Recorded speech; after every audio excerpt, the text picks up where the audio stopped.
Yo. Hang on, I'm just trying to fix something.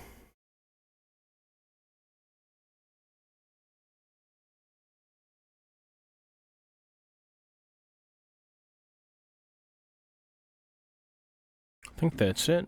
Is that it?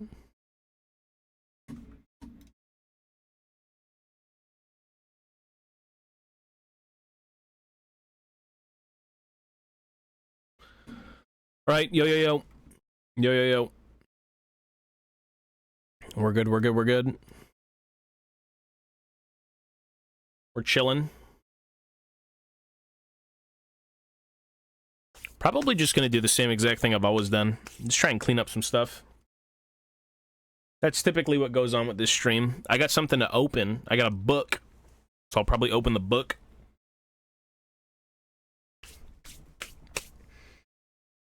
Clean up this desk.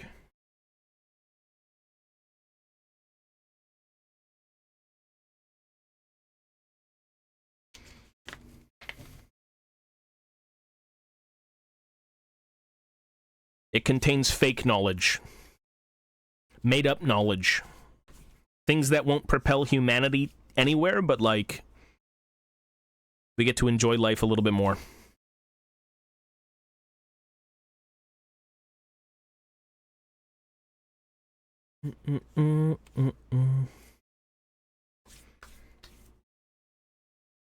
Alrighty. Hang on.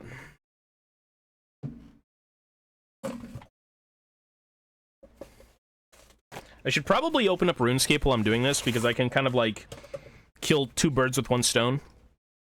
Allow yo, buddy. Yo.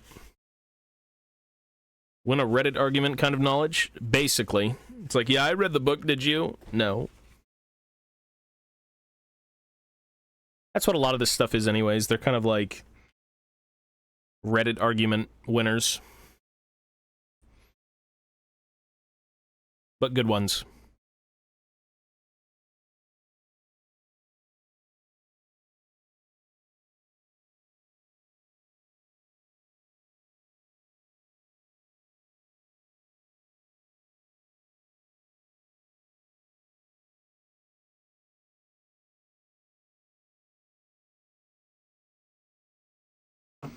Good Reddit argument winners.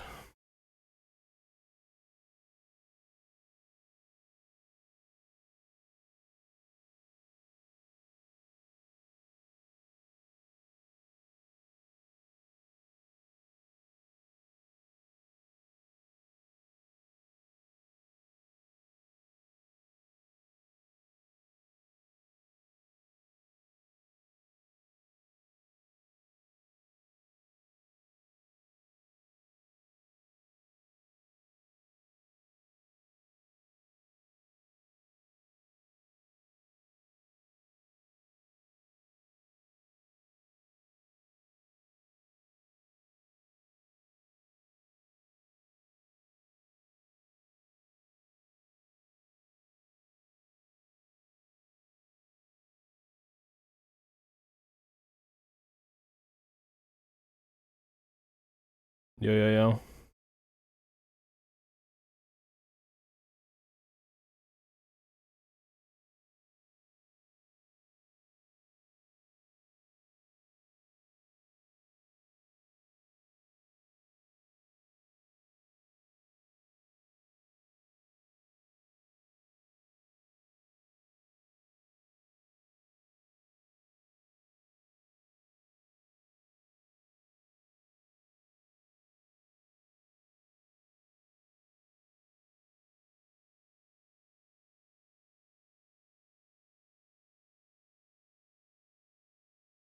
Australia, yo, buddy. You know what they released today? It's not Warhammer related, but they brought out the new Death Clock album. The first time in I don't know how long they're doing music again. And I don't really know what to think of it, because, like, it sounds like the last two albums, but it doesn't sound like... Something about the first Death Clock album, like, set that shit in motion to make them sound very much like that. But I don't know. I can understand artists kind of moving away from, like, very specific sounds and wanting to do new things, because, you know, you gotta keep it fresh. But I find the new album doesn't really sound like Deathclock. And it's okay, I listen to it, but I kind of miss the original sound.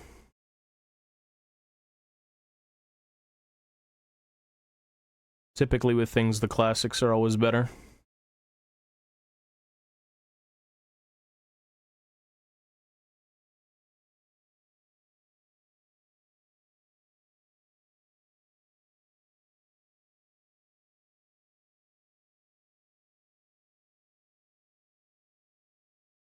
Brilliant, buddy.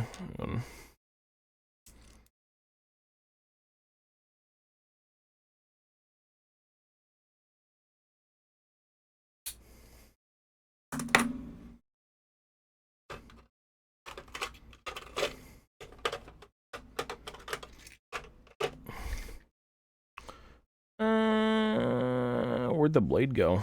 Oy, oy, oy. We are making... Well, I'm not gluing anything, I'm just getting ready to glue stuff.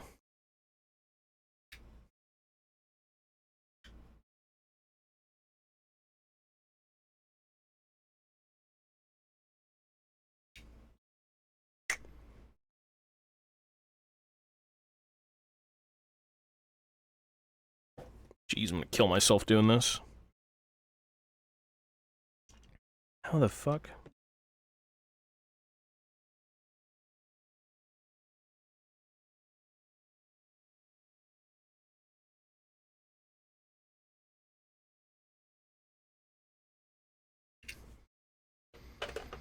Nah, it's just a single piece. Just a bunch of characters. I've had all these characters sitting in bins, and I kind of want to finish them. Or at least get ready to finish them. Because I've got something cool planned that I want to kind of pair with them. So I want to do, I want to go back and do all the Dwarf Lords.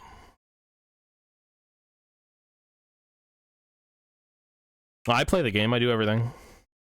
It's a tabletop game. You kind of have to, like... You kind of have to see it to really know what the hell's going on. Or play it. Because it can get a little complicated, but it's not that hard once you're into it.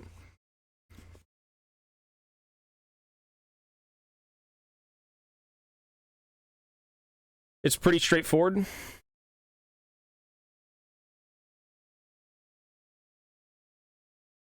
It's no different from learning something and sticking with it.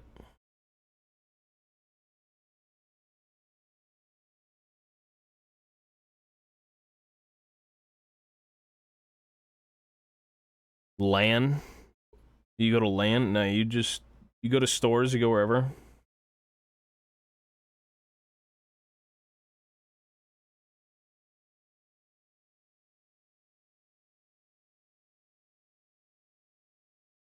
You playing fantasy? Well, I'm waiting for the old world. That's what I'm waiting for. I know they did, like, what, the 9th age or something for the longest time? I've been out of playing fantasy for years, man, since its death. Well out of it.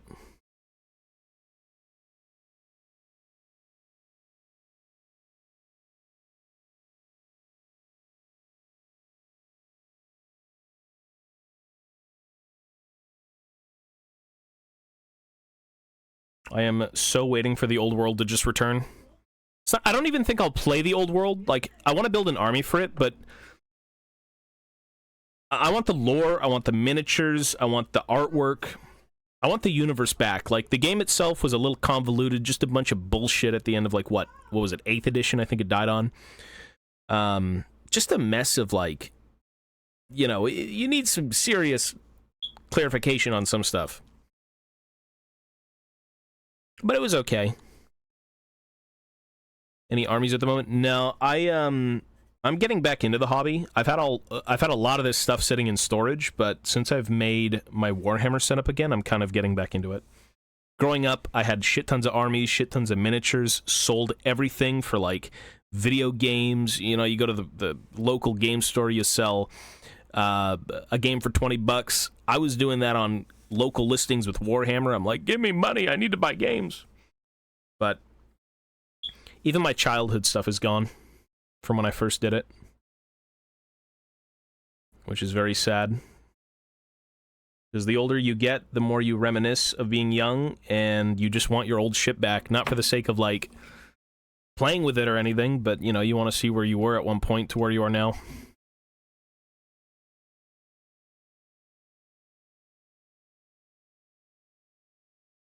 I wish I didn't sell my stuff. I really, really wish I didn't.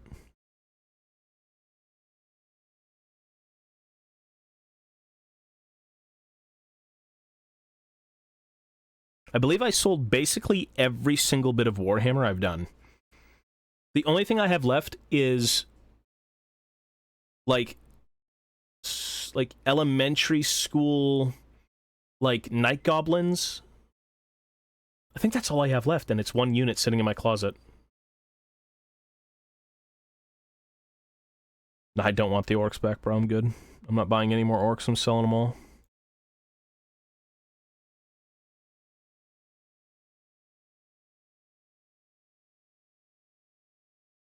I have no interest in orcs.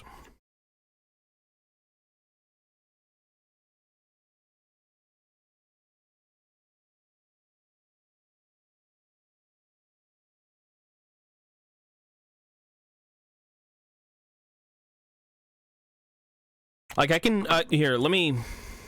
I'll show you the Night Goblin unit, one sec. Also, I want to take a look at this spell. Hang on.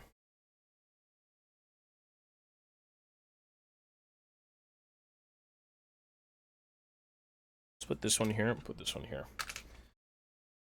Ow! Oh, jeez! This was one of the units I had painted. Some of them are missing, but, like... I did this so long ago, man. This was, like... I think this was, I'm not gonna lie, elementary. Like, end of elementary, or some weird shit. But I did some Night Goblins. Maybe, like, super early high school.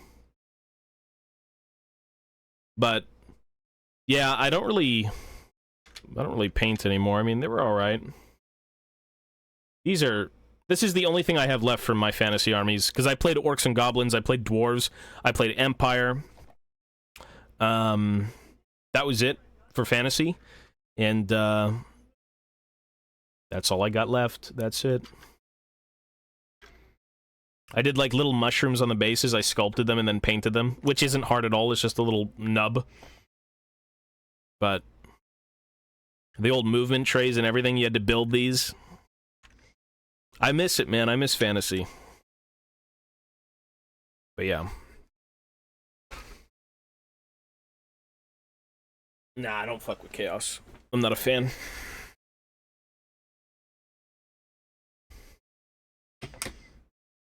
You gotta buy cases. Buy, like, foam cases to move them.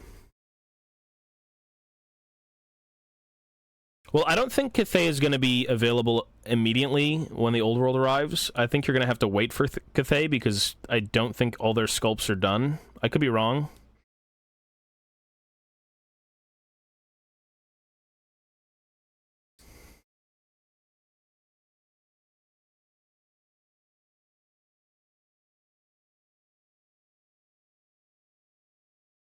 I don't care about Norska. My buddy played Chaos. He had Wolfric, and he would bring him on with a bunch of Marauders. And I'd whoop his ass with Grimgore.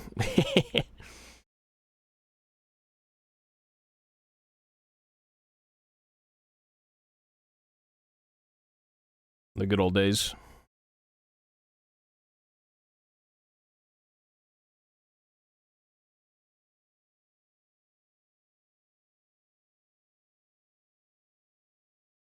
This is plastic. Oh, the miniatures are all going to have to be built from the ground up. Which, you know, same thing with Vampire Coast, same thing with Chaos Dwarves. Everything introduced in Total War is being built up from the ground up.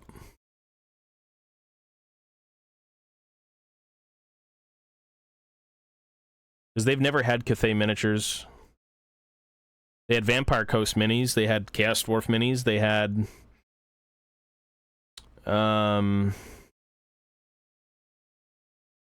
very specific things, but no, no Cathay. And the more the merrier. I mean, the universe is great. It's like, if you want to add these things in, no one's gonna complain. Well, they had the cannon, but that was for Chaos.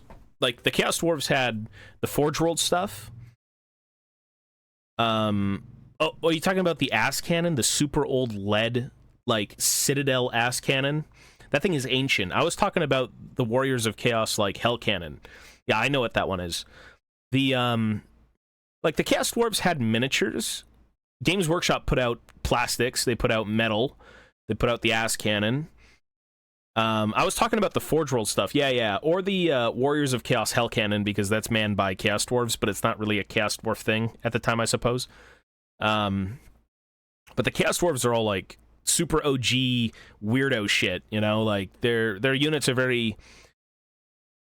they're full of character. Because at that time, you know, everything was very big and grinny, and it looked really good, but it could use a little tweak or two. Well, they said they're resculpting them. They said they're going to redo it, because the thing is, there was no generic, purchasable, Chaos Dwarves, right? The last rendition of the Chaos Dwarves, I believe, were elites. They had, like, well, God, it's been so long since I remembered them, or since I've thought about them. I believe it was more of the, like, they had the Fire Glaives. They had the Glaive units.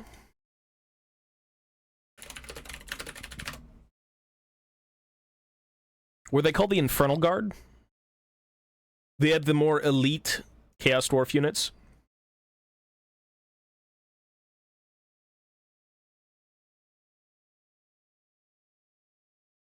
Infernal Guard. Yep. Yeah. Yeah, the OG models are really, really goofy, but they still have so much charm. I've got old squats. Like, I've got the old Eggbot Terminators. I've got the plastics that came out for, like, Rogue Trader. They're cool. If you grew up around them, you know, you'll love them, but as an outsider looking in, it's like, man, those are fucking old and ugly. It's like, you know, but I love them. I think old sculpts look better than new sculpts, but might be a bit subjective there.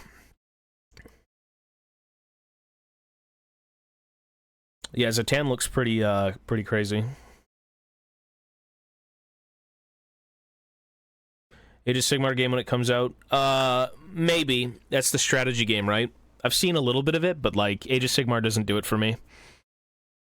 I like Age of Sigmar as a game, and some stuff within the universe that has ties to fantasy, but, like, the new introduction of things in Age of Sigmar doesn't intrigue me. Very specific things, maybe. Like, I like the Caradron. The Fire Slayers are, like, okay, just because they're the continuation of what the Slayers were at one point. Anything that has a callback to fantasy, I enjoy, but the new races and the new units and things that are strictly Age of Sigmar, I don't think really do it for me.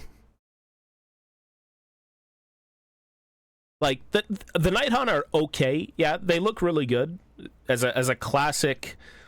They look fantasy, in my opinion. You know, they could use a little bit more grime and crap all over them to make them look a little bit more, slightly less spectre-y and more like we're out of the grave type of deal, but they look fine. Gloomspite Gits look really good. The Gloomspite Gits look fucking amazing, because all they did was they took the original Night Goblins, and they're like, what if the Night Goblins were 10 times cooler than what they were in fantasy? Like, holy shit, the Gloomspite Gits look amazing. The Gloomspite Gits are like what you wanted in fantasy for the Night Goblins, but never got. Like, it's super good. Nothing seems out of place. Everything seems perfect. The Squig Hoppers, the Herds, the Manglers, like, holy shit. The Fanatics look really good. I kind of miss the old Fanatics, though. The fucking, like, the crew of all the weird shamans. Everything is really good with them. The Trolls look amazing. Like, let's go to Games Workshop real quick. The Trolls look really fucking good, man. Holy shit. The people who worked on the Night Goblins knew exactly what they wanted, and they're like hardcore fantasy fans, I guarantee you. Because that army lived in fantasy and now lives in Age of Sigmar, but it lives like it lived in the past, but cooler. Whereas some armies completely get shafted. You know, like the Cities of Sigmar changed completely, and although it looks cool, I still think I prefer the Empire look.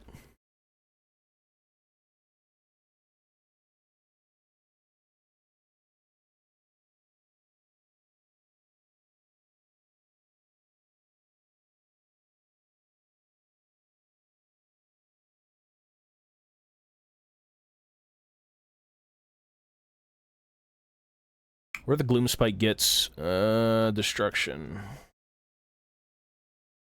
Like, everything in this line looks fantastic. I love, well, the Snarlfang Riders look really good, but they're not Gloomspite. These are like classic goblins, they need their own thing. But like, all of this just looks amazing. Nobody will complain about this, and no one does, because if you like the Night Goblins and have ties to fantasy, or even don't have ties to fantasy, this is like one-to-one perfect. They did not fuck this up even remotely. Like, this is so good. Loon Boss, this used to be resin. These used to be metal. This used to be resin. I had one, I did a diorama. These are new, and these look exactly as they could in fantasy, you know? Like, they're using a dead spider as a backpack to carry mushrooms. Like, it's very Night Goblin. The Shamans from fantasy, the Spider Riders are from fantasy. This is a fantasy miniature.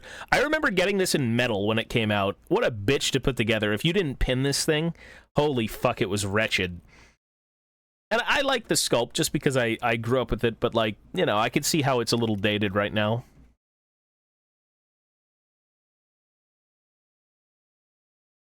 The Stone Trolls look phenomenal. Like, I think I still prefer the older ones, but these are like damn close. They're really, really good. These are all fantasy. This Age of Sigmar.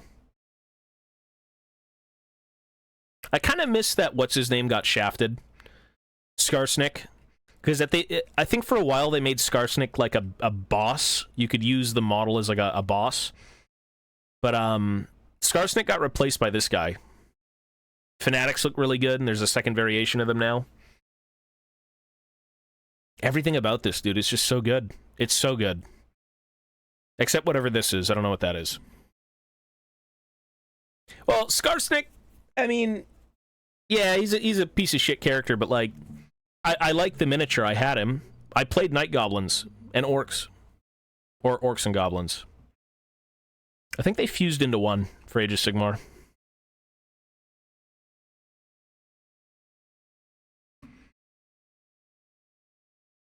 Favorite model? Right now, I'm not sure. Maybe Thorgrim. Maybe just Thorgrim, which you can't buy anymore, but soon enough. What else translated over? I think it was like Beastmen. The Beastmen kind of... This is a funny miniature, actually. This is like a callback to another mini.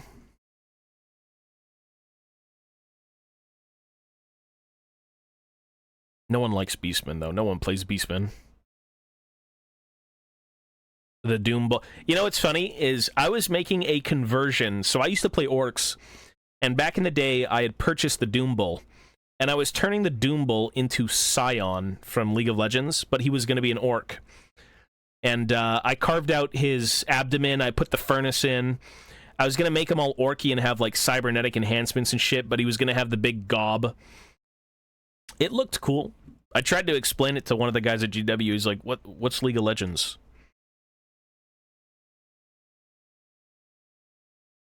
Well, Beastmen are pretty good. Beastmen are good in Total War. I don't know about tabletop because they're kind of forgotten about, but...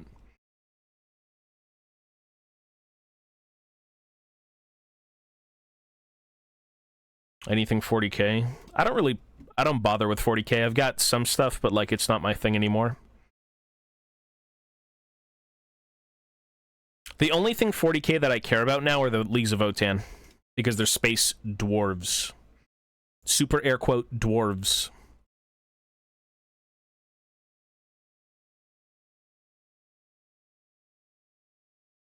Well, Beastmen were always kind of good. Beastmen are a faction that's like, do you have fun killing their army? Well, have fun killing a second fucking army, because that's what they're just gonna do. They're gonna summon Cygors, they're gonna summon Spawn, they're gonna fucking, like, just annoy the living shit out of you, and you have to keep fighting. You have to. That's why it's so bad, because, like, the war of attrition is everything in fantasy. When your units get fucked up, they're gone. And they can get fucked up very fast if you don't kind of put them on the field properly.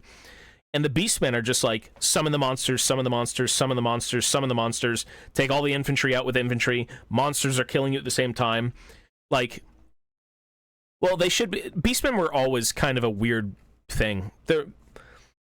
No one likes playing them, no one likes them. I expect them to be low-tier trash anyways, because, like, if you have a faction nobody cares about, why would they ever be good if they're not selling, you know? Make them good and they might sell. I've played DRG. Yeah, Beastmen were fucking annoying as shit. The new Cities of Sigmar poster boy. Well, you know what's weird? Is that's not even the poster boy. That's like... That was their first... That's literally an Empire... That's a great sword, right? It's a great sword that was from Fantasy that they put on the front cover of the first Cities of Sigmar book, because they were still using cities miniatures. But what's weird is that now they're using... I think it's still for pre-order. Hang on. Now that they're using different miniatures for the Cities of Sigmar stuff, for some reason they still used it for their book cover, which doesn't make any sense because they don't look like him. I saw this guy. This was pretty good.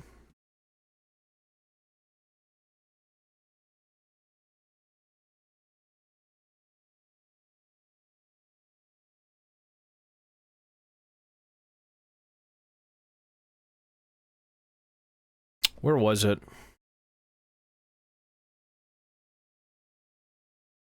I feel like one of those lore guys, or like when something doesn't look right when it should look right, I kind of get weirded out. It's not like a toxic type of weirded out, but very like... It's a minor disturbance in my brain.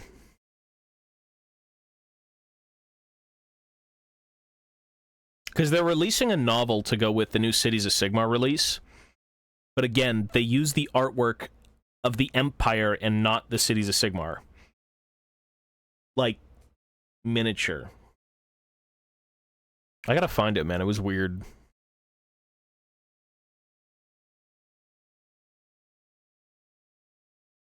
Is it this?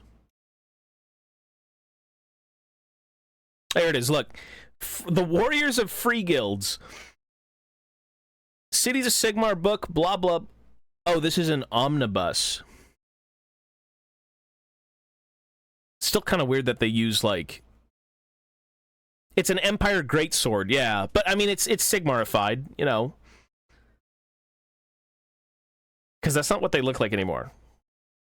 Maybe it's a classic one.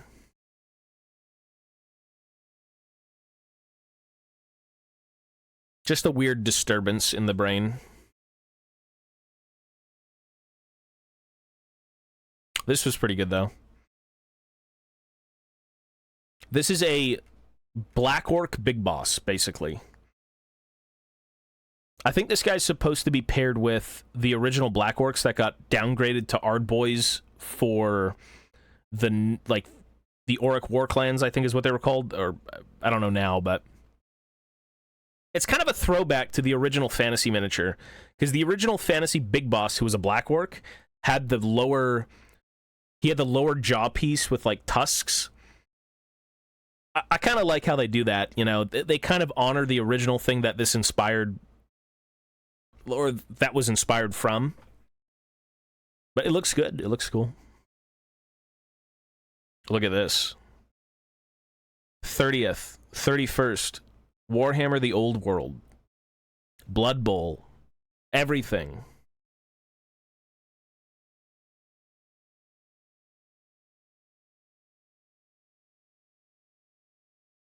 It was a complete overhaul because they're coming out with, like, the old Empire stuff, right? So I guess they wanted to kind of separate them.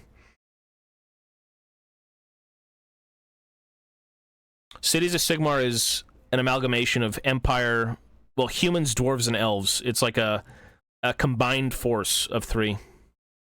It's supposed to be that way. Because you can play all of them.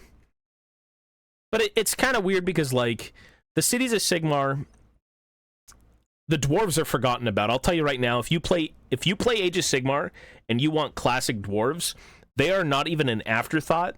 They're the afterthought to the afterthought. They're so worthless. So, you know, hopefully with Grungni coming back and he's like, okay, my children are all fucking worthless now. Let's do something, folks. Make them, you know, give them their faction back. Give classic dwarves a chance in Age of Sigmar. Well, you haven't been able to play any of that stuff for years. You just proxy it. I'm talking about, like, classic dwarves. Grungni's back, yeah, he's a big... Well, he was always back. He was just in the shadows building shit for Sigmar. Helped him do the Stormcast, did a bunch of other shit. He brought back Grombrindle, right? He reforged him. So Grungni, I believe he wants to go after Valaya, right? Because Grimnir is gone. Grimnir exploded. And Valaya was taken by Nagash. So if you can go into the realm of Shyish and get your woman back, or your sister, not your woman, not Alabama, you know, maybe you could do something. Spirit of Grungni? Nah, he wouldn't have anything to do with Grungni. It'd be Grimnir. I could be wrong.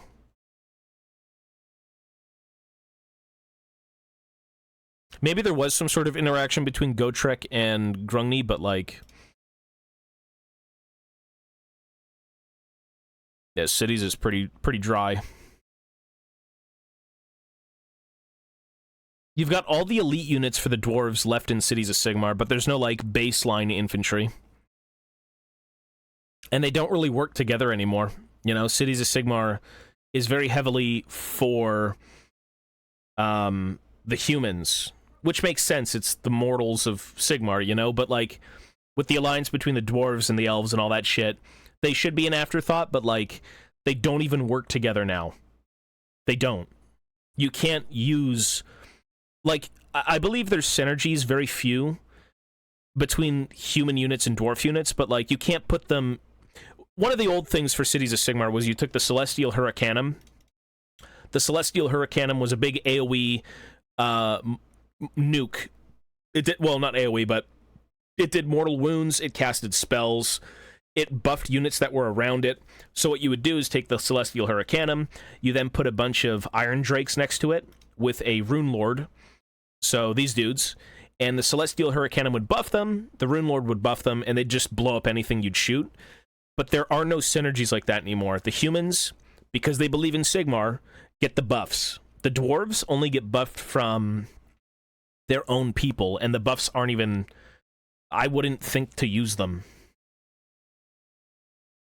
So, it's kind of lame. I wish they would kind of get along and, you know, rules would be rules, but... Expand the Fire Slayers. Oh, they brought out a new unit for the Fire Slayers. I don't know if you saw him, he was a character. But the Fire Slayers need, like, a visual update. Not remake the models, but they need a unit that looks different. Because the Fire Slayers have some of the worst sculpts ever. In terms of uniqueness. They are all the exact same. And I know they're just supposed to be a bunch of, like, naked... orange-haired, angry dwarves. But that's kind of the problem, because when they all wear helmets, and they all have loincloths, and they're all naked, and the only thing that separates them is what's in their hands, it's very hard to distinguish what is what. Yeah, I've already listened to it. It's okay. It's not that good. It's alright.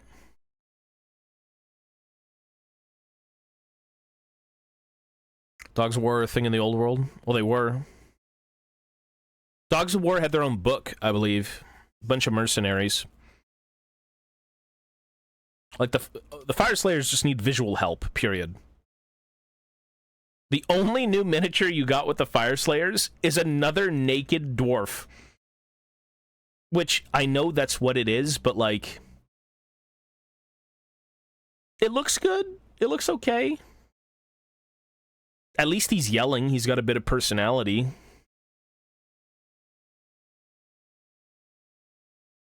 I like the mohawk. Jesus.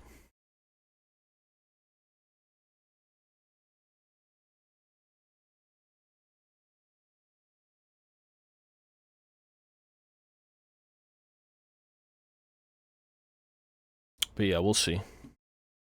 Anyways.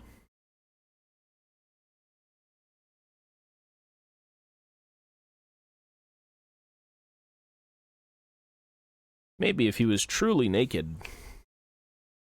Yeah, I gotta download RuneScape. I don't think I'll do it now. I'll do it when I'm free.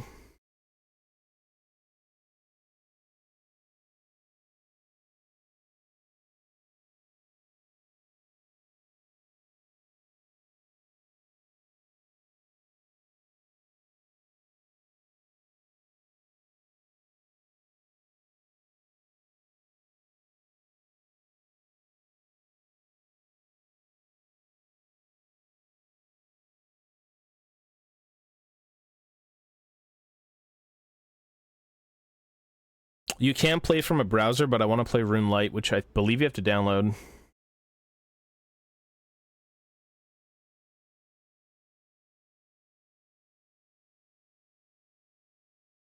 A long time ago I did, yeah.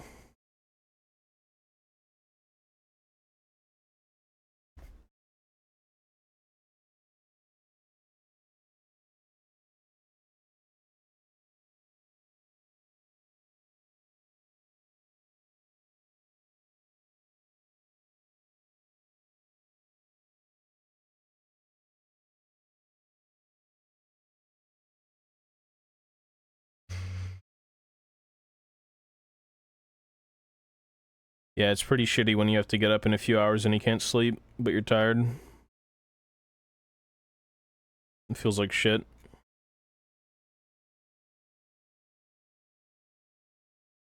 Bro, I wash my hands more than you think, man. My hands are clean. I don't pick my ass like League players do. I'm good, bro. One of the worst things I've ever seen. I went to an anime. I don't like judging people. I never really do, and it's just an opinion. I went to an anime convention recently. My girlfriend went to cosplay. I went to walk around. I played Street Fighter. I played in a tournament. Blah blah blah blah blah. The worst thing I've seen was a guy who looked like he didn't... This is like the most stereotypical anime fan you could ever think of at a convention. The guy didn't... he looked like he didn't shower. He was in a maid outfit. And he had long, grimy, dirty, disgusting nails. Like, if he touched you, you'd have a disease, basically. Like, I don't even know what to say, brother. He was... No, he wasn't like Jabba the Hutt. He was like Slenderman. That's like... When you think of an anime fan at a convention, you might think of that, but like, that was the only person I've seen there. I'm like, brother... shower. But, you know, whatever, man. You don't know what the guy's going through. He was with a buddy. I can never imagine, like, if your nails get that grimy and then you start eating food and the food gets under your nail and then it goes in your mouth, it's like, oh my god. Or anything, dude. That is vile. That's a little wretched. I didn't get... I lost to a Masters Marissa before getting into the finals. And I ended up watching the finals on YouTube, and there was a Geef player in the finals who lost to a guy who beat the Marissa. But I was looking at it, and I'm like... Because when you go into a tournament, you get put in a group. You know, you go through the groups. And depending on who's in the group, it could be easy or hard, and you could get through. And I swear to God, man, if I was in another group, oh shit, freelo. But it was cool, it was fun. I haven't played Street Fighter in a while.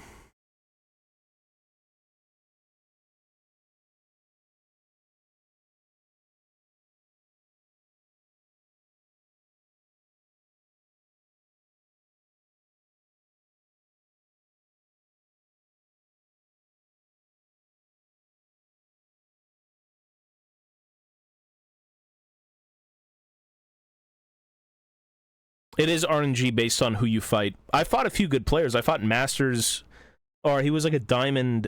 I fought a few Diamond players, a Platinum player, a Masters player.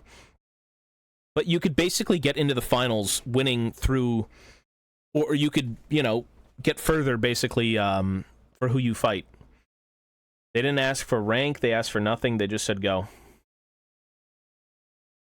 And it's, you know, whoever you fight is who you fight. The guy could be brand new, the guy could be a pro player.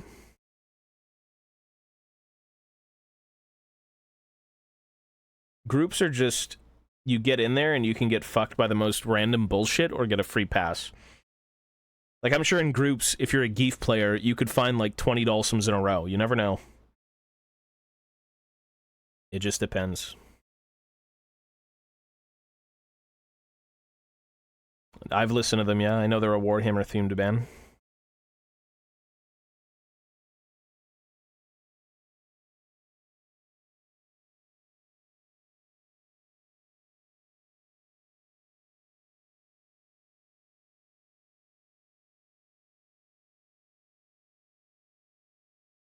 Oh, it is, yeah, exactly. Yep.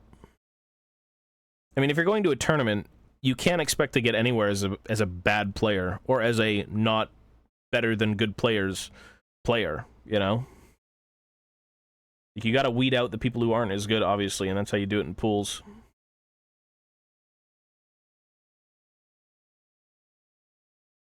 You could be fighting the best player in the world in pools, and you'd just auto-lose.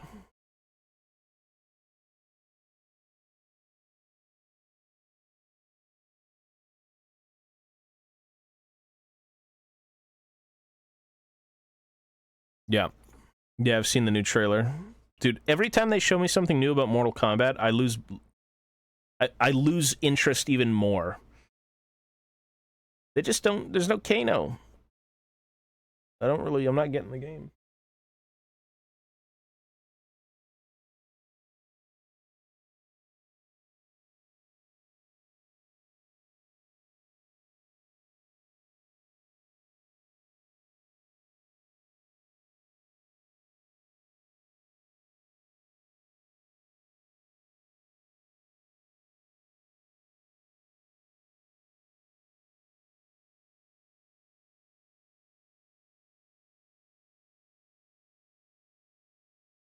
No, I'm not playing MK1.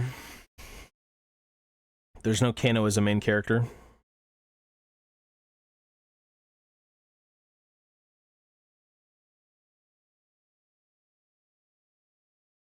If we ever get to that point, that's a different story, but you're asking a lot here.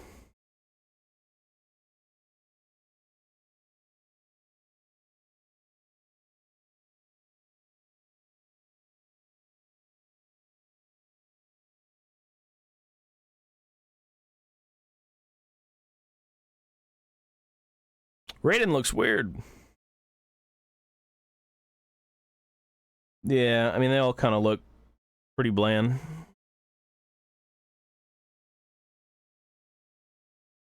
The coolest character that I've seen was Shao Kahn. Shao Kahn looks the coolest of all of them.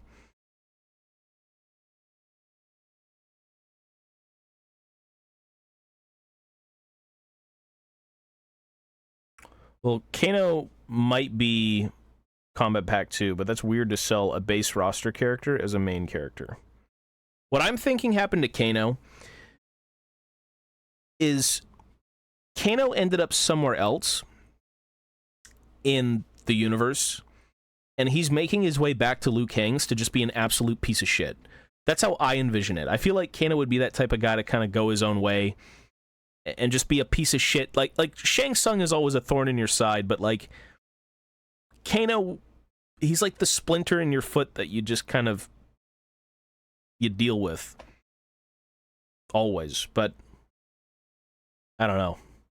And anywhere you go, it's like Kano finds his way to fucking weasel himself back in.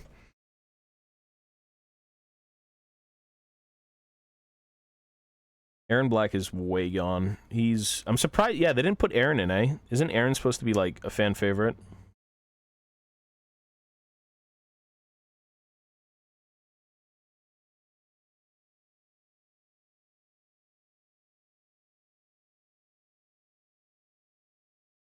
I swear Aaron Black was supposed to be in there.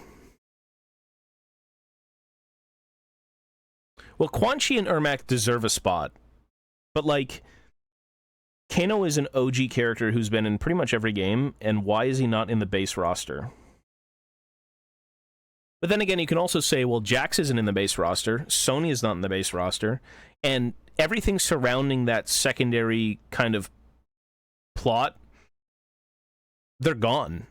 Like the special forces against Black Dragon, that's not really a thing anymore. At least in this game.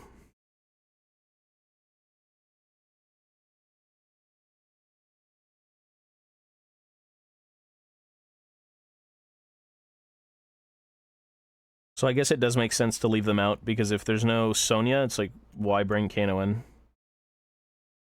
No Jax, where's Kano? We'll see what they do.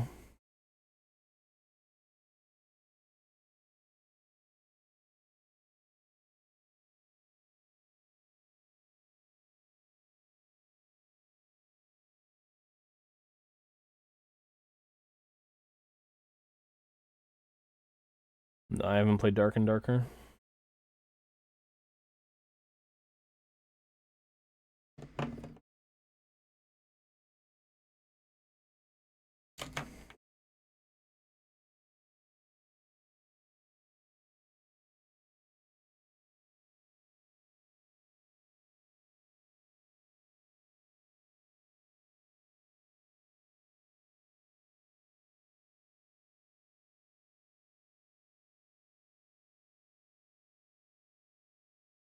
Johnny looks pretty bad. We'll see, though. I'm not a big, like, I don't know, man. After this game, no Kano, I'm like, Street Fighter's better.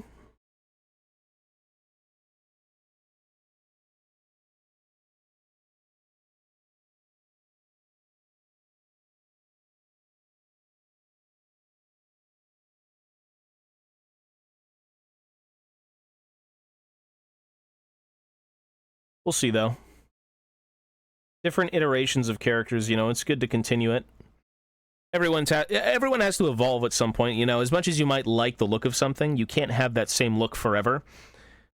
Sometimes you can, but with fighting games, no. Everyone needs a new style, new setup. Whether it's good or bad, you know,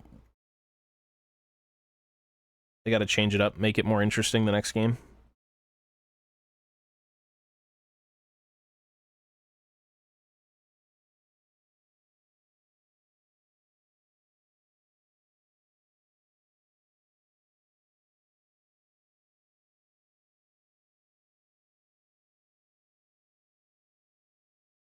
Yeah, I mean, Sindel looks so bland, bro. I don't know if you've seen the characters in that game, but, like, they just don't look distinct enough. I feel like they took the realistic approach on them, which, cool, but, like, for a universe as crazy as, like, Mortal Kombat and how everyone is kind of very unique and different, having them all kind of look bland and realistic doesn't really do well in my eyes. Yeah, every character is the same body type. Like, a lot of it's just, like, palette swaps. Like, you'd have to really look at it and be like, okay, that's a distinction, that's different, but they're all... The style is very much the same.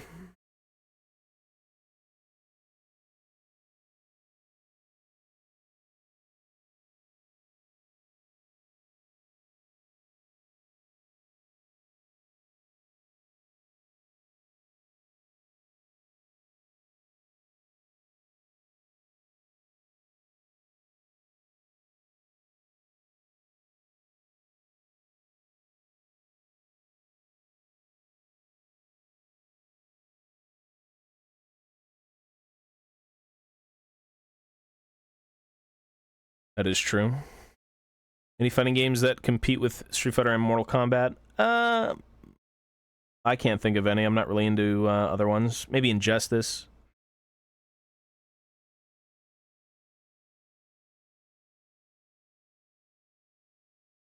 I like the content of Injustice, but the game feels so fucking whack.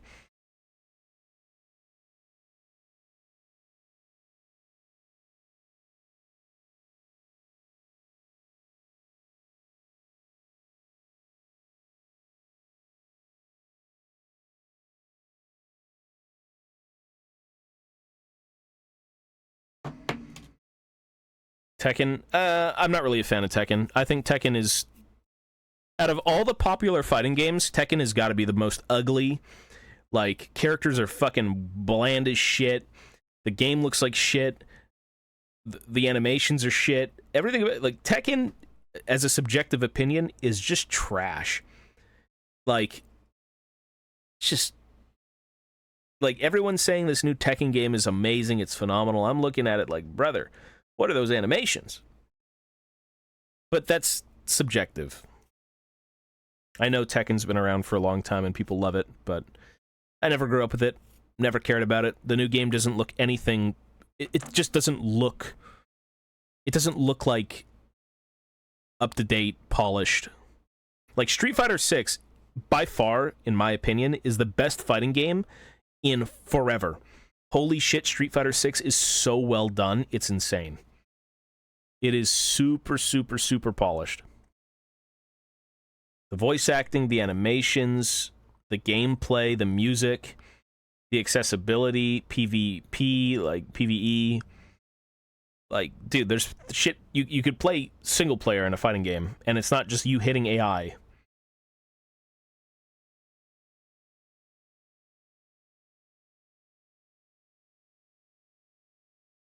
It's just really good. The netcode is amazing. You could play a guy in Uganda, and it's like he's sitting right next to you, filming Captain Alex. It's pretty good. It is pretty damn good.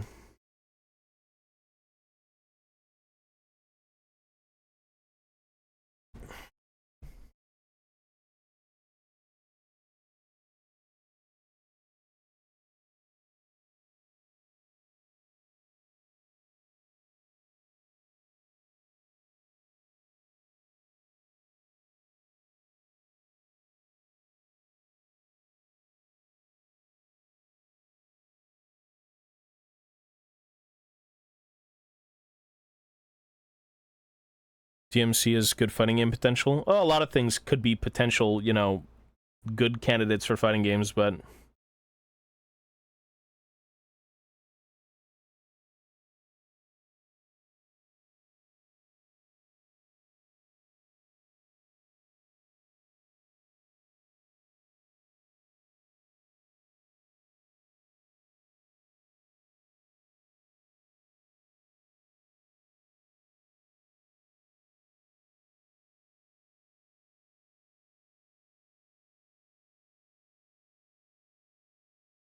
bro, the only thing I could cosplay is like Honda.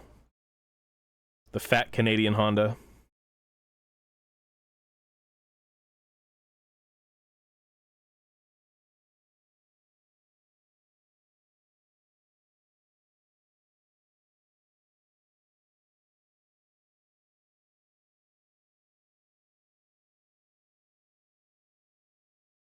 Smash? Yeah. I mean, well, yeah. I mean, I don't really know how big of a game Smash is right now. I know people kind of cling to it, but it's not really garnering, like, new people, I find.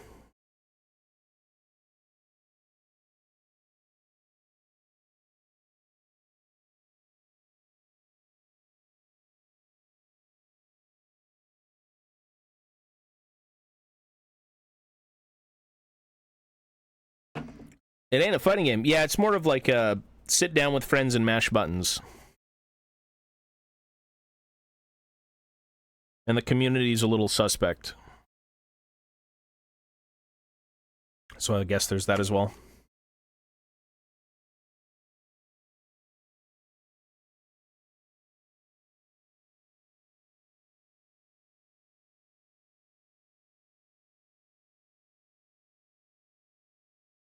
Yeah, people are weird, bro.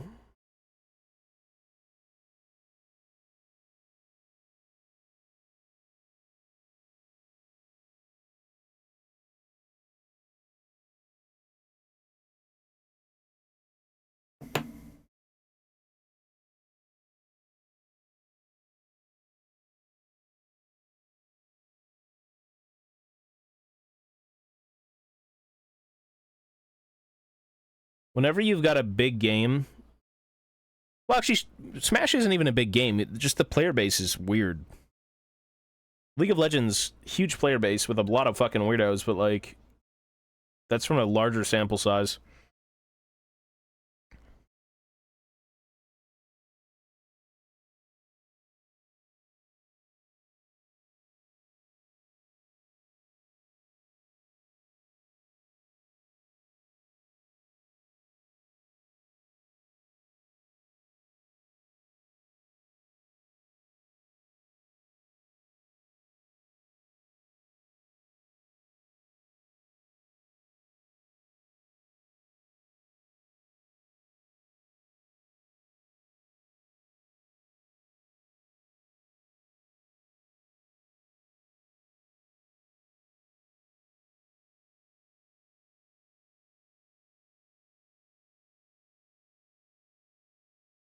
CSGO is a solid player base.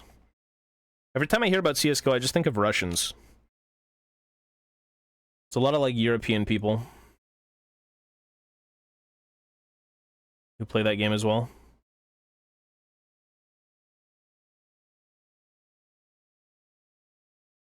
Everyone over in Europe, Asia.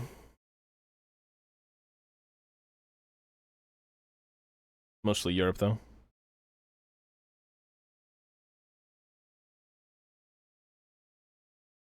I've never really been interested in CSGO. I played it in high school.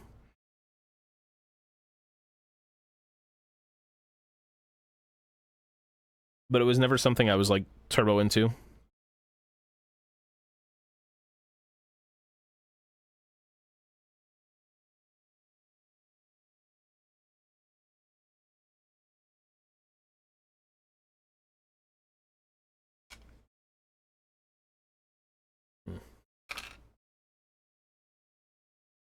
In Europe and, yeah.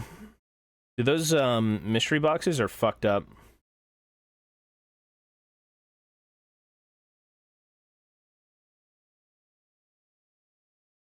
The whole online gambling thing in general is just fucking cringe. I don't know how anyone could ever spend a dime on a skin in a game for that much money. That is, like, obscene. Those prices are ridiculous, and they all look like dog shit.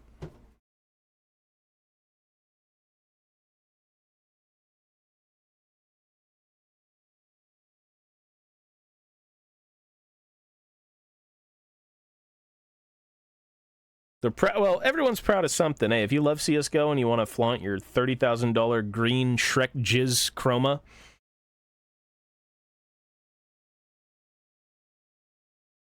go for it, man.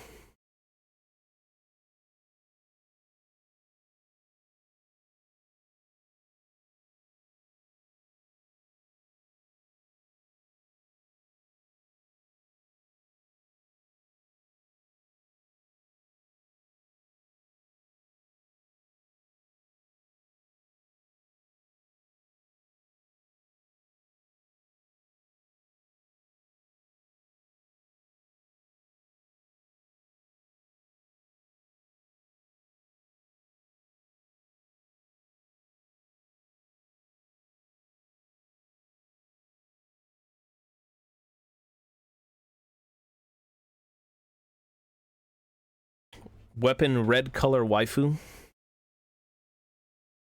I mean, whatever they fancy, dude. It's their money, even if it is, like, horrifically spent.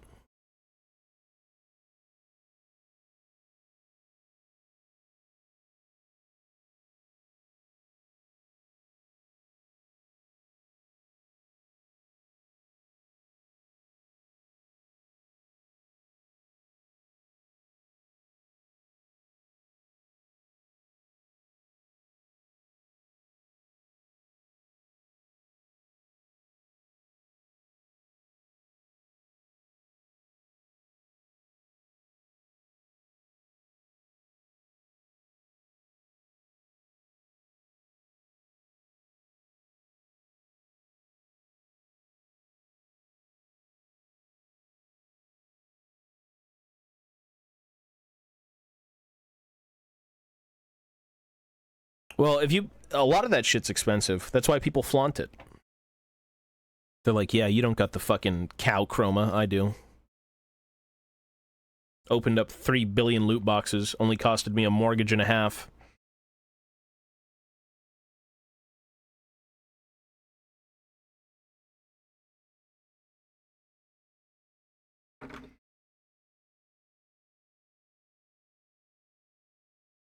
Well, some things are just good business decisions. When you have an audience of people thirsting for fake women, why not give them more fake women?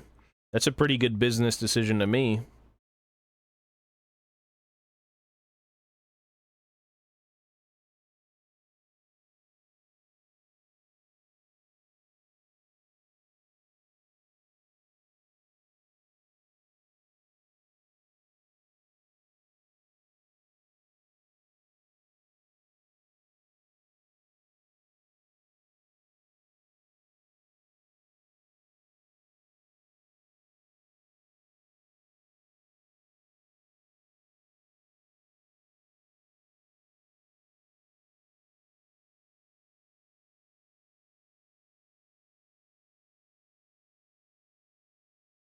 Do I sniff of the plastic? Yeah, instead of the plastic dust going all over my desk, I just make sure to snort it up for later. For sure. That's the good stuff.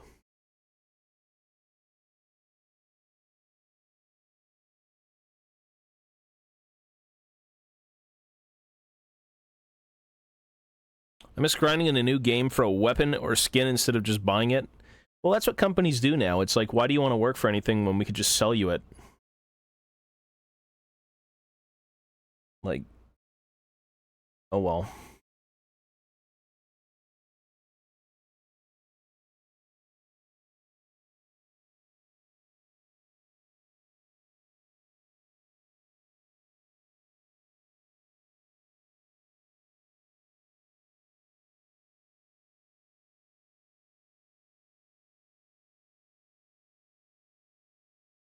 A dwarf lord. I'm just kind of trying to clean the head up.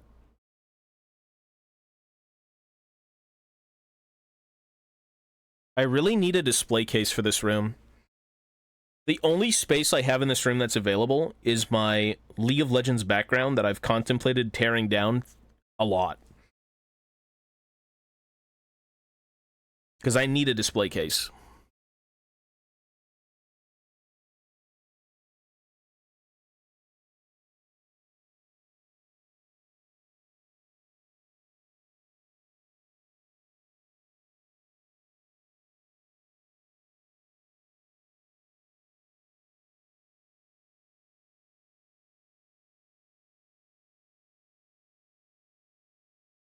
TCGs? Not really. Well, we've got videos coming out in the next few days. Probably like 2 or 3. Well, the way this room is set up is it's... I can't show you what the... Can I show you the camera? No. The camera is stretched to, like, the max distance. I can't move it. But I've got... Everything in this room is Warhammer, except behind my PC. I've got a wall here. Basically, 75% of the wall is just a League of Legends background. I love both, but I need space to put shit.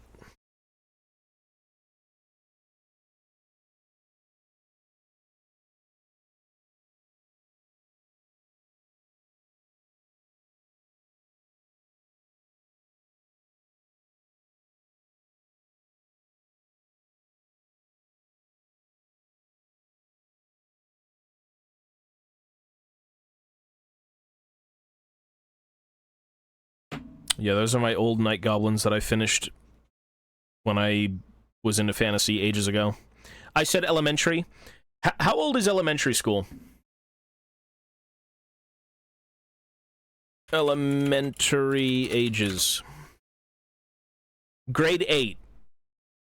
Students graduate around 13 years of age. Yeah, that was probably about the time I did that, yeah.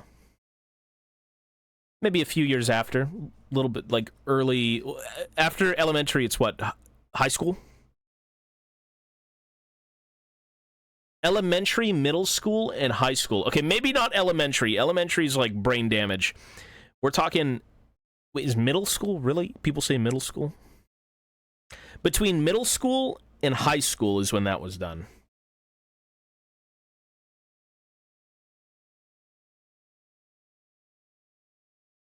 I kept thinking elementary was like pre-high school.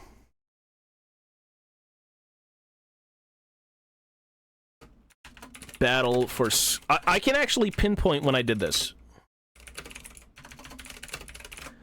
Battle for Skull Pass came out in 2006. I was born in 96. So that would make me 10 years old when this came out. No, actually, yeah. Probably a little bit after elementary.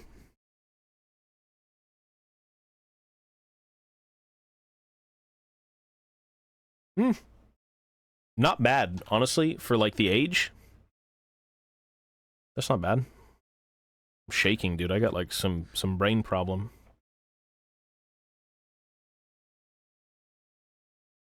Probably like 11 to 12, I think. Something like that. 10, yeah.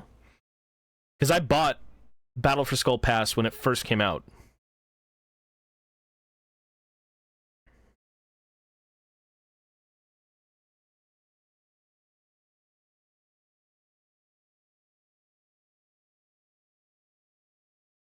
You could show me your Warhammers, and like if you want to show me shit on the Discord, you could send it like pictures.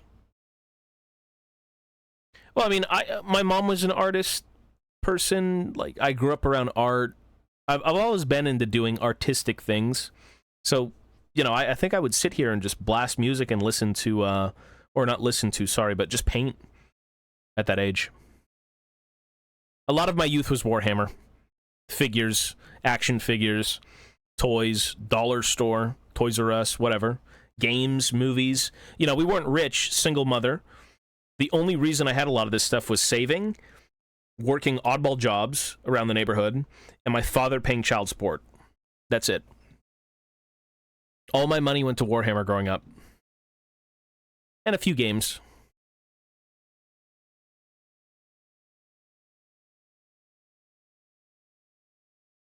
Ogre minis as well, we're never gonna... Yeah, painting, it takes a while to paint stuff, though, for sure. Especially large quantities of things. Do I draw? I used to, not anymore. I drew some weird shit. I remember... I don't even know why I drew... This is like psychopathic shit.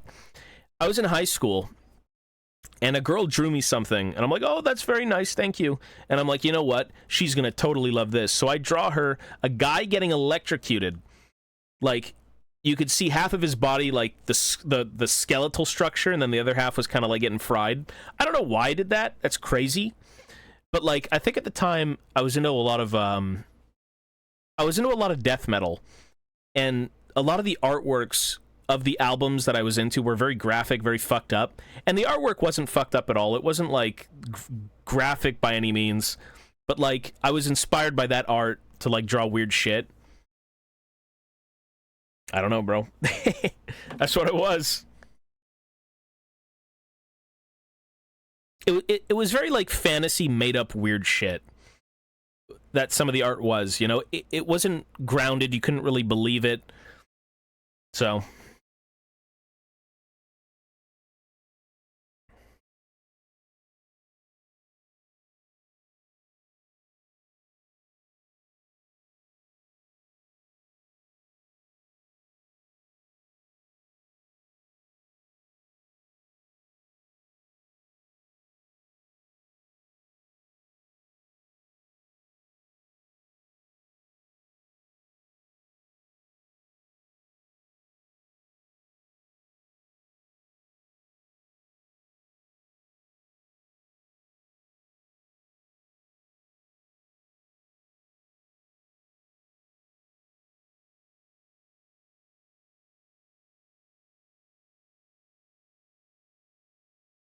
This is Ride to Hell by Angus McSix. Okay, whoa, what? It's kind of weird, bro. Why you drawing that stuff as a kid? It's kind of weird, dude.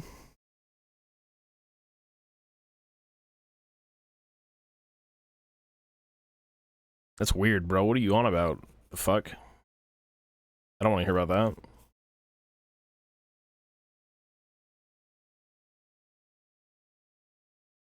Can't find the link. The link should be below Discord. Or, sorry, it should be below the Twitch.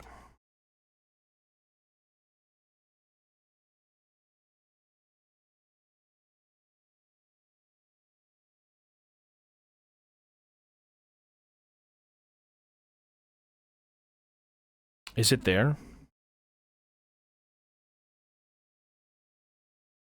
Is it channel? The Discord link is below the stream. It's there. Yep. The miniature Discord, it's a link.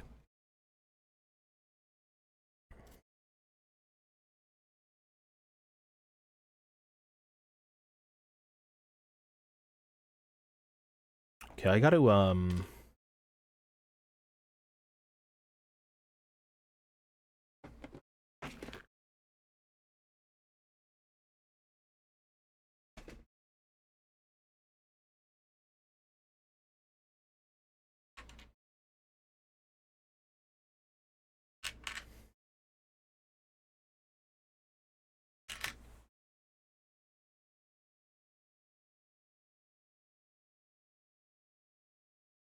I should probably open up an Instagram for this shit whenever I actually get around to finishing anything.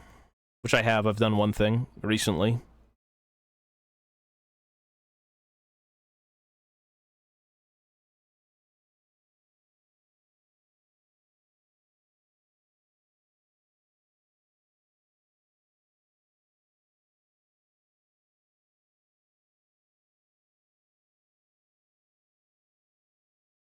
Yeah, I mean, Instagrams are... I don't really give a shit about Instagram, like, you know, and the shit people post on there, but for miniatures and stuff, that's not bad, I don't mind.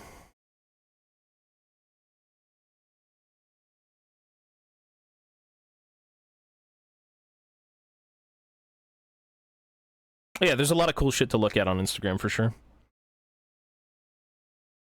Rhapsody's alright, they're not bad. I don't know how similar their music is now from what it was before, but I used to listen to them.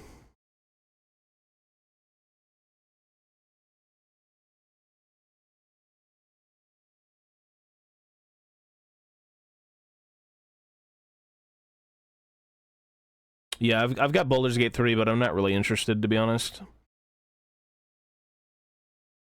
I wanted to try it, I wanted to play it, and I did, and it kept overheating, but now that I can play it because we figured it out, I just don't want to. Too much roleplay.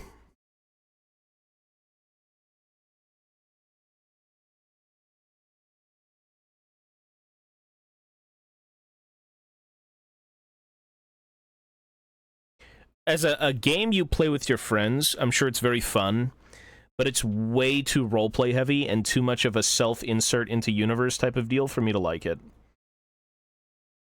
I ranted about it last stream, but I'm not going to say too much. It's just... It's too much...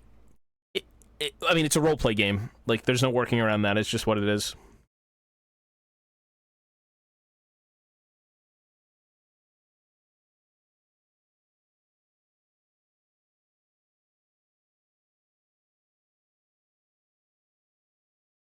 Hmm.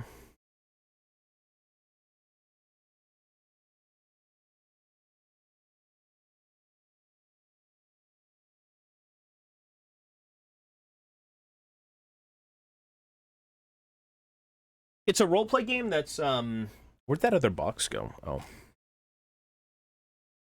It just takes fantasy and makes it too much about you. Which is the point of a roleplay game, period, but, like, eh.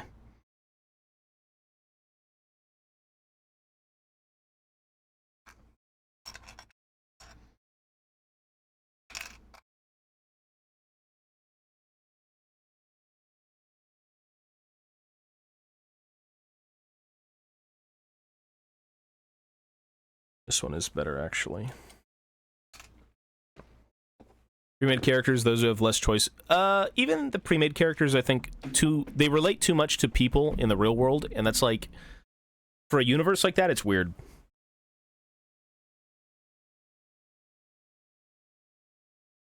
The fuck is that?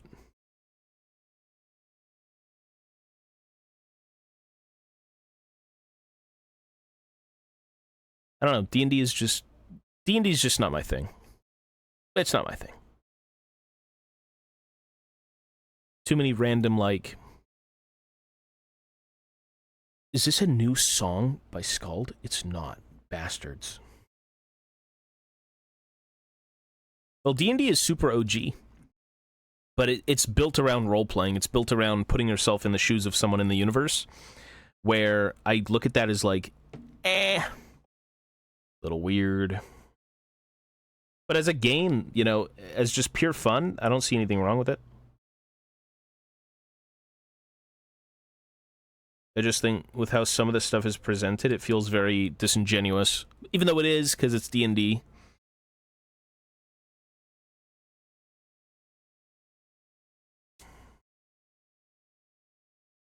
D&D is about you and what you do.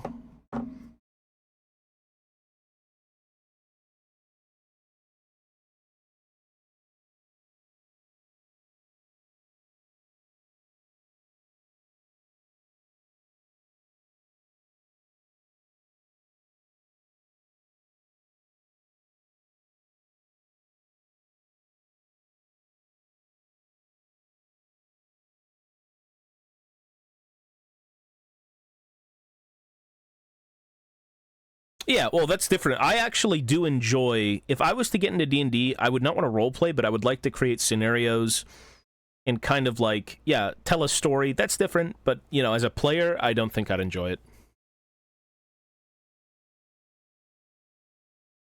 I can look at it more as a artistic venture than anything else, you know, creating boards and just making up encounters and all this weird shit, but no, I'm not interested otherwise. I've already got Warhammer, and I've got other things that I enjoy more, so I'm not going to get into it.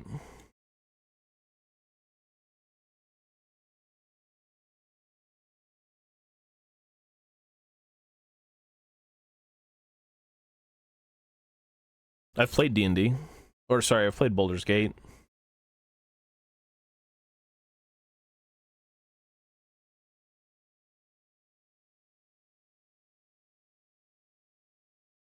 D&D? Maybe a long time ago. As like a small session type of thing, but recently, no.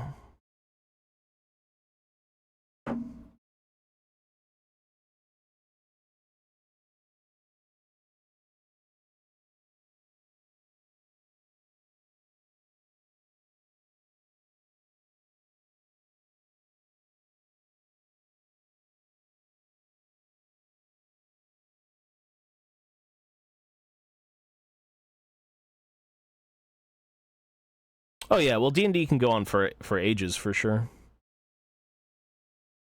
It can go on fucking forever. It can be never-ending. I'm sure there's a story about a never-ending campaign on YouTube somewhere.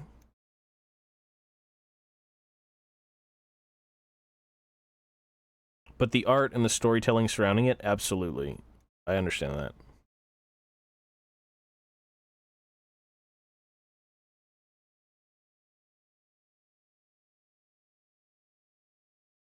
And you know, that's cool. Everyone's into something different.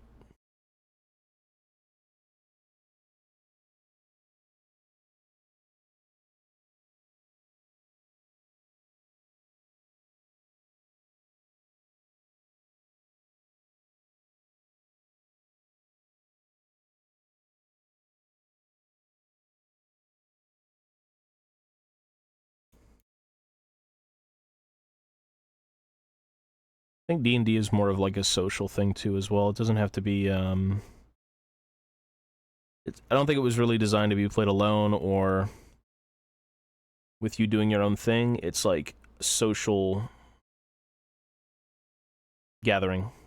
Just bring everyone together and play a game. Yeah.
Oh yeah, I know it's not really a game.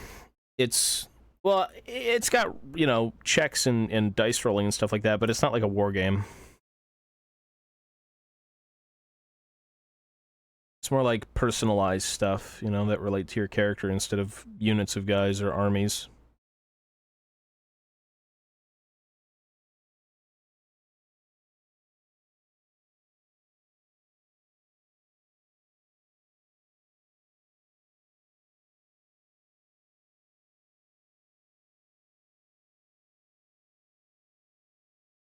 Listen to people self-insert for ages and add their own personal stuff that rarely fits into a fantasy world as I envision it. I'm not patient enough. Okay, well, I mean, yeah. But, again, subjective.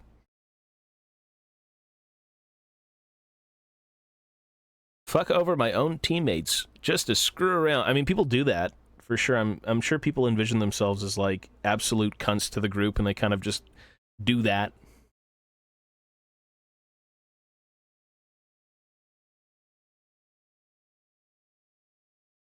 I can post the Discord link, dude. Hang on.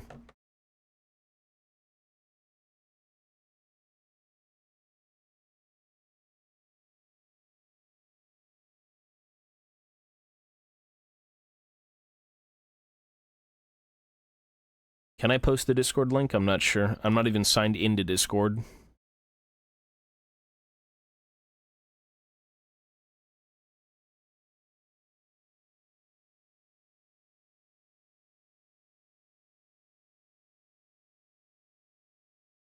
Is this the link?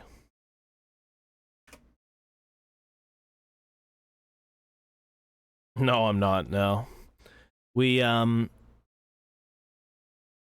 I was talking to the band a long time ago, and we made a deal about allowing me to play their music before it was even released. I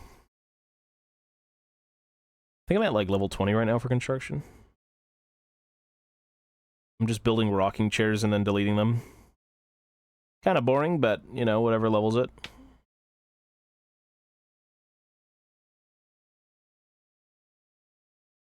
Whatever gets it done. Yeah, no worries.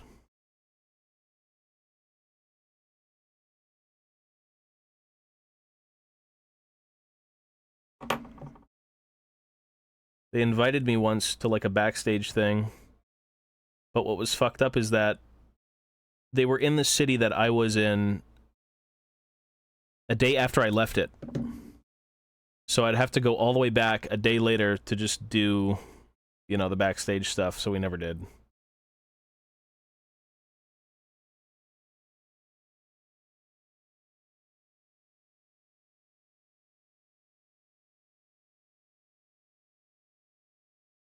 That guy plays Dota. The lead singer of the band plays fucking Dota. He says, nah, fuck League, I play Dota, brother. Like, nah, brother. You got that wrong.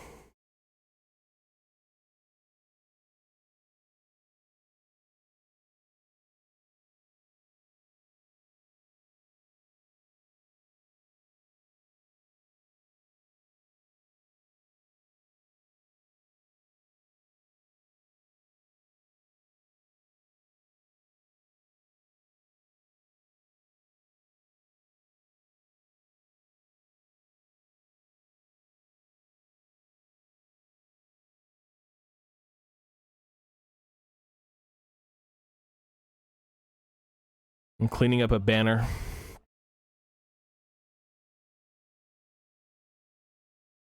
Dota's way harder than League because Dota never went to mainstream.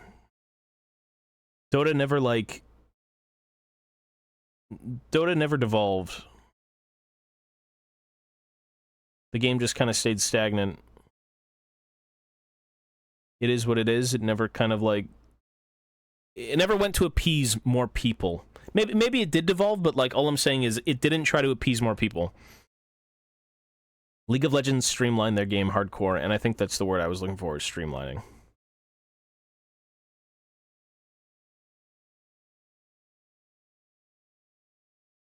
That's why Dota's so fucking weird. Like, I'm sure they've done things to maybe streamline it slightly, but, like, it's still nothing like League's streamline. Super streamlined gameplay.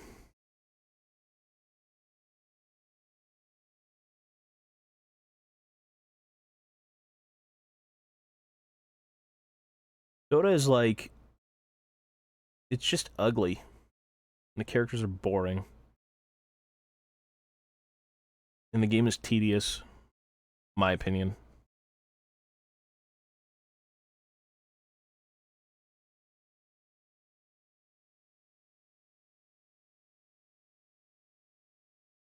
Dota's Warcraft players. I used to play Warcraft.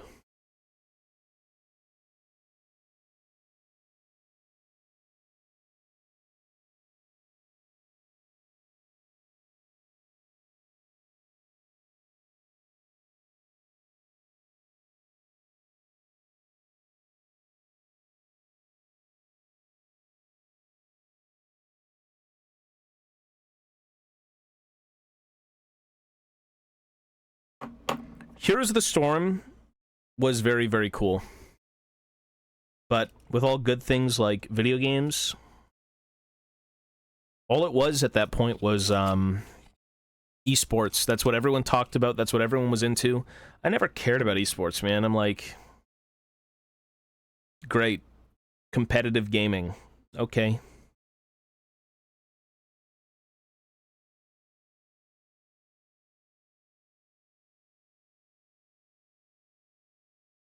DRG is good. I like it.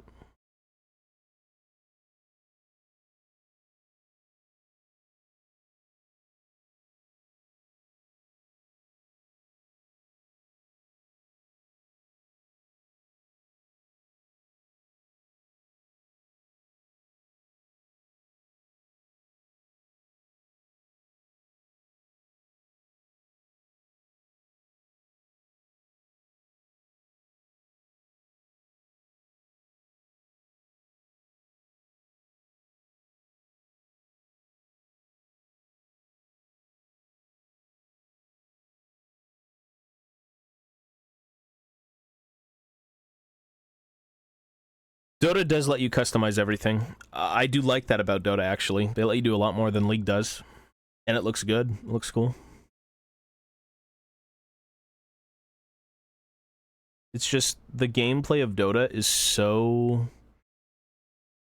It's something that takes a while.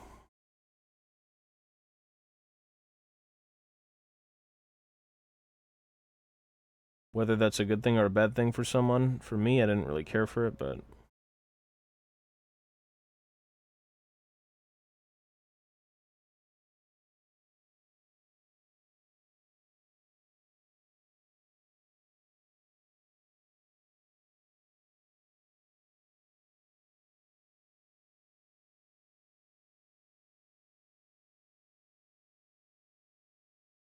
Single blade... Let me just... I'll Google that. I've never heard of this company. I'm so done buying clippers, though, dude. I got the God Hands, I got the Games Workshop, I got the Tamiya, I got the fucking old GW. I'm set. I'm good for clippers. What I'm interested in terms of clippers is I'm looking for mostly this, but smaller and cleaner. Like, I know they sell very fine tipped ones, but like really fine tipped, super sharp. These are good just because they cut through everything. They're very expensive, but they don't have the tip. I really like the the ones you were talking about. Well, I'm looking at some right now. I don't see any. At least, I don't see a model that has that super fine tip.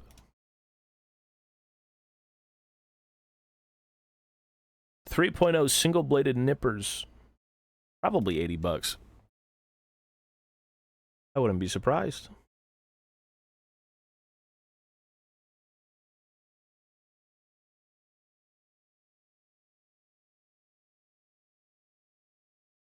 I have not bought a Warhammer tool in a long time.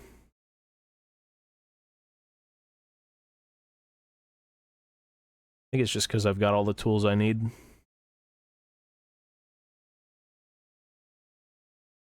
Mostly.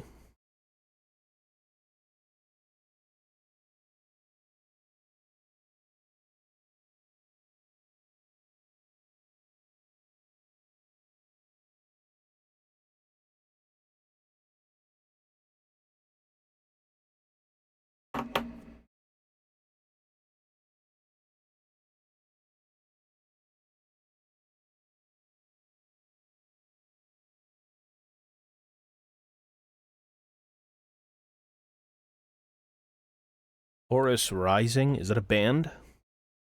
This is Scald.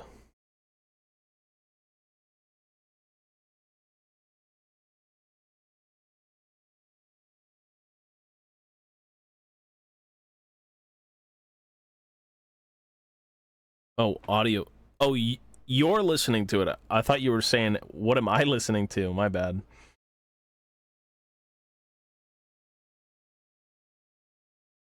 Those Horus Heresy books are fucking long, eh? What's the time on one of those audiobooks?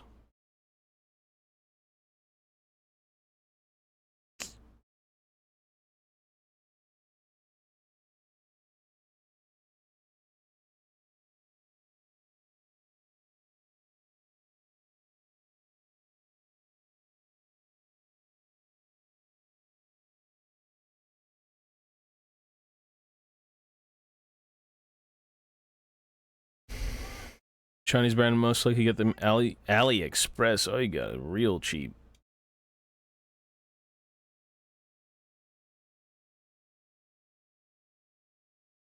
Oh yeah, those look really fine. Holy fuck, look at those, eh? Yeah. Those are tiny. God damn. Those are like, yeah, that's pretty good. Those are good. Those look good, yeah. I'll actually keep that open. I'll probably get a pair.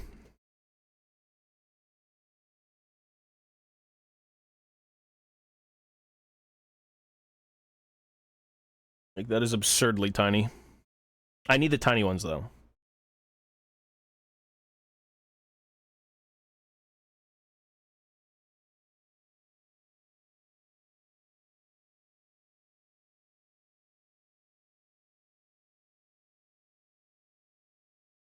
Condor, yo, buddy.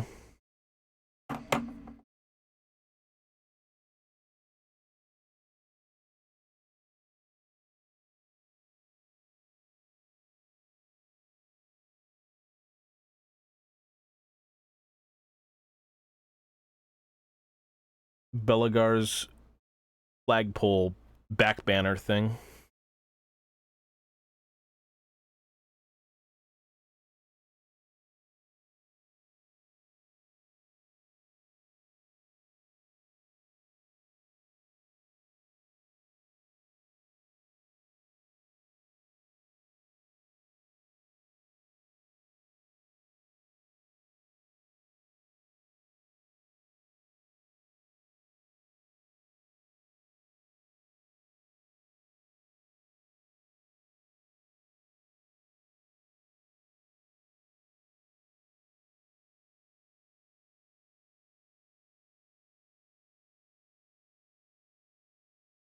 You can play, I mean, you play the game with them. With this guy, though, no, I'm not going to.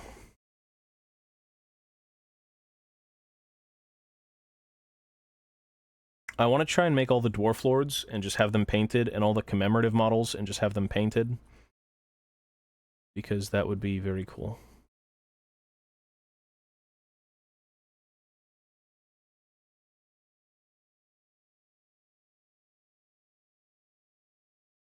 That's, these are like Night Goblins I did when I was pretty young. This is the only, because we were talking about if I had anything from, like, my childhood or armies or something, and this is the only thing I've left from, like, a childhood army. So. Everything else is gone. I think I kept that in my room at the time, and I just never wanted to sell it for some reason, so.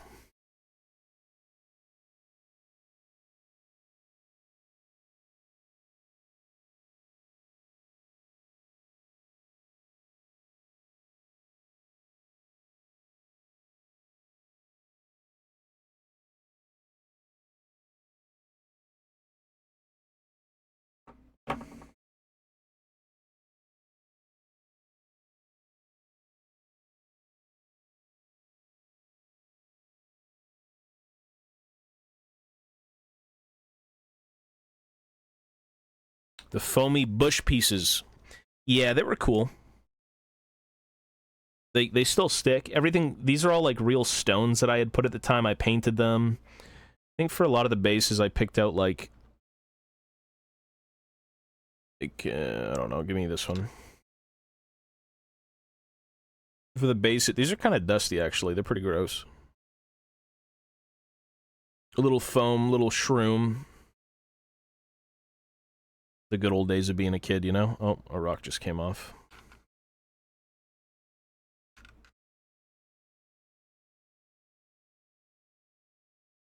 I just found a GoTrek Age of Sigmar model in my local game store.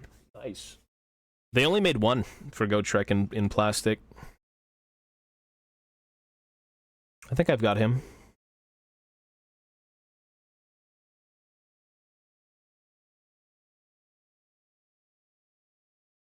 Camera Guy Dwarf? Yeah, he's in this box.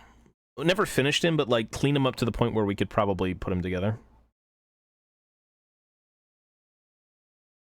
Miniatures take a while to finish, at least for me, because I kind of do everything as best as I can.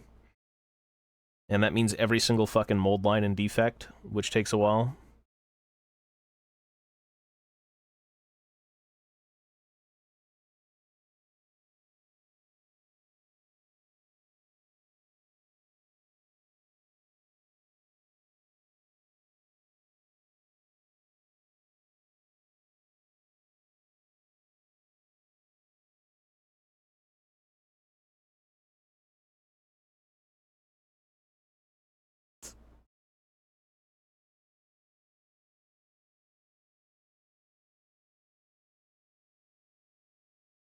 These are dwarves. It's not really for a specific army, though. These are just one-off minis.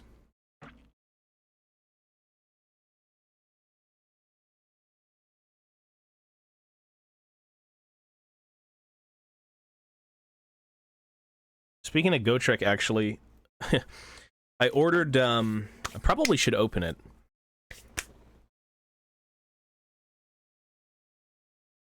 I ordered the, collector's edition GoTrek. I think it was, what is it? The audio drama script? The book is sexy. Hang on. It's a very sexy book. It's so good looking. It's got like the little fucking Realm Slayer icon. This is an Age of Sigmar book. It's not fantasy, but it's GoTrek. Ooh! Yeah! Hey! That's sexy as fuck. Look at that. Ooh, baby. Legend of the Doomseeker, Realm Slayer by David Geimer. This was pretty cool. Listening to it was, because I listened to the audiobook, I didn't read it. And, if you want to listen to the book, or rather read it, like, actually, you know what? You could never read it because it was only an audio drama. So I believe this printing is of the script for the audio drama. And I got Brian Blessed to voice GoTrek. And, this book is when GoTrek first arrives in Age of Sigmar. I think he gets, like, spat out of a volcano or something, if I remember correctly, and then a bunch of Fire Slayers find him, and he's like, what is this dog shit? Where are the dwarves? You know, you don't look like old-school Dwarden. Half the book is him, you know, after he's done killing shit, is complaining about how everything sucks, and that it's not like the old world. So, like, it's very... If you're a fantasy boomer, it's kind of the book for you. So, it looks pretty damn good. Looking forward to mine. Oh, you got it too? Yeah, yeah. But it's the script for the audiobook. Which, yeah, you should probably listen to it.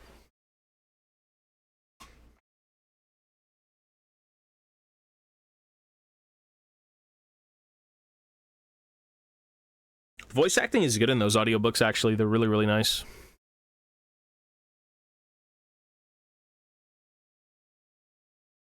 The books are kind of poo-poo. I liked... Well, it was an audio drama, so it was meant to be kind of like a story.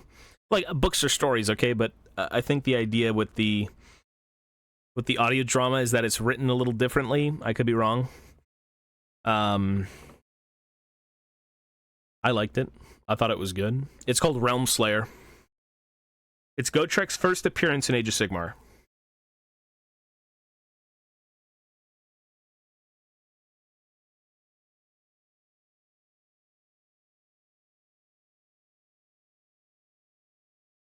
Manslayer, third book. Third omnibus, yeah. Boosa, peace man. Yeah, I'm gonna go actually play RuneScape soon. Probably just while I do something, but...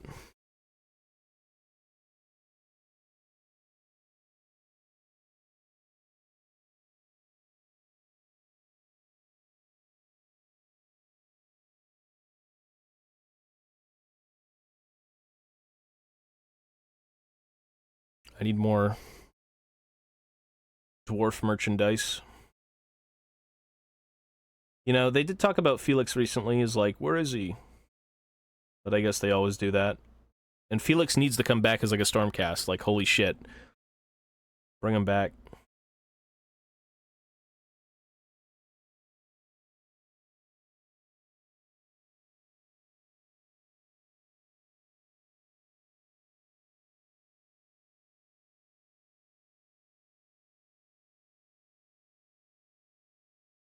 Well, I did want to do it while doing Warhammer, but I have to download it, which I'm not going to do on stream.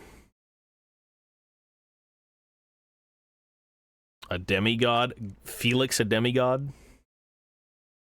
Just bring the dude back. I don't care what form.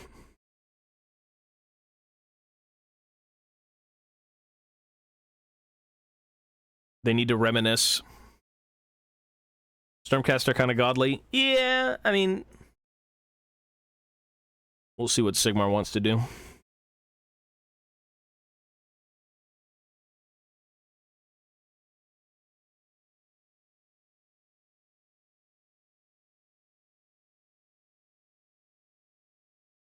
I kind of miss a lot of the characters. Like, I think if you've read the Gotrek and Felix books, you'll like Snorri. Snorri is like Gotrek's one of his oldest friends, or his like only buddies. He's a massive slayer. He's like huge compared to a dwarf. I don't know about the size of a human or something, but he's a lot taller than 4 feet apparently. And he was such an idiot. Like every time he was written doing anything, he was always kind of very cheery, but very like dopey in a way. Yeah, it was very endearing. Exactly. And he was super badass because he actually did shit. He fought people. You know, he wasn't just some pussy, he was a slayer. He was balding, so, you know, him being a dumb fuck, he nailed big spikes into his head and painted them orange to resemble a mohawk. You know, whatever. But, he ends up dying. I'm not gonna spoil how if you're reading it. But he dies. And he comes back in... that's another spoiler. I'm just done. I'm done spoiling anything.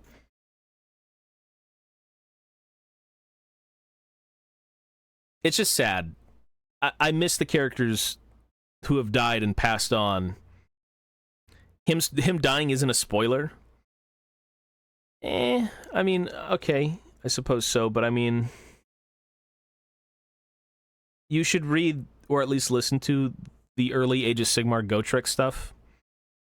Because it does... Let's just say Snorri's in it. Snorri shows up.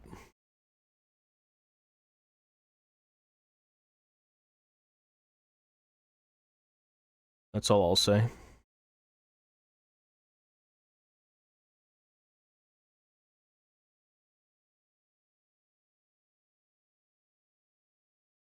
Dark and Darker.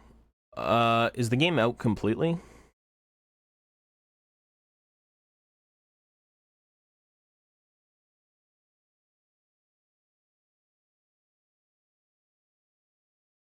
$35 completely? Maybe I'll give it a try for $35. That's not bad.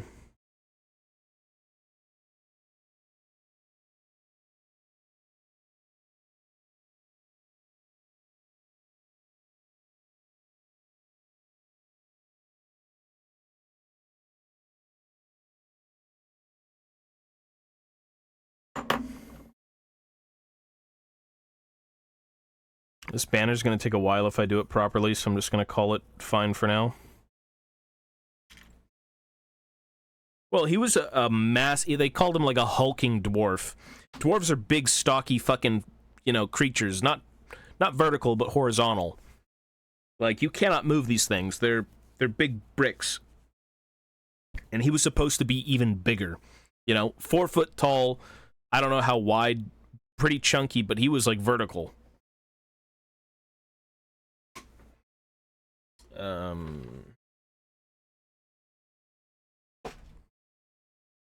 Vertical boy. I'm looking more like a dwarf. Am I really?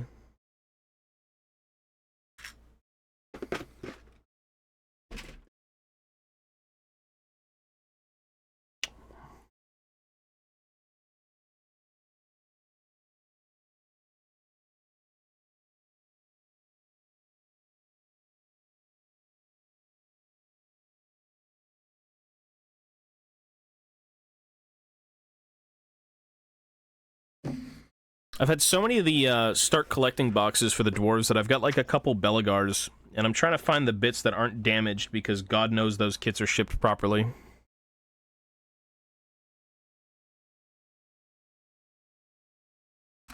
Really stupid.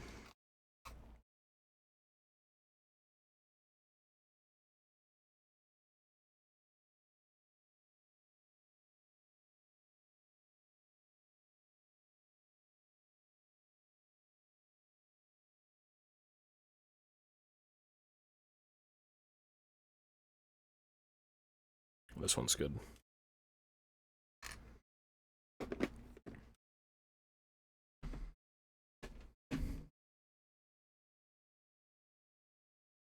Origin of your love for dwarves. I mean, look, it started with Snow White, bro. I'll tell you that. I had little fucking Snow White dwarf action figures back in the day when I was a fucking titty sucker. That was, that's probably the exact origin.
Let me fucking sit up.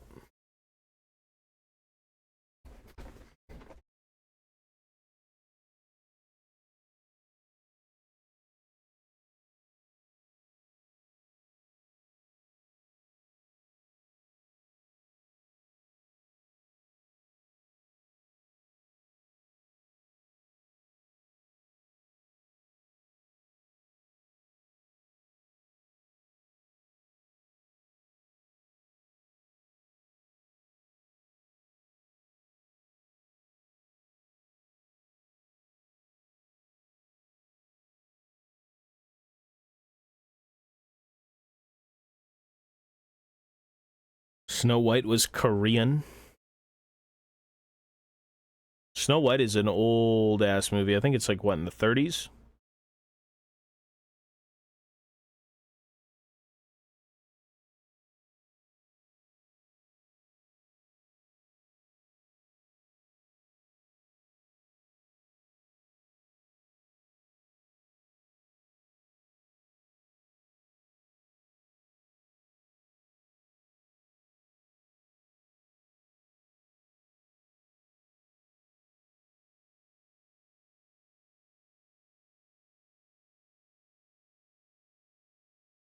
Black Library Snorri model. I've got it. It looks pretty cool. You know, crazy enough, you could probably use it in scale with everything else, and it would look normal, because he's supposed to be big, and Black Library stuff was, like, slightly scaled up. I like it. I like the Snorri model that they put out. Did they ever put out, like, a generic Snorri model? I don't think they did, right?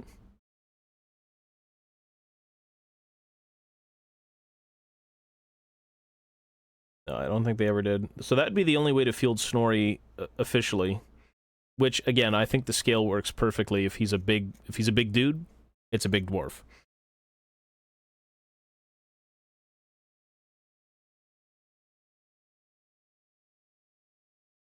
It works.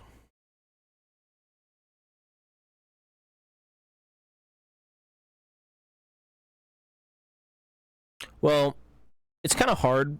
Snorri was, I think as long as you get down the nails in his head and the dual hammers. Let me go find it.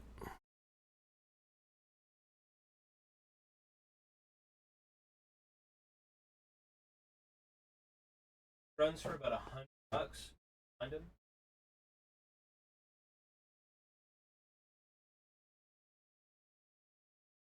So this was the Gotrek and Felix diorama. Hammer and an axe? Yeah. This is the Gotrek and Felix diorama, and I believe he's in here.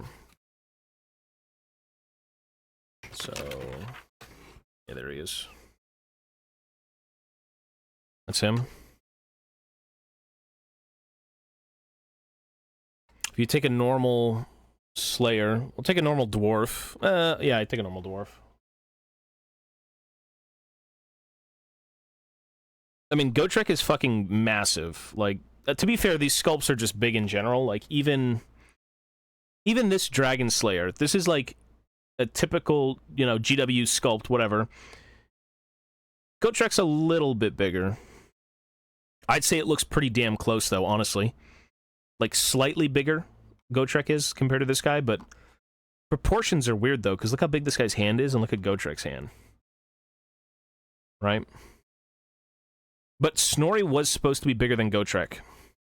I think it works out. I think Snorri is like the perfect size. You could probably even use Gotrek here.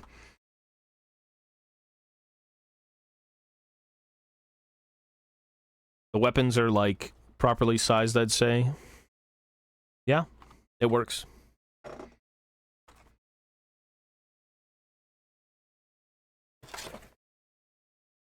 It does work.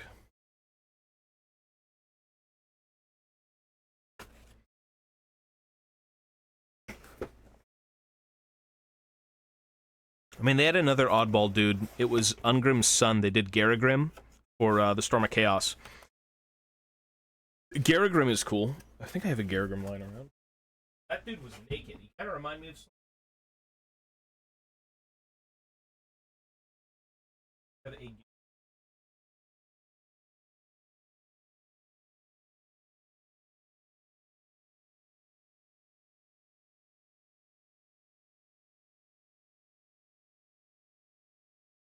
They're not owned.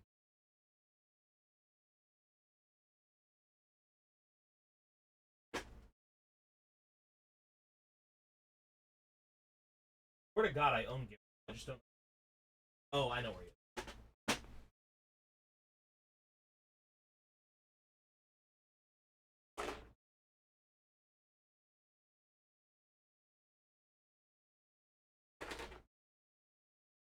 Oh, I have another Snorri. Look at that.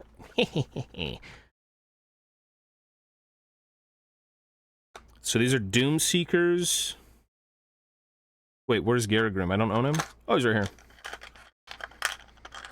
So there's Garagrim. Like, he's got his butt cheeks hanging out. This was Ungrim's only son, and he dies, so... And here, we can compare the size of Snorri, because I've got one out.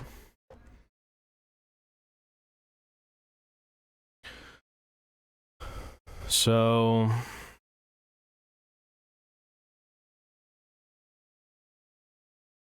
I mean, he's a big dude.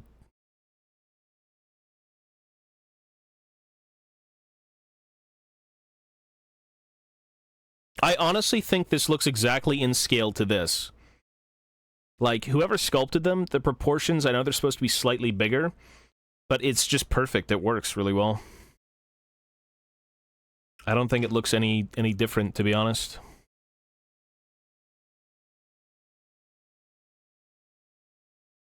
Cool.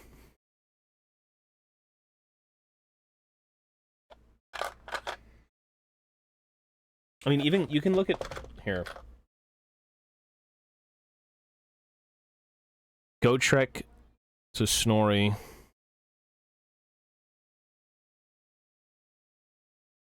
I think it looks pretty good to me. You could have them side by side and it wouldn't look weird.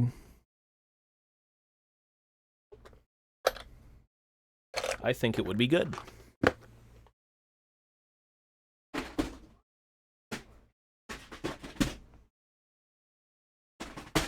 Discord, there's a link below the stream showing Ungrim. Oh, I deleted those photos. Actually, no, I didn't. Right here. There was a third photo of him that looked even cooler. It was in the End Times book. It came with a Thorgrim print. And I'm going to frame up the Thorgrim print, but since this dude became... Nightbot isn't active? Oh. Yeah, Thorgrim became, or not Thorgrim, Ungrim became like the dude who took the Winds of Fire or whatever, and then he became like basically a Fire Slayer. And, yeah, that was it. He exploded, sacrificed himself, and he was dead. It is what it is. He's dead as fuck.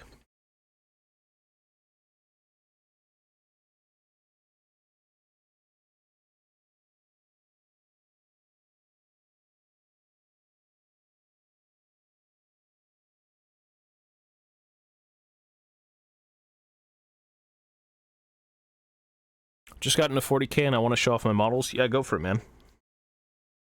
It's cool to see more people get into the hobby.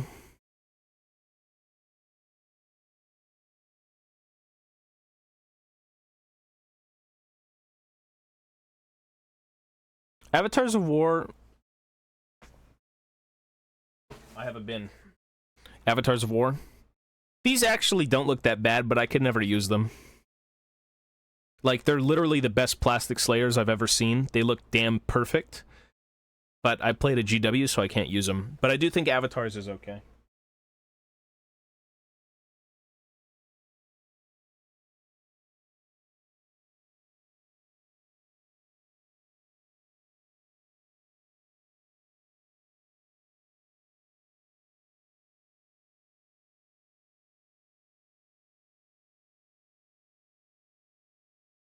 Let me show you something funny.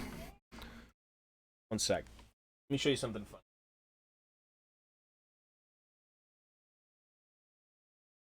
So, what's interesting about this was a weird, really weird thing. Super weird. So, Avatars of War, right? Avatars of War Slayers, right? This is basically based on Games Workshop's Slayers. You know, like, come on. That's what it is. A toy company, a low-end toy company, took this and they copied it for dollar store dwarf toys. I have a bag of them. It was very strange to find. I found them in the dollar store locally, like a buck or two.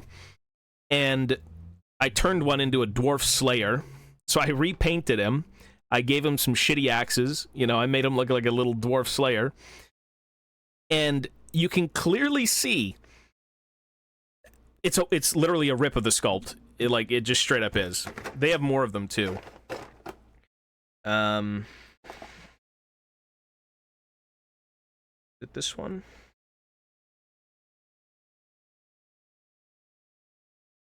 There's a loincloth piece. Well, we could say extremely heavily inspired by. Take a look at this. See right there? Look at the crotch.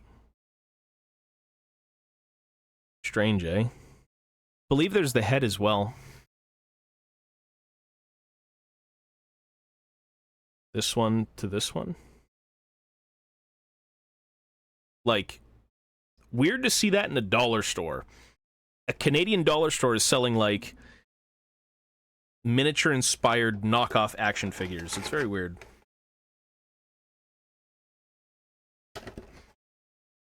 They all came, like, oddly colored. Like, some of their hair was, like, pink and purple and shit. I'm like, what the hell, brother? So I thought that was funny.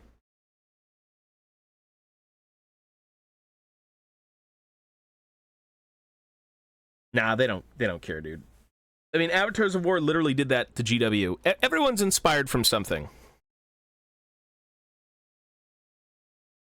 Wizards of the Coast. It's not GW? I think GW kind of does that too, no? Could you post those on Discord then? I chat with the sculptor sometimes. That's funny, man. Actually, they're in a bin in a garage. I have to find... Let me look up on Google really quick.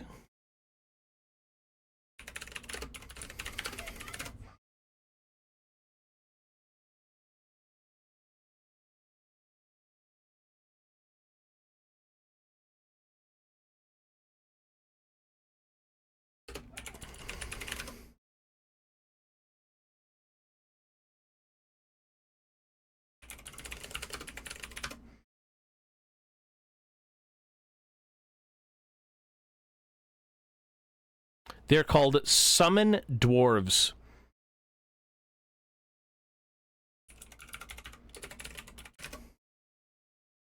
Yep.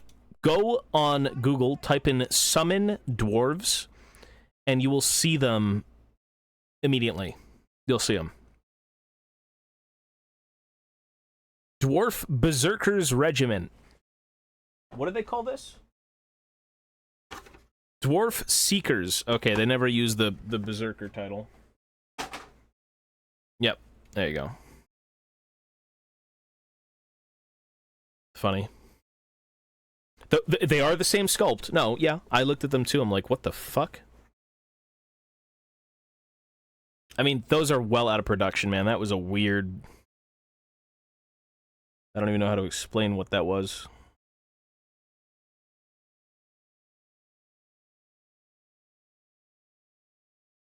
I think Avatars of War looks pretty good, though. You know, clear inspiration to Games Workshop, and, you know, supplementing the old world stuff and fantasy, but I think it looks pretty decent. Looks good. Oh, did he really? The guy worked for GW? That's fucking awesome. The shit looks good. Certain things, I'm very biased when it comes to Warhammer, just because I grew up with it, and I love the look of minis produced by sculptors. Like, I'm not too familiar with the names. The Perry brothers, in particular, though, is the ones I know. You know, a lot of the Lord of the Rings stuff. I think they did a bit of the early fantasy shit, too, and, like, it's timeless, man. It looks so damn good. But for new sculptors and stuff like that, I don't think I've looked into it. Not recently. Yeah, Perry was good, man. Like, they were phenomenal. Miss your face on League of Legends. We'll see.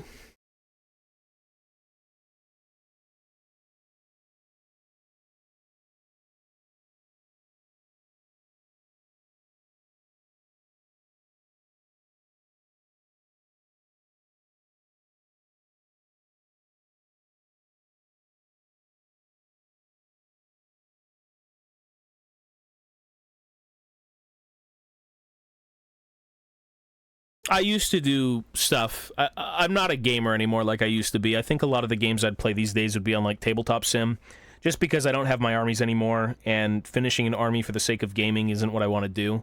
I prefer the artistic side, you know, dioramas, one miniature. I like the art of Warhammer and stuff like that.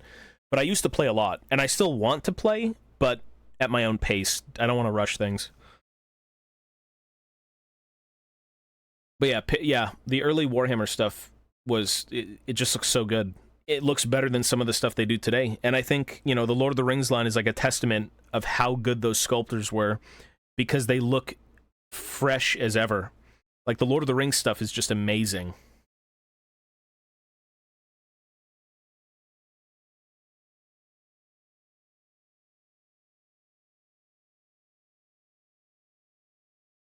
Felix, the Avatars of War guy, made the OG Fire Slayers. Like, the very first versions of the Fire Slayers. I kind of bash those sculpts. Not that the guy's bad at sculpting, but, like, they need to yell. They need to, like... They need to get... Like, Fire Slayers need fucking personality. Those guys are lacking in the face department. But they look good.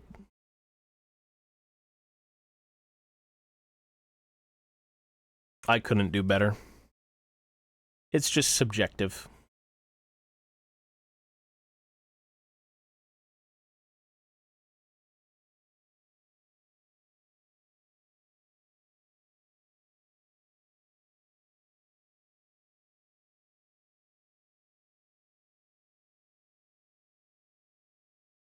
But he's a super and trying to rush. Yeah, exactly. A lot of people...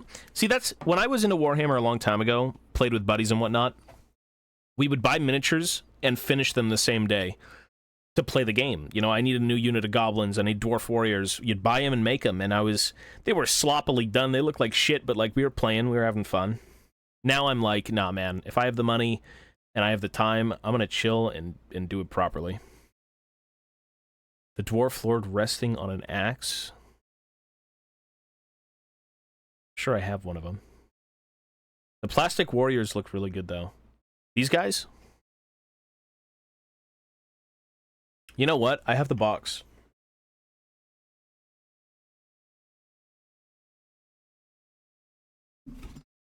This? Does it say who sculpted it? He didn't sculpt that, no. Sculptor Colin Grayson and Ali Morrison. So unless it was the older kit before this one, which I think I have the box too small.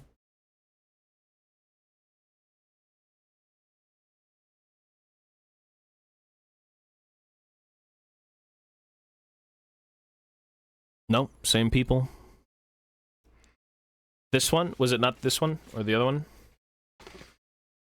A plastic dwarf warrior kit. You talking like super OG?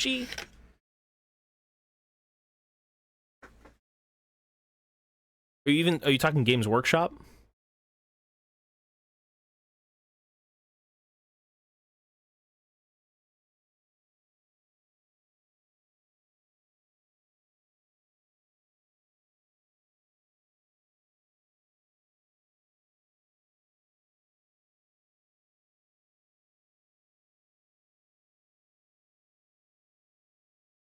Because there's not many plastic dwarf kits.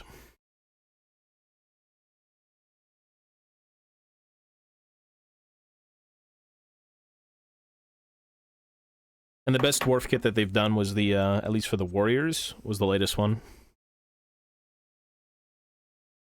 If you show me images of them, I'll probably know which ones they are.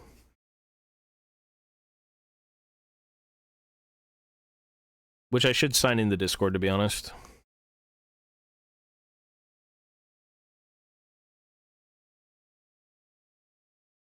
Okay. Let me go get my phone to sign in the Discord. One sec.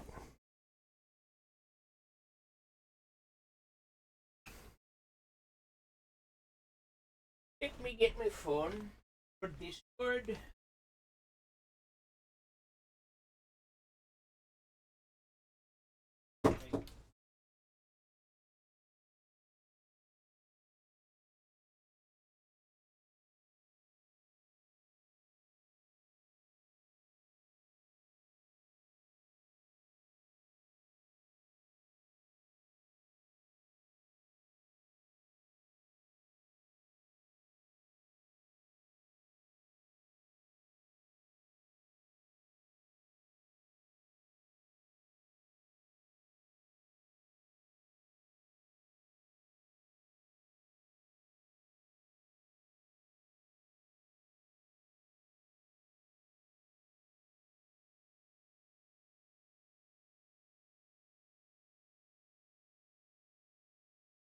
I gotta scan.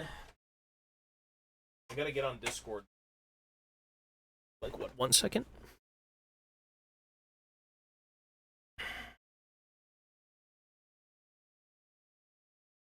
Oh my god, is it working? Okay.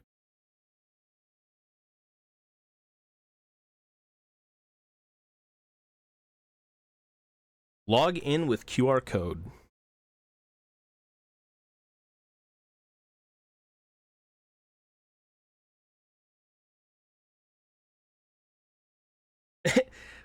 My mom messaged me. She says, you can win $30,000 playing Call of Duty in a tournament at Fan Expo this weekend. If you want to go, I will go. Get me a ticket. I'll drive. The fuck? I don't even play Call of Duty.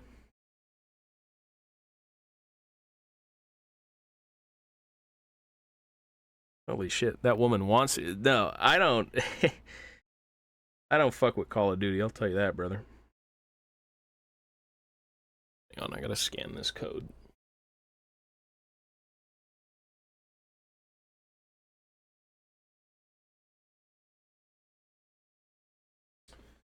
Yeah.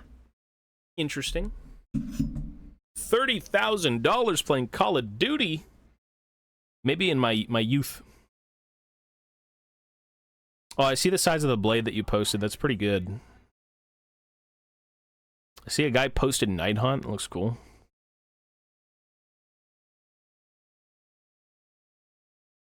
I see Chaos Cultists.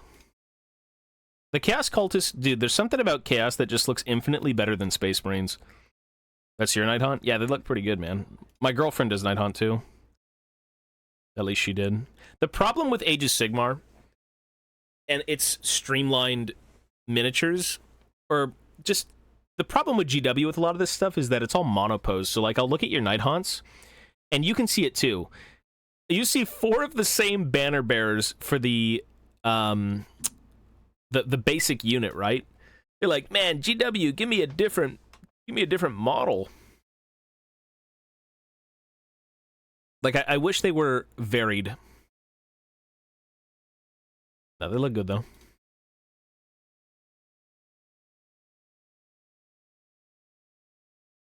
Yeah, you can do minor conversions.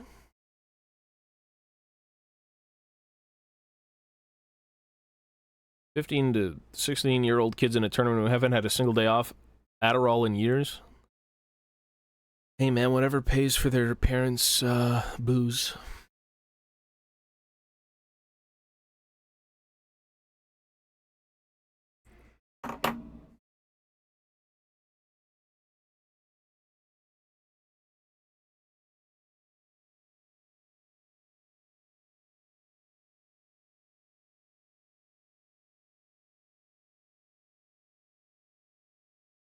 Yep, the monopose. That was such a bullshit move by GW.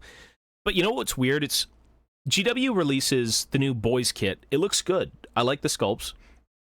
But then they force monopose them with very little variety. And some of them are forced to be shooters. Some of them are forced to be choppers and sluggers. Why? And then they're like, okay, we know you guys don't want this, so we're going to keep the old boys kit. And you could purchase the old boys to fit them in with the new ones. But they never did that with the Guard.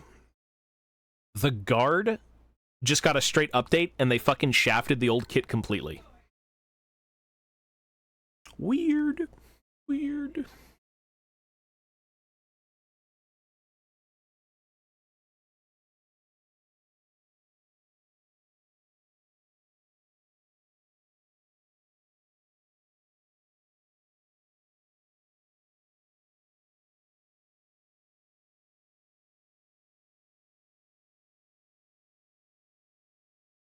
I'm just cleaning the sides.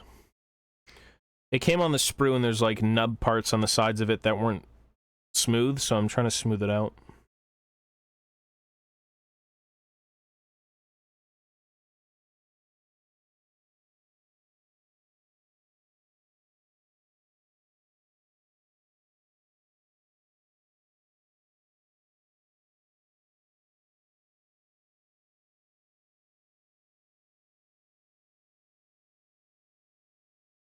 Monopose is such a bad move. It's good and it's bad. It's very good for beginners, but very bad for people who actually want to build armies and have them be unique, because you're just going to get the same shit over again. I can forgive Lord of the Rings monopose, because the miniatures are so tiny, but when a miniature is big and has the right to move its arms and be more posable, the monopose becomes an issue. Like, I don't know how you'd make this modular, and I don't think it needs to be. I think it's It's fine as it is, but yeah, they're pretty bad.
Wrong about the Plastic Warriors page I looked into was attributing him wrongly sent on Discord a link to his GW models.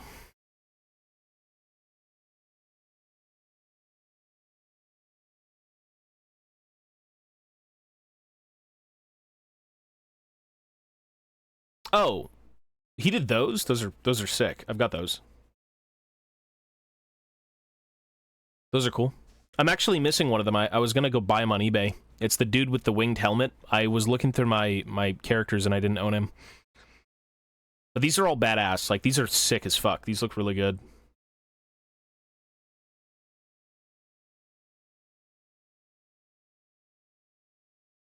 Yep, I can see the resemblance. That's why I looked at Avatars of War, and I'm like, dude, these look really good. Slightly off, you know, with things, because you have to make them different from GW. And I'm a big GW fanboy. Like, nothing trumps dwarves from Games Workshop. The Dwarf Lords that he did, they are... So this guy's not even done. It's this dude. Dwarf Lord with the repeater pistol and then the axe. I have a few of the same guy. I don't know why I got so many of these dudes, but I got, like, that's the Lord. Here's the other Lord. This one almost doesn't even look like Games Workshop. It looks like an Avatars of War mini. Like, actually. And then this dude. Yeah, that's cool, man. It's really cool. And the Grudge Thrower is, like, amazing. It's really, really good.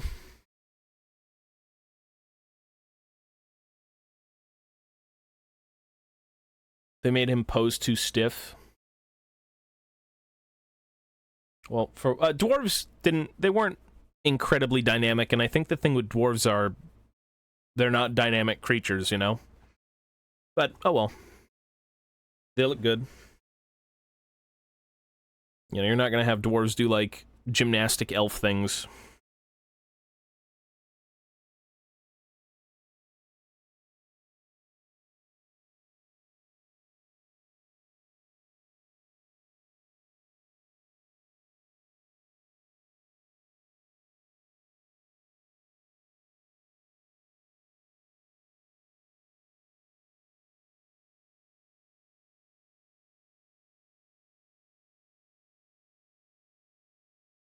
And there is something about those hand-sculpted miniatures. Because that's what it was. It was never, It's not like it is now, where it's all digital. Which, they still look amazing, but...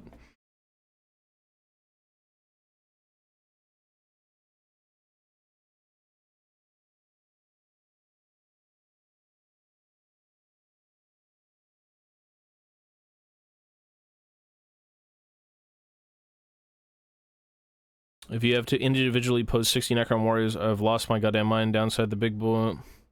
The Necrons look good as monopose, though, because I think the way they're designed and how Necrons work, it's like you don't need to have them look lively because they're so fucking, like, not alive, you know? I'll take a look at that, actually. It's a good point.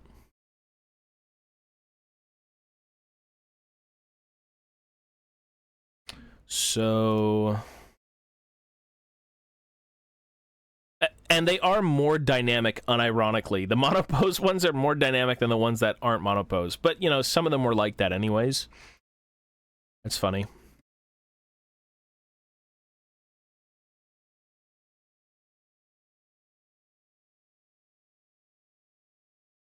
But, like, I like monopose, but too much of it is trash. No one is going to sit here and say, if you like the look of an army, that you want the same pose repeated over and over again. And I say that looking at, you know, my fucking monopose night goblins, but these guys never had anything to do with posing to begin with. Like, they're perfect monopose models, and they don't need to change. You know, they're not dynamic. They're little bastard goblins with spears. And they look good. They all line up, same pose in a few times over, but...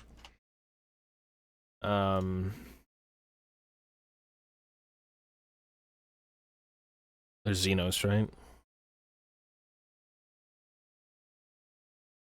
How do the new rods work for Necrons? Oh, they don't even have rods.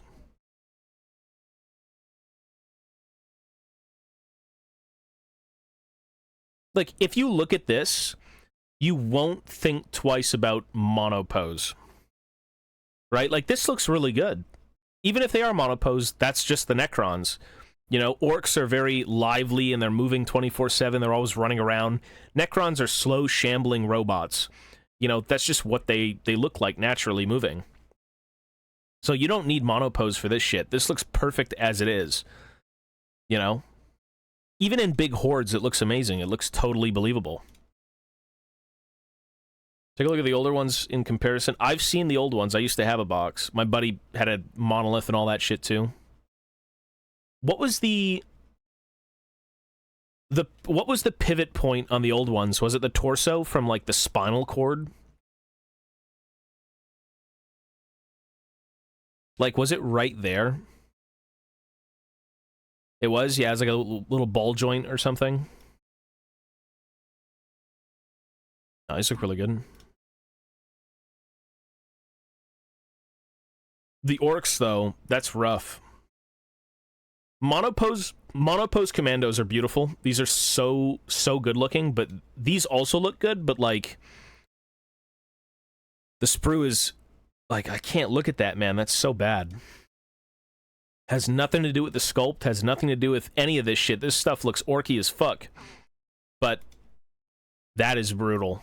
That's bad. For sure.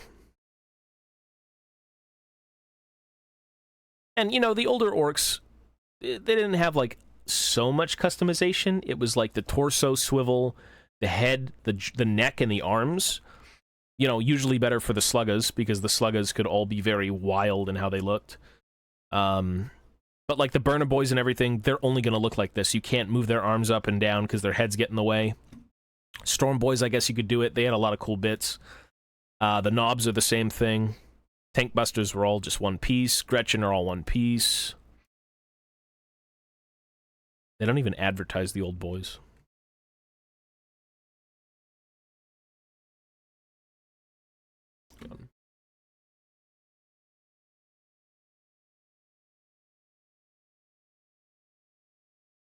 Oh, all the armies are very expensive. What else was monopose? That's a main infantry piece. Are the new guardsmen monopose?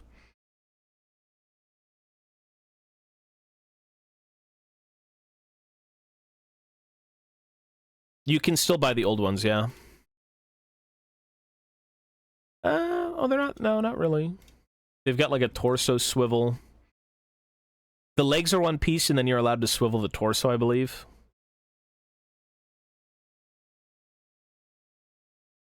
I mean, these just look really good. Like, they just look so good. Torso... Well, the legs should always be kind of monoposed anyways. That's just normal.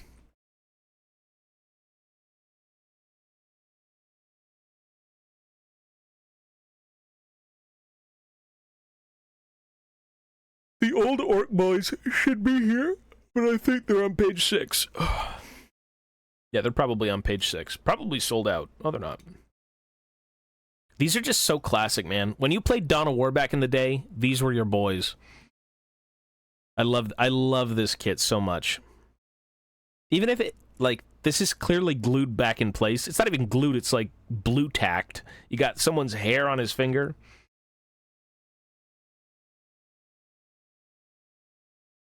It's just such a classic kit. It just looks good. You know, some people might think they didn't age too well, but for me, these were always like the orcs that I knew.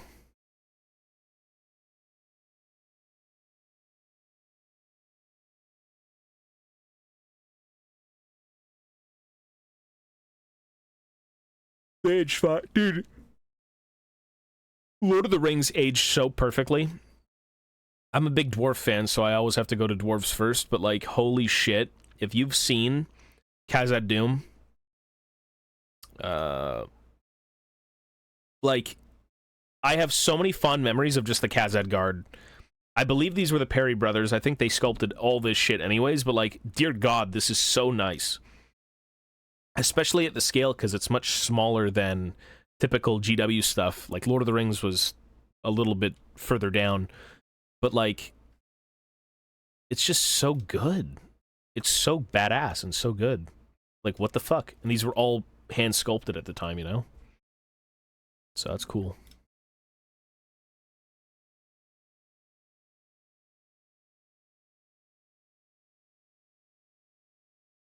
Yeah.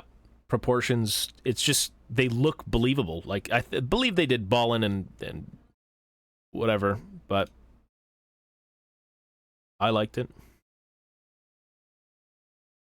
Leagues of Votann. I think they're fine. I mean, they went back and said they were clones like they used to be. The only thing I don't like, or sorry, not clones, they went back and just said they were stunted humans. You know, they're abhumans, they're not their own race. Right now, they're kind of their own thing through genetics and all that crap, being spliced and whatnot. But I don't like the idea of them being clones. I think that kind of takes away... It takes away from their humanity, as they're more of just like slates, you know, given personalities. Like, you could, like the clones, you know, they're like the clones from Star Wars, but not 100% because they all look different for the Votann. Yeah, they did Ballin.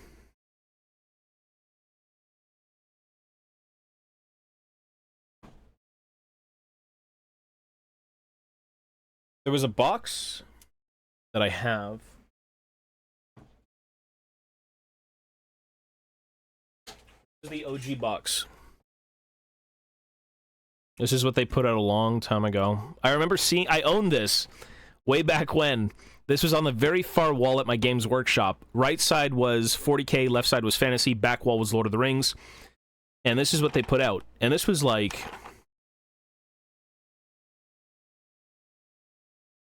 When was this?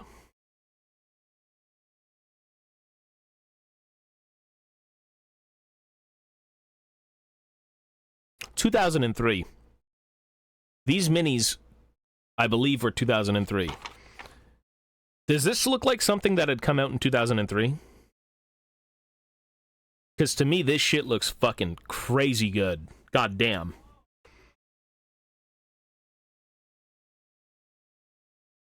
So,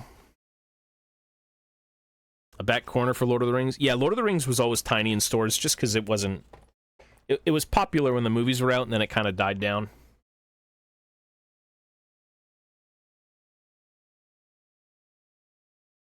Votann are very new still. They'll flesh out their lore in time. Oh, yeah, for sure. But I think the Votann, in general, they're clones. You can't say they're not clones now. You know, that's just who they are. And the thing about the Votann as well is, I think in the first time for Games Workshop, they're not on... The dwarves of a universe aren't dying. The Votann are very, like, what's the word?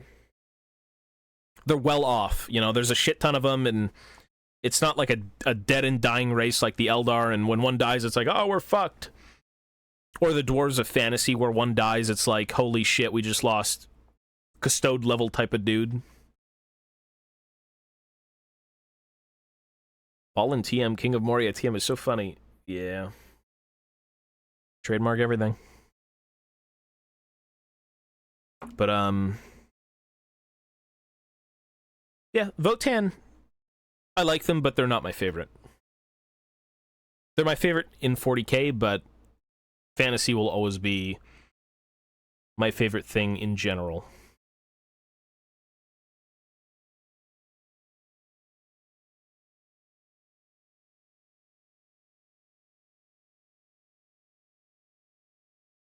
Shield's done for now. I think I could take a break.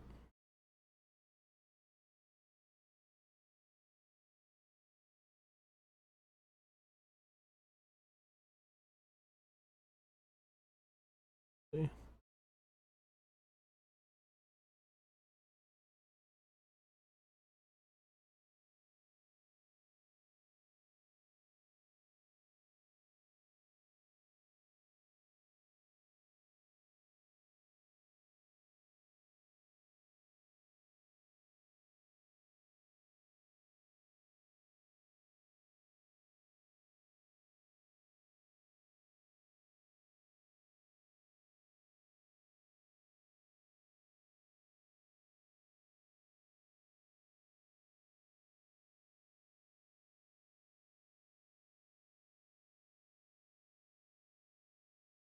Good enough for now. Faction race tier list? No, I haven't done that. But let's just say Eldar would be quite far down.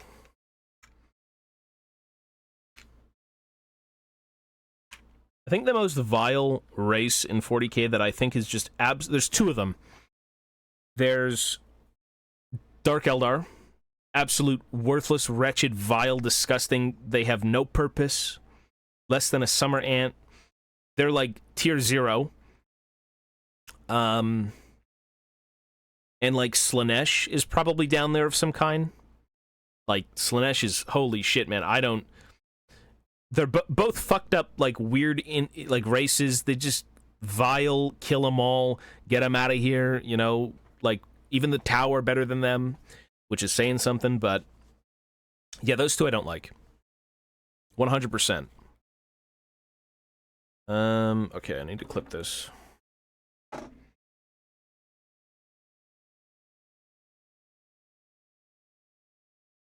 But, you know, to each his own. Everyone's into something, and that's kind of what's cool, you know?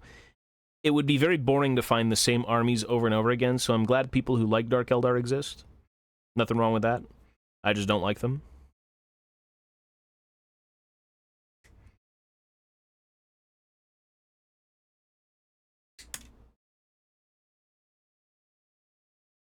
Like, it's also... I don't like them from a lore standpoint, a gameplay standpoint, an aesthetic standpoint. Everything about the Dark Eldar, the only thing I could ever give them is the idea of the raids are cool. After the raiding, fuck that shit, weird, get it out of here. You know, it's very good for them. It makes sense. It's good lore, but it's nasty. But I just remember fighting, like, Dark Eldar players. A buddy of mine played Dark Eldar in Tabletop Sim. And I'm over here playing Orcs, and I'm like, bro, everything's hitting on 6s. 5s weren't bad enough.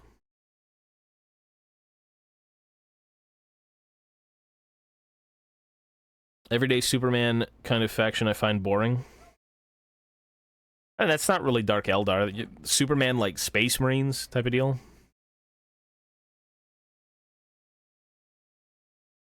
Imperial Knights. I don't like Imperial Knights because I don't view Imperial Knights as an army. I view them as, like, an ally.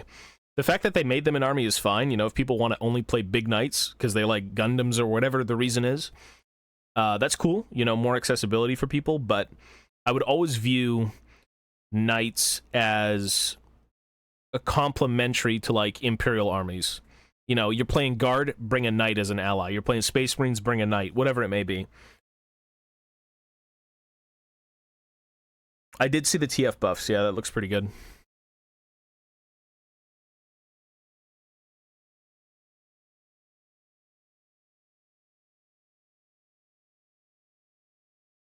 Well, their lore, no, their lore is very fucking creepy and disgusting, and I think it's good. It's just I don't like that. It's not my thing. They're like really... They're just gross, and that's the point of them. They're supposed to be gross.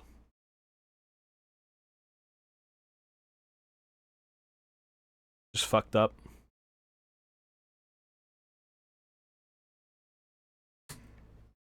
Well, they're elves and they're edgy elves, so that's like double L's. First X-rated TV show gonna be a Warhammer show. I don't know about that. It's a little bit of a stretch.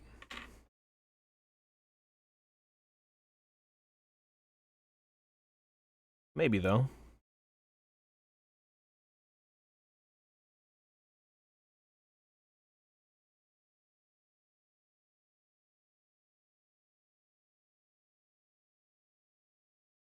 Love of Dwarves never really swayed you play like Orna.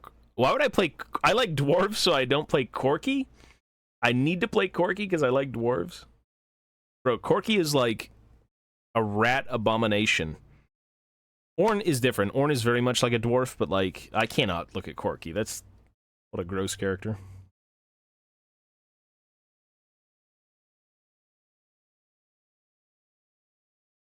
But I can see why, you know, he's in a little gyrocopter and he's a short dude with like facial hair.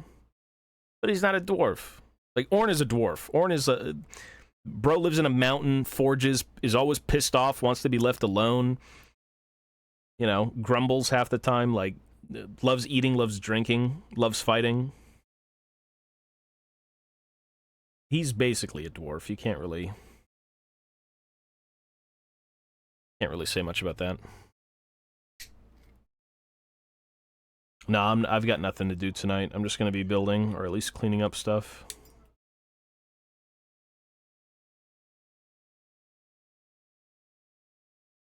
Gragas could be a dwarf. Yeah, he's a big dwarf. But it's not the personality of a character that emulates a dwarf that I like. I just love dwarves. Like, the personality, the look, just everything about them I enjoy. So when a character kind of embodies some of that, but not is a dwarf or is any of it, it's like...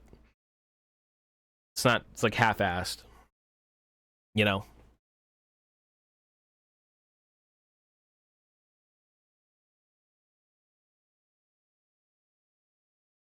It's close, but it's not the,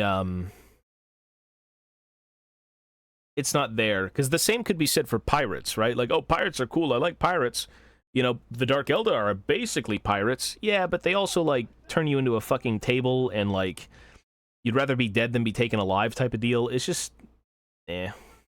They're also elves, which is, like, big L.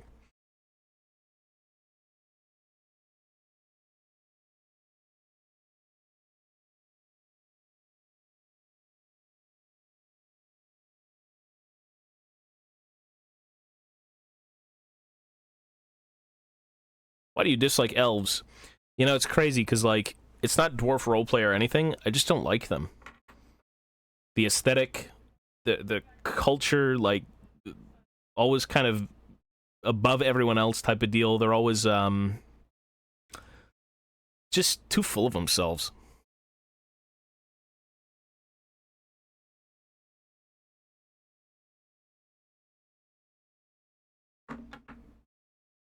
The aesthetic, though, is a good choice. That's for disliking them, the aesthetic is up there quite high.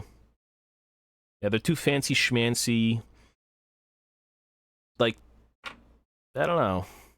Just too high and mighty in terms of, although dwarves can absolutely be that. I think most races are, you know, to some degree, flaunting something, but elves are just, they take it too far.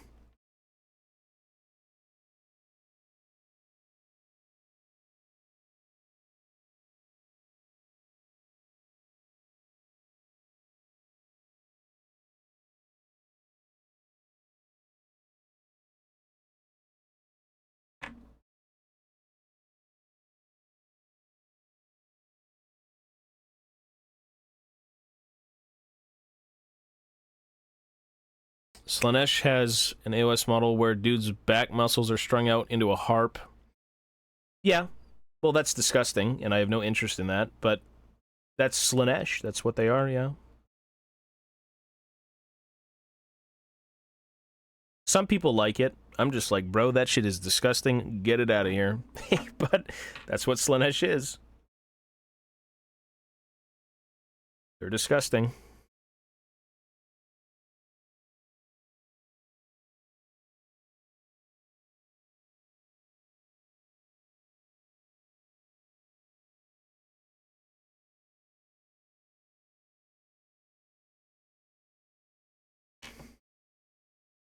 What's your favorite part of the process? I think putting everything together.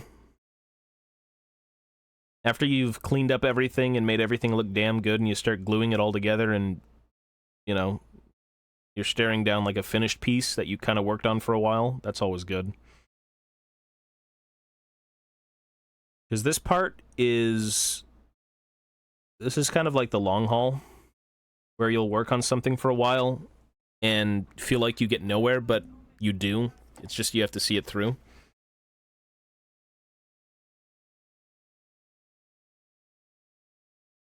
Pinhead from Hellraiser. When I think of Slanesh, I just think of... I don't really know why someone would ever be into Slanesh unless they're really, like, horny or, like, made-up shit. I just don't see anything of value in liking Slanesh. Like, what is drawing you to Slanesh? But I guess that's kind of a cool thing, because, you know, to each his own, and everyone has to like a different thing, and that's totally fine. I just think they're gross.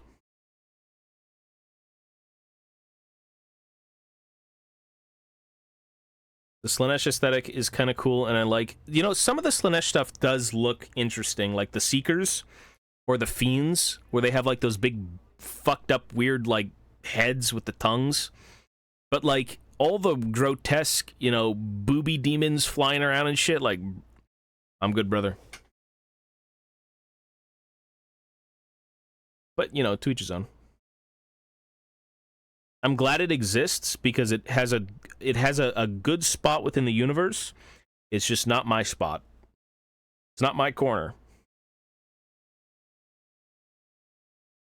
And I believe Slanesh is kind of one of the more unpopular armies. Mostly, right? I don't know why Slanesh would ever be popular at any, you know, compared to the Empire or something like that, which is more relatable.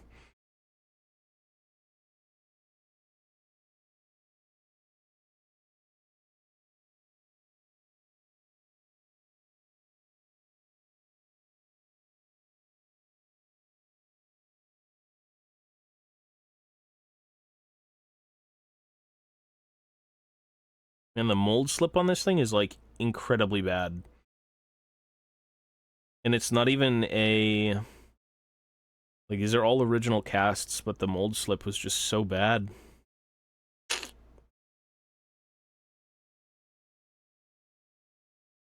don't even know if I can save this thing.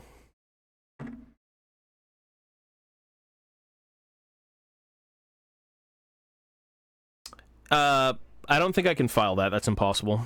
I'll have to use, putty. There's no way you can file, like, a couple millimeters off where this is. Like, I'll show you. Would be interesting to own another one just to take a look at it.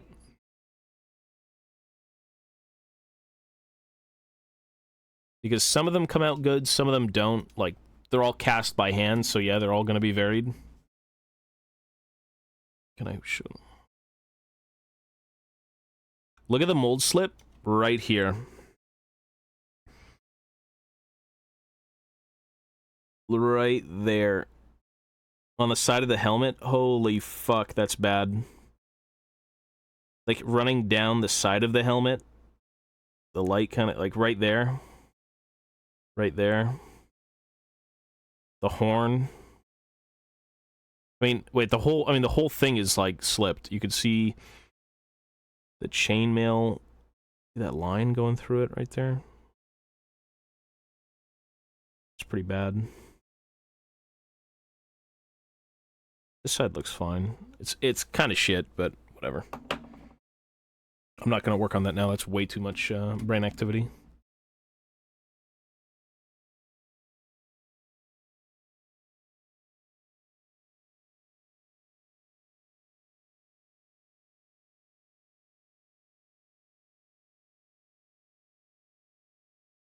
Camera's not focusing.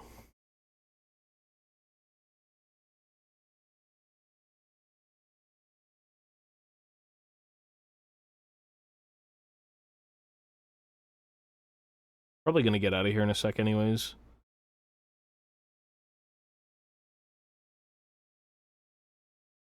Put him back in the regiment. Bro, he's carrying a Dwarf Lord. He's carrying fucking Ulrichson. Dude's a fucking shield bearer. There ain't no hiding him.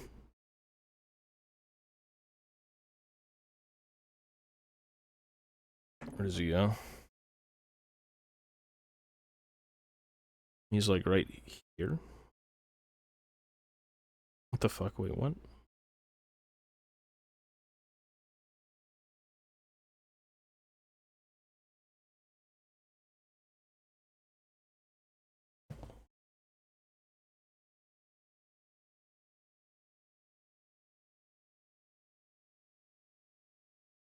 There we go. Yeah, he's the,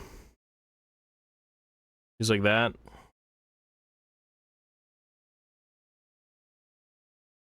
And then Ulrichson is up here. Then the other dude's on the other side. Oh, he'll be fine once painted. Yeah. I do want to do all the Dwarf Lords, though, because I, potentially having artwork come in of each Dwarf Lord that I kind of want to put with a miniature, or their miniature.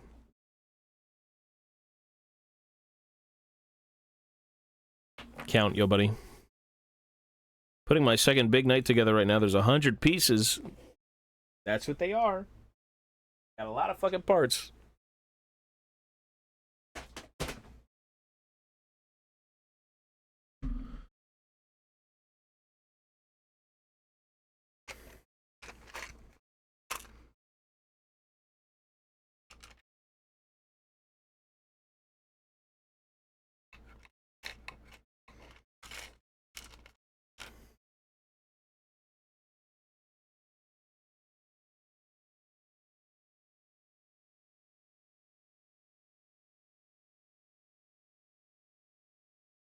So, oh shit.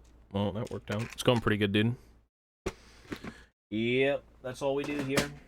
I don't think I have any other interest that will ever be portrayed on this screen, or this stream while doing Warhammer.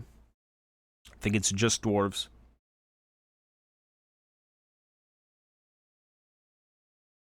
Putting a single Lumineth model together, it's 100 pieces. The new Age of Sigmar stuff, or the new kits in general, have a lot of stuff going on, so I'm not surprised that some are pretty intensive. And I mean, you want to get as much bang for your buck, right? Like, you don't want to buy a miniature and have a second to put it together and all this stuff, you know? If you're able to work on it and customize it and do more with it than usual, that's better. Like, money well spent. I'll never run out of dwarves. Although, you know, with the old world coming back, I kind of want to do orcs and goblins again. Because they have some of my favorite units coming back, which I never thought would come back, but they are. So I might do orcs and goblins. Because I still love orcs, but I love dwarves more.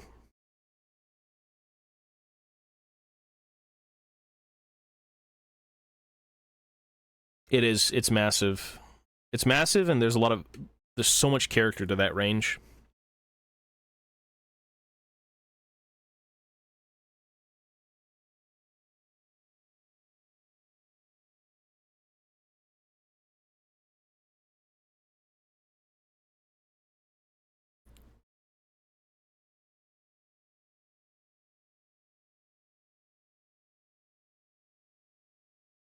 I mean, the thing with the orcs and goblins having so many miniatures, though, is their army is just so big.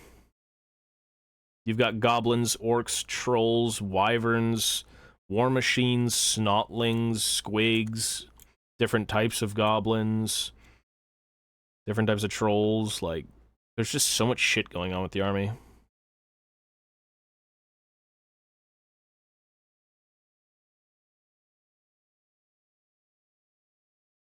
That's what I loved about them, is they're so unique. And there's orcs and goblins, you know, people like both.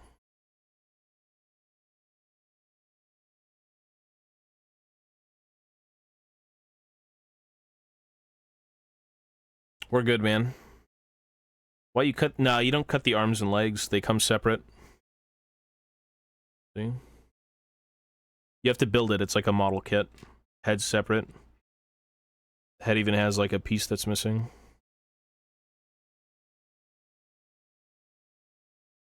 Recently got gas from winning a local tournament, dangerously close to starting an orc army. I'm getting out of my orc army, dude. If you ever want orc minis, like, you know... Woo, I gotta go through my bins and just get rid of them.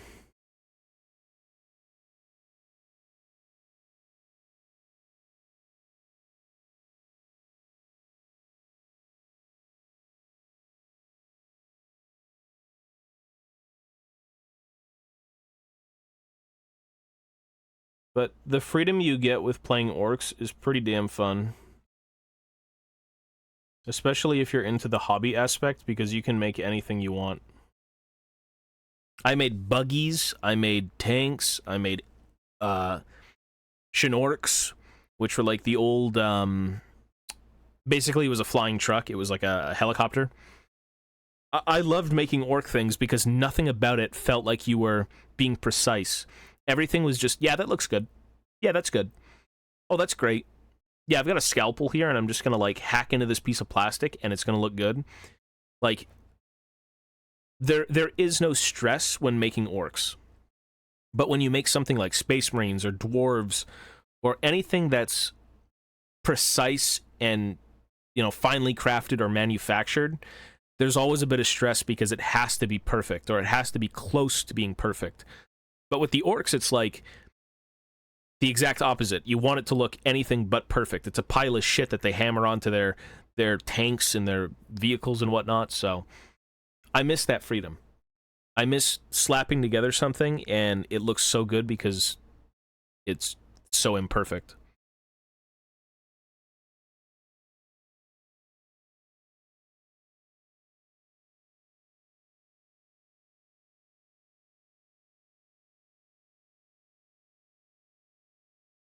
But again, with the dwarves and stuff like that, it's extremely hard to make something look really nice because it all has to be well done.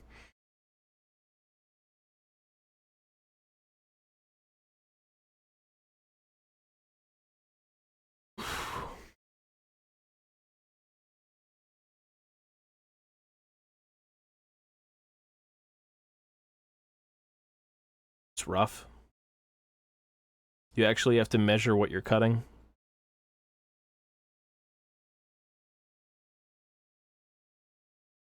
You have to put a little bit of brain power into what you're making. To make the best orc stuff, you just turn your brain off.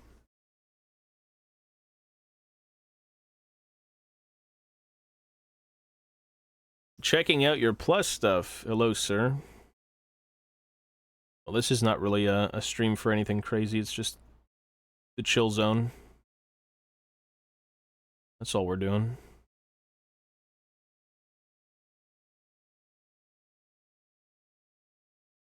This is where all the weirdo Warhammer people congregate.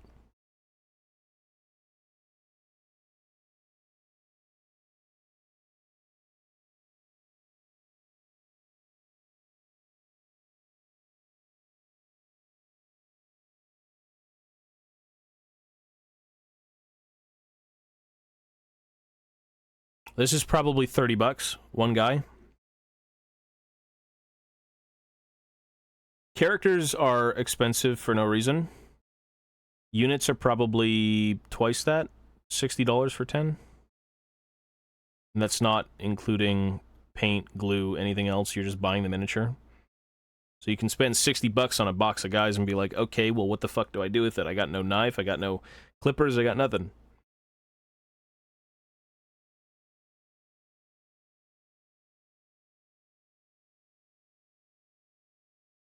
Malifaux.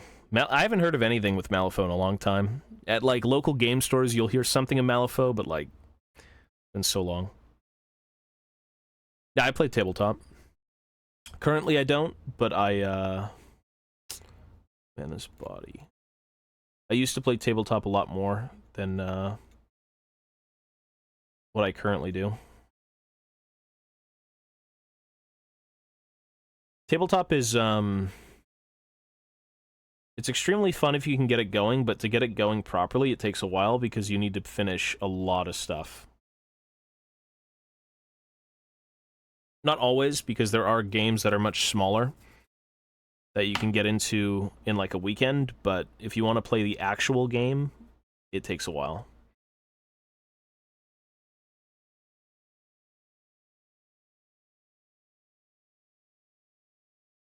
I mean, for GW, though, selling miniatures is selling it for the game. So, like, whenever they come out with something, it typically has rules, and it's meant to be played and purchased, or purchased and then played for the game, and not so much for the collecting. They do have collection miniatures that are, like, one-offs, characters from books and different commemorative minis, but a lot of what they sell is, you know, are you playing the game?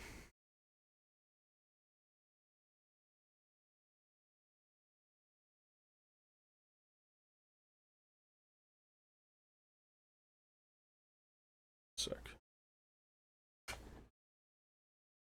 Can I just swap the body?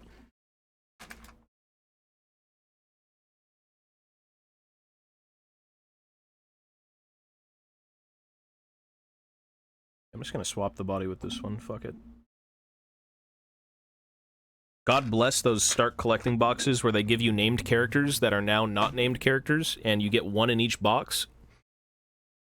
Save it for a rainy day, use this one.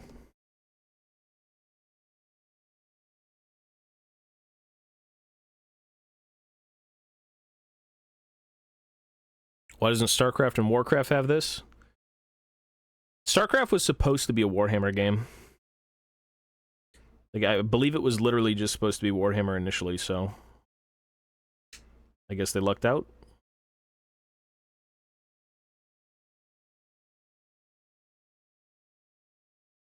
Well, it's the size of the miniature that's kind of weird.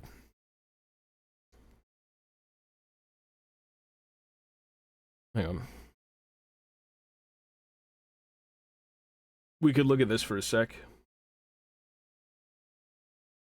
So if you're looking at... Let's go to Age of Sigmar, because that's what I'm looking at right now, or working on. So Cities of Sigmar. The thing I was just working on is now called a Cogsmith.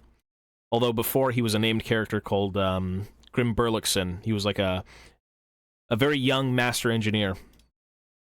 And he's not even for sale anymore. He's gone. Look at that. He's so worthless in the game and so forgotten that he's not even in the game anymore. Okay, so he's not here, but he would be $32. Right, $32 is the price for a character, a dwarf character, and he's right there, and that's the box set I was working with. So $32, $34, $24. This is a fantasy mini. I guess these are also fantasy minis. Less plastic, though. What's an updated character? How about Stormcast? $55! $45! Okay. So he's about $10 cheaper.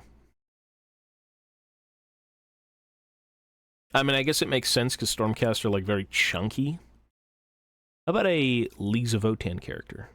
Which, I mean, it's a new sculpt, but... Call is what, 32? $50! Goddamn! $50. I guess they are a little bit newer and have more going on. It makes sense. If you've seen the Leagues of Votann, it makes a bit of sense, yeah. I don't really know how else I'd relate the prices. Maybe a fantasy miniature to a fantasy miniature.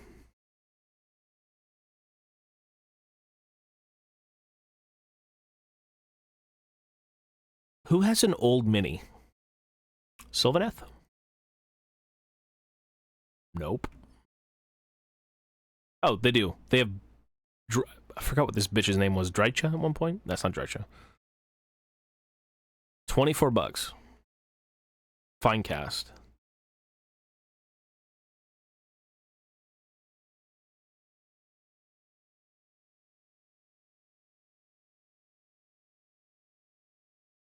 Why are the dwarves so much more money? The Saurus Old Blood is the exact same thing as the Dwarf Lord, like the Belagar model, and the Rune Lord, and the Cogsmith. 3224. Okay. 3224. It's the same thing. This is the exact same thing. It's a one model, one sprue. The price... Oh, the update hasn't hit all the models. Oh yeah, they still sell 90s Skaven models. That'd be funny. Let's take a look at that real quick for the price. So, Belagar was 32. The Claw Lord is 34. Okay. I think that's fine cast. Really, it's plastic. I've never seen that model. The worst thing I think in this entire website is this. The Scryer Acolyte, one of them is $26. No, I think you get two. No, it's one. This blister contains one metal Scryer Acolyte. One model from the 90s, or like super early 2000s. Oh my god. The paint job is really good. I think it sells it a bit more.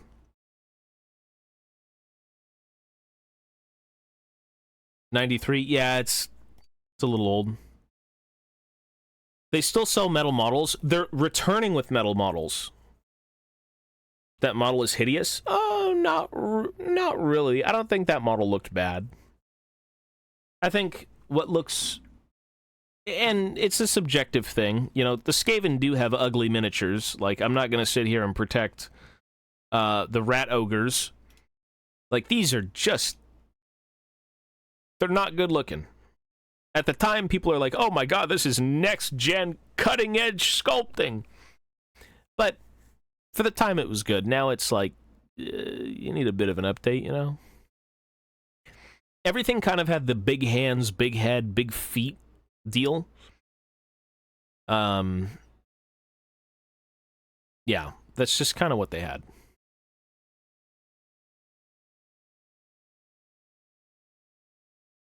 Action figure shoulder joints. Yeah, it was just for the posability.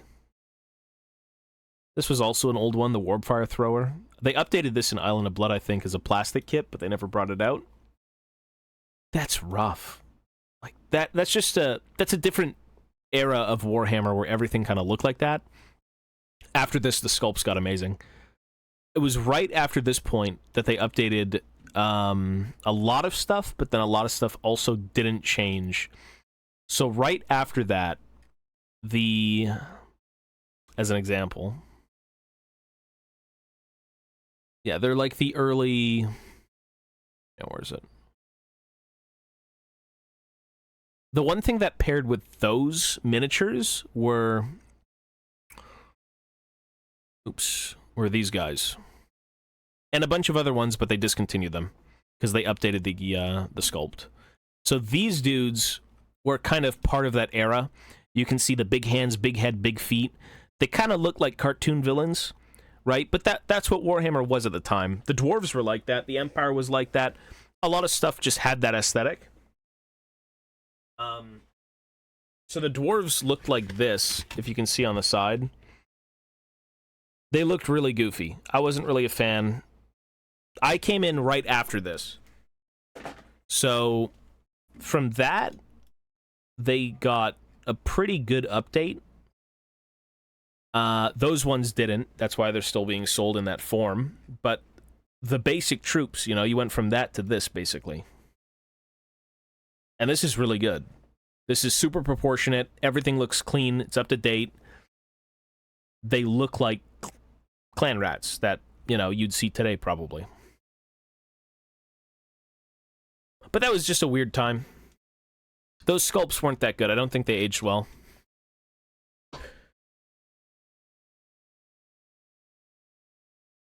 I've seen some of the controversy, yeah. It was, they changed the cost of the DLC after they already said it would be a certain price, right?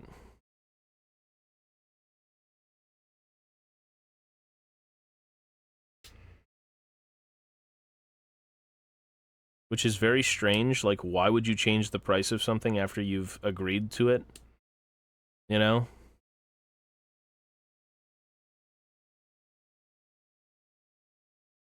And most of it's Warhammer, yeah. I'll do other stuff, but, like, typically on this channel for now, it's just Warhammer.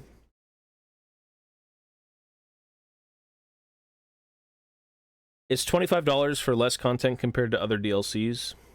Inflation. The world's gone to shit. Thank God I don't buy Warhammer DLC because they haven't updated the dwarves since Thoric. And I think Thoric was free.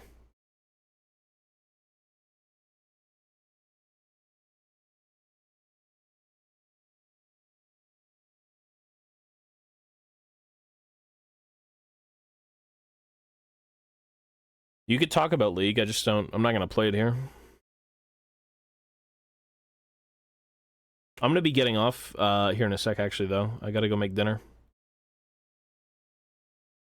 We must eat the dinner. Terrain? Not anymore. I used to make terrain as a kid. You know, me and my mom used to go collect twigs and leaves and rocks, and we'd use the glue gun and make little barricades. And, you know, like outside pieces on cardboard and whatnot. We made a table at one point, and I was so dumb. I remember making... I had a... In my room... I don't know how long you guys have been doing the hobby, but does anyone remember the roll-out green grass mats that Games Workshop put out at one point?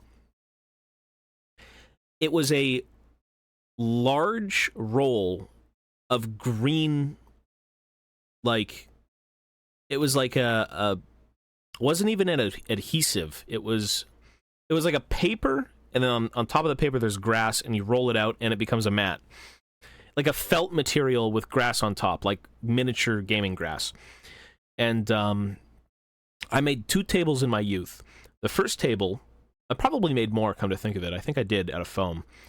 But I was young, and I set up a big dinner-sized table in my room, and it had the flocked grass on it, and then it had my Warhammer miniatures on it, and every morning I'd wake up and just, like, play with them. I was a kid, you know? Fuck playing the game, I just want to, like, move cool things around.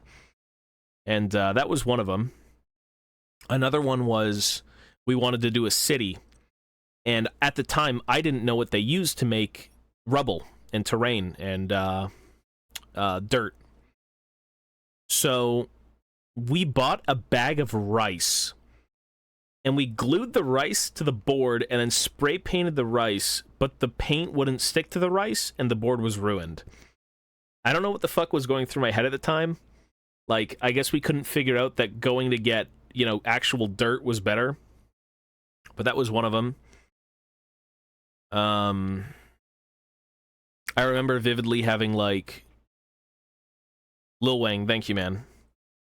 I remember I had a foam goblin cave that I made. It was cool, man. My mom and me did a bunch of shit like that, and I loved it.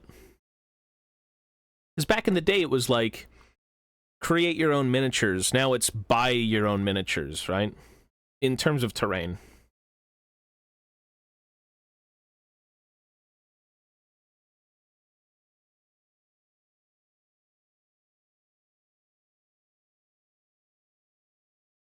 Now that Games Workshop can produce stuff, they're like, fuck doing it your own, you know, on your own time.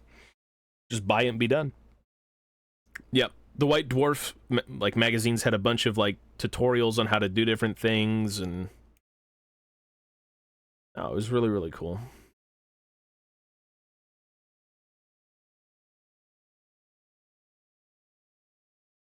So that's what I grew up on. There's an AOS game coming out. Yeah, it's like they've beta tested it already. It was live for a bit. Probably not gonna play it, but it looks like they care about what they're doing, so that's good.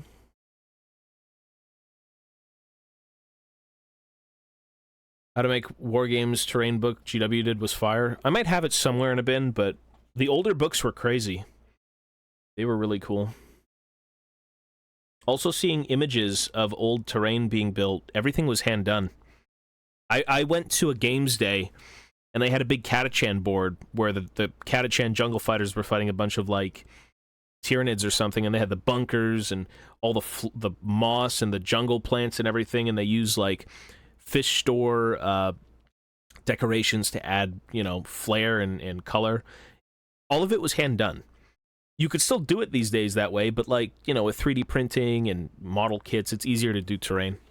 And it fits the game a bit more just because the aesthetic is established, and, you know, if you have the piece pre-made, why not use it? I've seen Turnip 28. I've looked into it. I don't think it's for me, though. But the aesthetic looks pretty interesting. I think before there were no minis, right? Now the guy put out, like, a Kickstarter and he sells the minis.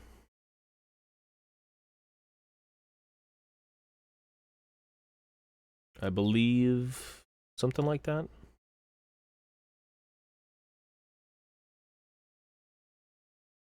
It's an RTS.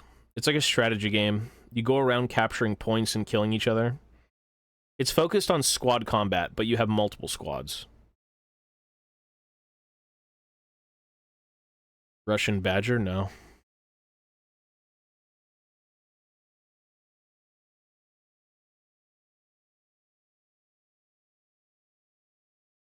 Sells the files because people asked? Oh yeah, for sure. I mean, when you create a game, you should sell the miniatures for the game. Ideally. Makes sense, no? And that game's kind of got, like, this Napoleonic, like, everyone's a vegetable weird thing going on. The aesthetic is different, but it looks cool.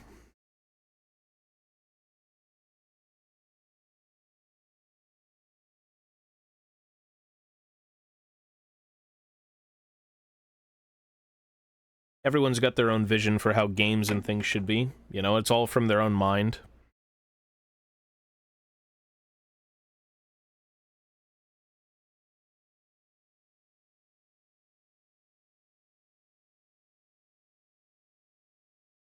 I'm in Toronto right now, yeah. It's Turnip 28. It's very unique. It's definitely its own thing, and you probably haven't seen it elsewhere. So once you've seen it, you're like, okay, yeah, I know what that is.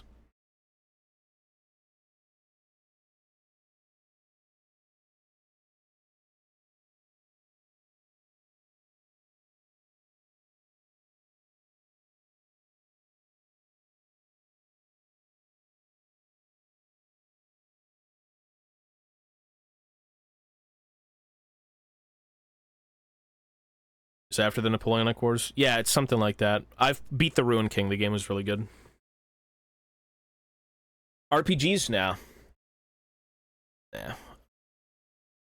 I think the problem with RPGs is that, yeah, they can take a little too long, and instead of that, I can do Warhammer, and I just prefer to do Warhammer.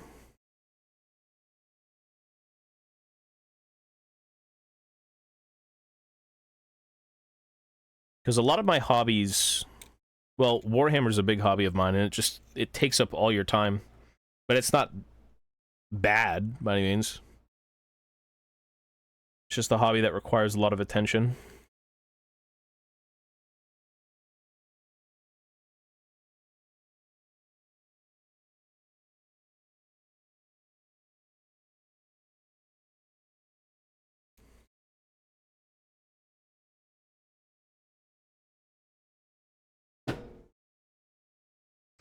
Well, that is true, because you can work on it for so long or instantly give up and, you know, complete a piece in 3 minutes if you wanted to without scraping a mold line, but for me, I like getting things done, like, entirely. I like completing it 100%. So it just takes a lot longer.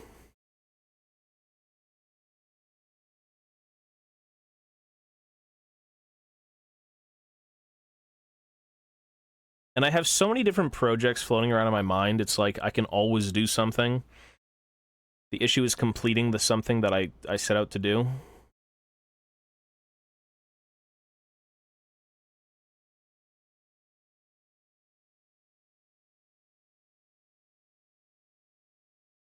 I want to do dioramas.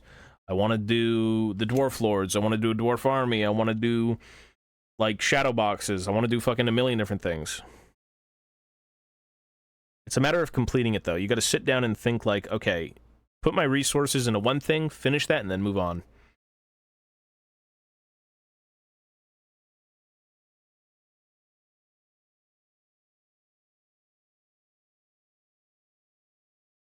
Completionist? I enjoy it, yeah, for sure. It's more of a perfectionist, I think, is a better term. Yeah, completionist is... Nah, I'm not a completionist, I'm a perfectionist, but that's the issue, is nothing will ever be perfect. And, you can try to make it as perfect as you can, but, you know, you might eyeball it a lot more than you should and just instead move on. Way behind on my model? Yeah, you will be. Everyone owns too much Warhammer. I do. I own a lot of Warhammer. But I like that I own only the Warhammer that I love, and not Warhammer that I'm persuaded into buying for whatever reason. Every Warhammer purchase I make is 100% something I love. I don't purchase random things for the sake of, like, oh, you know, this is cool, that's cool, whatever. You know, if you can establish what you love, you'll save a lot of time and money and effort. Because I know a lot of people who get into Warhammer kind of buy a bunch of shit. I don't blame them, it's a lot of cool stuff, but unless you can get it all done, you're kind of spending too much time and money on wasted effort.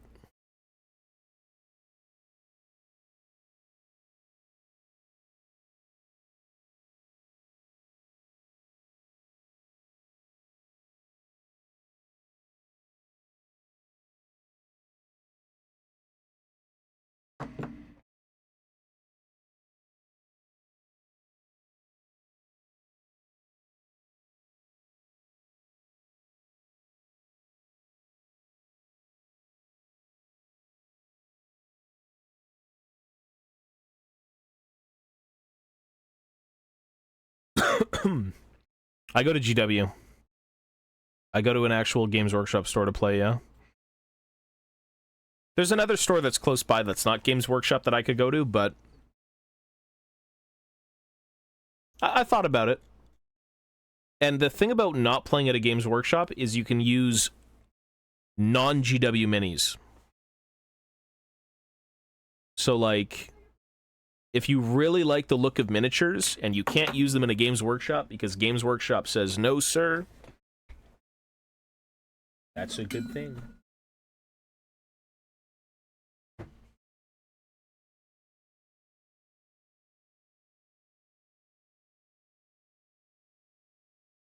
Oh, my back! My spine!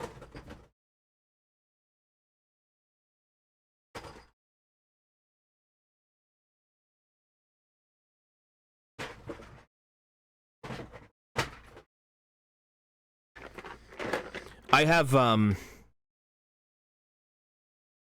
bin of these things, and I would love to use them, but then I always think, if I take them to a Games Workshop, I'm gonna get, like, crucified. They're fucking cool as shit, and, I can't use them. But they are dwarf golems. So you're supposed to, like, obviously cut this shit off. But, you know. They look so cool, man, but I can't use them. Yeah, these are really cool. There's a bunch of different poses, but, they're very, like, Warhammer Fantasy. They fit in really well, because the aesthetic is not too far gone. It's pretty simplistic, but bring them out, GW, and you get my money. Stop sleeping.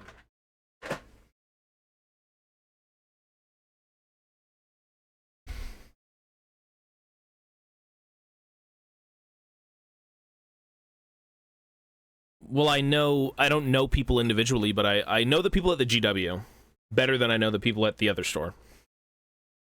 I ran into Miniac, my local GW, once when I was visiting home. I was like, what the fuck? I used to come here all the time. Yeah, I mean, people shop wherever. I will shop at Games Workshop more than the other store because I like the people who work at my GW. Like, the manager will literally sit down and talk to you for like 2 hours. And then the store will close and you'll have to not talk to you anymore. They're that type of people, you know? They're not going to be like, oh, and come in and buy this shit, come in and buy that. You know, they would hound you sometimes depending on who's working there. But not these guys. These guys know, like, why you're there, and if you want to chat. That's always cool.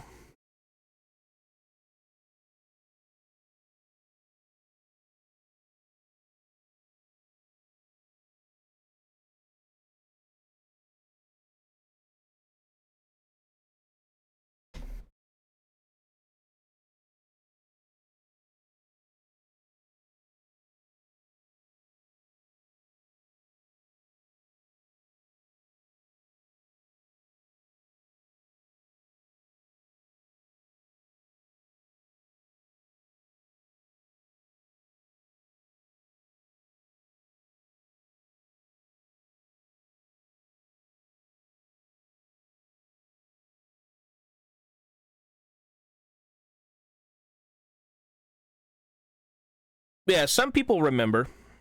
Some people remember. I mean, I don't go to my Games Workshop frequently, and I'll go in there a year later, and he's like, yo, how's Montreal? I'm like, you remember? He's like, yeah, I even know your name. I'm like, okay. Yeah. So,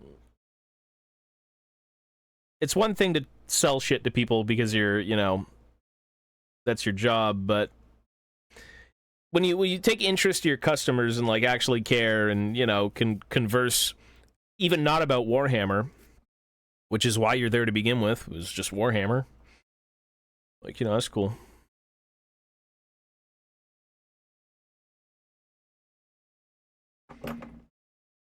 I guess when you love your job and the people who come into the store kind of, like, love what you do as well, it's like, why would you be salty?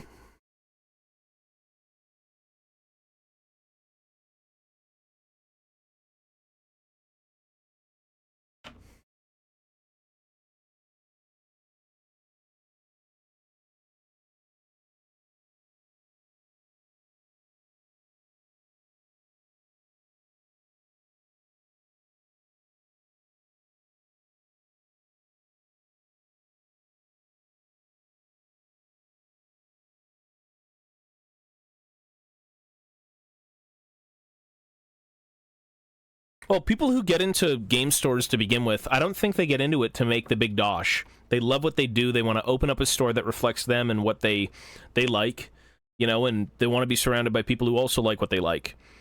You know, I remember one of the GW managers I used to go, you know, see at the store. He did some weird shit that GW probably, you know, shafted him on, but he ended up going out and making his own store, I think with his wife or something. And now they still do it to this day. They still sell games and comics and Warhammer and everything. And to work a job like that, you know, if you really love it, you're not working a day in your life. You love that shit. And if other people support it and your store is, you know, thriving, that's even better. Because it is a place where if you like this stuff, you'll go, but if you don't, why would you ever walk in?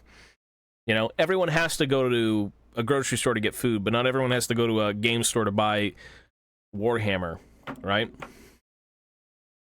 You're typically surrounded by people who love what they do and will love their hobby. So,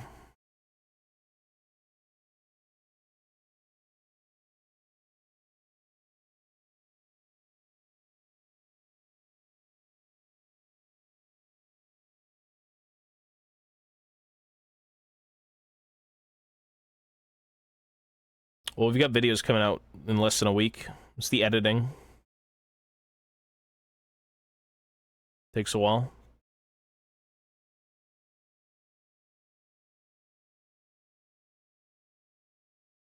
Oh, it's extremely hard to get off the ground, especially because of COVID. The thing about these game stores is that it's not a necessity. You don't need it to live. It's a hobby, and the hobby's expensive, and it takes the right person to want to spend shit tons of money at a store like that, you know? Like, brick and mortar stores, they don't thrive. You can get everything online for super cheap, and it's more convenient than heading out, but it's the experiences you have at these stores that are so much better than just clicking a button online. And, you know, as boomer as that sounds, a lot of some of the fondest memories within a hobby can be with other people at stores. You know, you don't think of like, oh my god, that one time I ordered 500 night goblins off eBay, and like it was so cool. Like, no one says that, right? That's not even a thing. Sometimes the stock is really good at game stores. I remember going to a store downtown Toronto. I think it's called the Sword and Board. The manager was kind of rude, but his stock was like fucking cracked. You know, you could find it on eBay or you could find it locally. And sometimes you can get gems just by going out. That's another cool thing. But most of it's the experiences, it's the people, it's the love of, you know, if you like Warhammer, seeing people's armies and seeing the game in person, because it is all about interaction and, you know, physicality, right? It's a tangible game with pieces.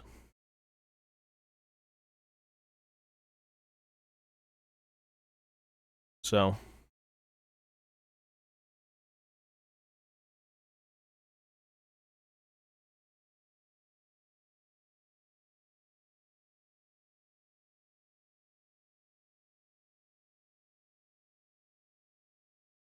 but yeah, you know, if you want to see the place thrive and support the people who work there, that's why you'd go as well.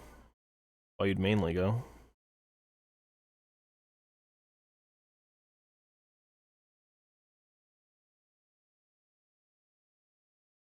But yeah, most of the people who work at these stores aren't assholes. Like, you know the business you're getting into. You're not making millions. You could be very well off if everyone loves you in your store, but it's more of a passion thing to do hobby stores like that, for sure. Same thing with, like, independent game stores, you know? Vintage game stores and all that stuff. Anything that specializes in some sort of niche, the people are typically really into it, because you have to be. If you're not into vintage video games, why are you selling them?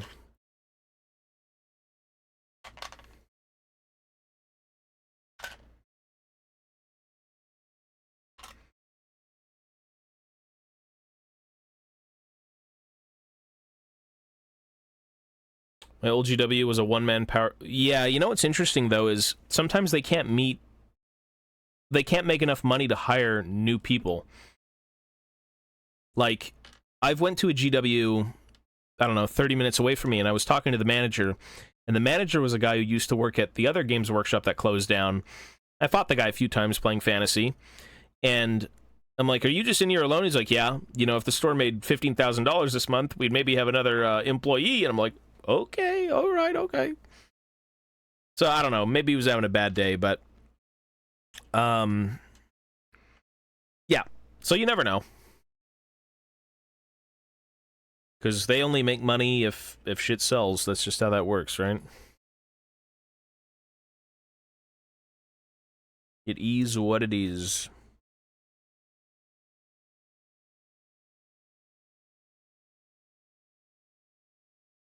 That was your invitation to drop 15K.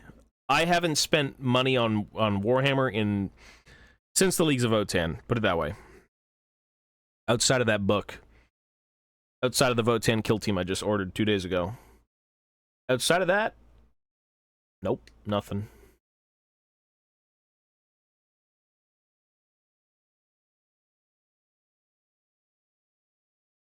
There's just nothing at Games Workshop that I want anymore. I have all the dwarves. And I love dwarves. You know, when the old world comes back, I'm spending a little bit of money. That's my childhood. Like, my childhood commands money when I'm fucking almost 30 years old. So that'll be good. But outside of that, man, I can go into a Games Workshop and not be interested in one damn thing. It's kind of crazy to think, because a lot of people go into GW, they're like, oh, I need this, I need that, I need this. I'm just like, I'll take a paint.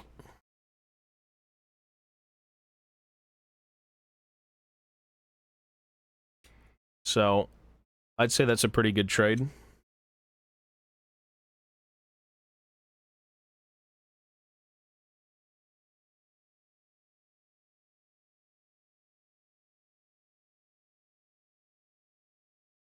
Paint or a skull? No, not even the skulls. I don't need skulls.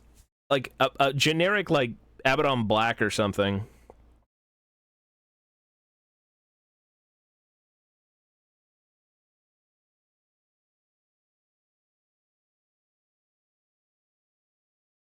When you go into a Games Workshop, you force yourself to have a reason to buy something sometimes, but, like...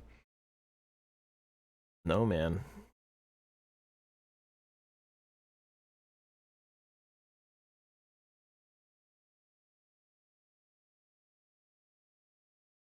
It's a store that you can easily spend a shit ton of money in if you're new. Or if you're someone who just thinks everything is really cool. It's a very, very easy place to lose a lot of money.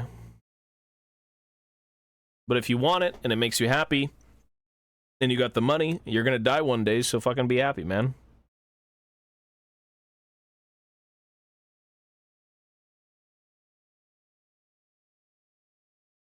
Why be miserable when you can, enjoy your hobbies while you can?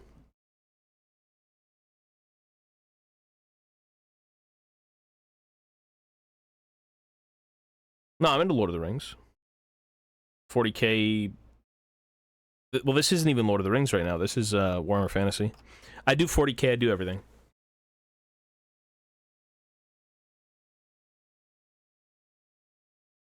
Those whites, though, are so shit. You know, Corax white? Is Corax white worse than Ceramite white? Ceramite, like, look at this. That needs a shake and God. Like, this is just completely separated. You've got, like, squid ink coming out of it.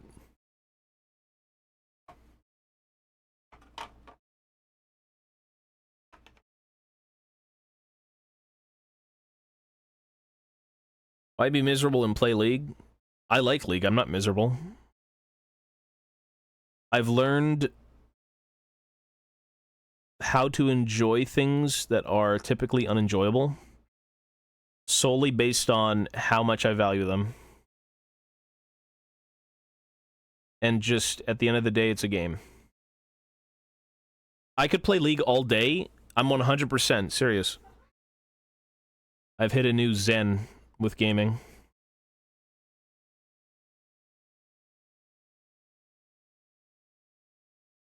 It has nothing to do with getting older. It's just... I've accepted it. When you reached it... When you're gonna hit a point where it's like...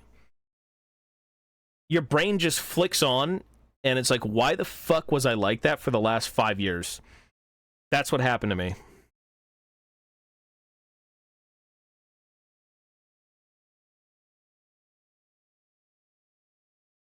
It will happen. And it's weird when it happens. I feel like I've sunk into myself.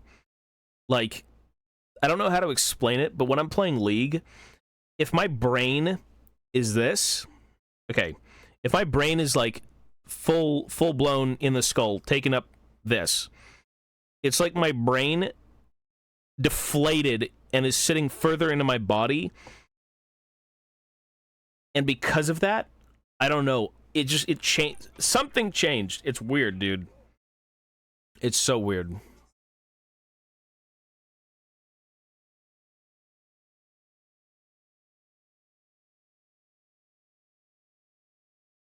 Bro, what are you on about? What are you on about? X-rated area. I saw some degenerate shit in the non-X-rated area.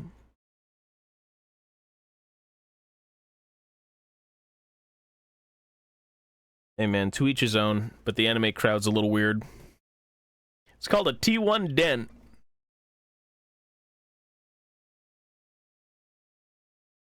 Think about gaming. I said this before, I'll say it again. You're addicted to League because you have nothing else you value in life. If you still get mad at League and you have other things you value at the same time, you're just a problematic person. That's all it is. League of Legends isn't 100% of the world. It could be 100% of your world, but that's so toxic. That is so bad for your mental. Like, go out, ride a bike, take up, like, I don't know, cooking food, anything. People dig themselves into a hole and think League of Legends is everything, and so that, you know, the reason they get so mad is that when League doesn't go their way and they're not satisfied with the one thing that can satisfy them, that's when they lose their mind. You know? Like, look at TF Blade. TF Blade, I keep using him as an example whenever I talk about this because him, Tarzan, and a few other people are very, very, like, if they don't get what they want, they get extremely mad. And that's just because they can't be satisfied from other things in life. At least from what I can see, from what I view.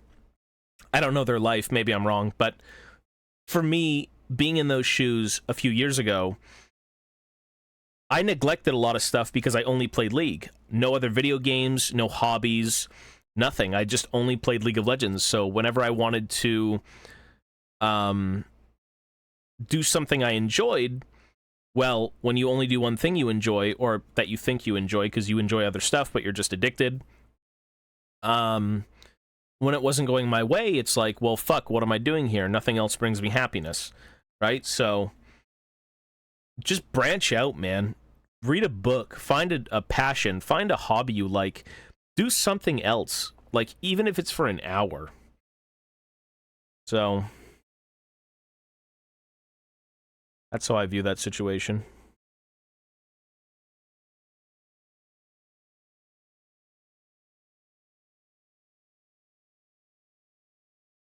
Two things that actually helped me for that. If you are losing your game, it's your fault. Monkeys on your team griefing AFK. It's not really your fault for losing the game, but it's your fault for reacting to it. If your team is running it down, it's not your fault, but it is your fault if you get mad. I know that sounds crazy because if someone is griefing your game, the first thing you want to do is get angry at them, but you really don't have to. You just don't have to. You just don't have to care. But you do care, and that's your fault. It's your fault for caring. So, and trust me, I've been there. Like, I've been pissed off at people for griefing my games, but I'm pissed off because I choose to be pissed off. But, like, the logical thing is to get mad. But the realistic thing, if you want to find inner peace and not give a fuck, is exactly that, not give a fuck. It is priorities, though. It is. It's what you value in life, you know? I love League, but, like, recently, I think one thing that's helped me with this mental as well is revisiting my childhood. What makes me happy growing up is still what makes me happy as an adult. And I got back into old school RuneScape. Love that shit. RuneScape's fucking phenomenal. Great. Super chill. You know, it has nothing to do with being competitive. It's just straight up fun. So I did RuneScape, doing more Warhammer, doing, like, collecting stuff off stream and shit like that. And then the old world coming back. Warhammer the Old World is a huge part of my childhood, you know, Warhammer Fantasy. And the fact that they're bringing everything back, it's like, holy shit, I could walk into a Games Workshop and I haven't had this feeling in the last 15 years. You know, when I was a kid and no taxes, no work, going to school, coming home, playing games, doing Warhammer, birthdays with the family in the backyard, and, you know, everyone's having cake and shit like that. Like, it's just, it brings me back to a time when there wasn't a need to even think about being upset over anything. So, yeah, nostalgia's good. I love nostalgia. And thankfully for me, some of it is returning, so.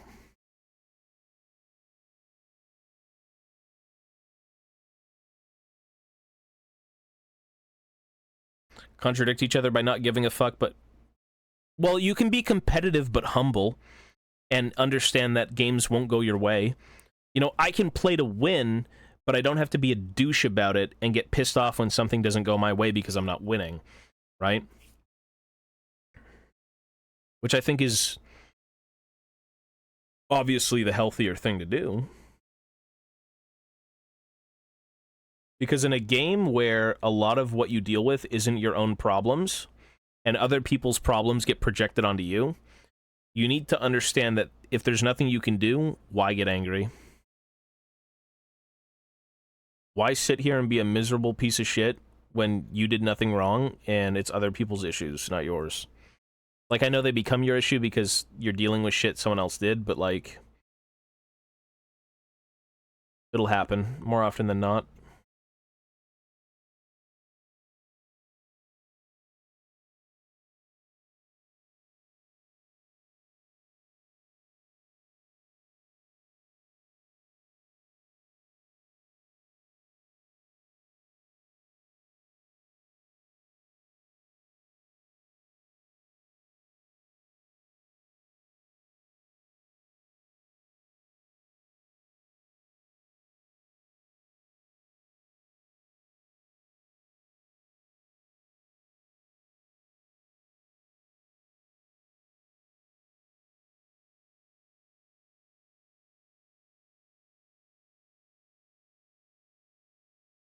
But, you know, everyone values something different. Like, we all are into what we're into, and if League of Legends is all someone has, fuck me, that's pretty bad. But that shouldn't be true, because if you have the internet and you only have League of Legends, well, you have so many other options.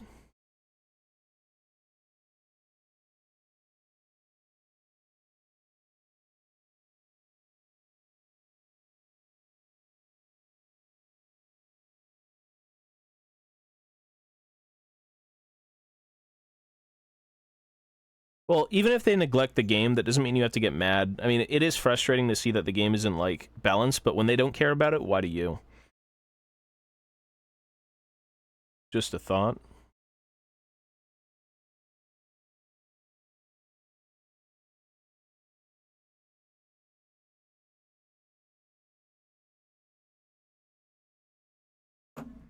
They have a mental... It is all mental. That's all it is. People who sit here and rage at League all day, me at one point, that's like... It's not mental illness, obviously, but it's... Like, holy fuck, bro, grow the fuck up for 1 second. Like, just think about it. So many things you could be doing. It's not mental illness. No, I'm mentally sound. It's just you have no priorities. Your priorities are one thing, and you expect that one thing to satisfy you in every way, right? And it can't. And you should never rely on just one thing, period. You know, life is about variety. It's about doing a multitude of different things, finding what you love and, you know, pursuing that, and then maybe that opens another door for something you might love over there and over there. No one sits here and plays League all day and says, man, I love life. People will sit here and play League for a game a day, 2 games a day, 3 games a day, and then, you know, oh, I'm going to go watch a movie. Oh, I'm going to go for a walk. Oh, I'm going to go do anything else because that's variety, and variety is good.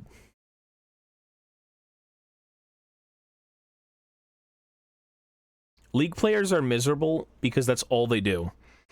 Your mental will be saved if you just... If your existence doesn't rely on a game. And a game that other people have a big influence over in terms of you winning and losing. Just do something else. Addiction is a mental skill issue. Who knows what it is?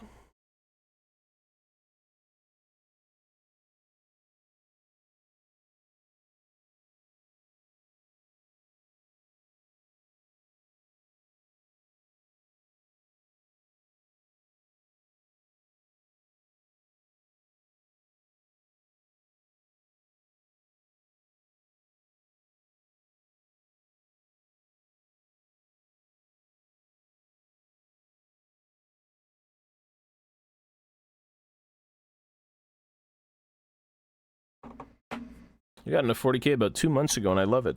Good shit, brother. If you want to join the Discord and post shit, you can. I don't really post much in the Discord. I don't think I've posted too much at all.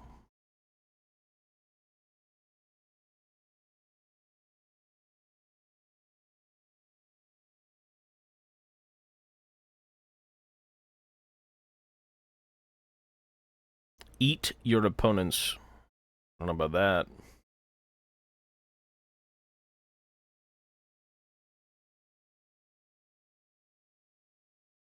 Well, there's so many reasons to get mad over anything, but, like, how much do you value that thing in your life? If you don't... If League of Legends is your very fiber, you wake up, League of Legends. You wake up, League of Legends. You wake up, League of Legends. All day, 24/7, nonstop, and nothing else. You'll probably be more emotional about it because that's all you do. That's all you know. You know, some people play it periodically and get mad. That's just a mental problem. But you just gotta chill out, have a good time, and it's a fucking game, bro. Mistakes will happen. Teammates will exist. You will lose a lot.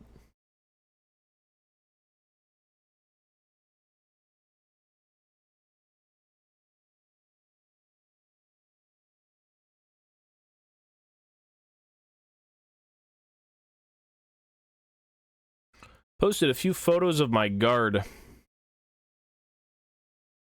Who posted that? Is that a... What great unclean one is that? Is that a 3D print? I see the guard stuff. It looks good, man.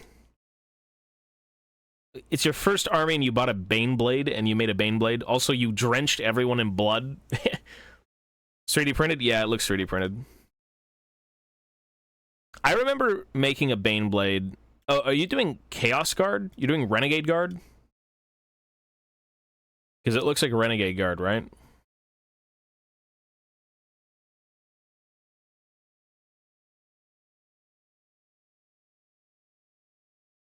I remember building a Bane Blade when I was younger. I built the Stompa and the Bane Blade. I had gotten it with child support. God bless my father. And never being a part of my life.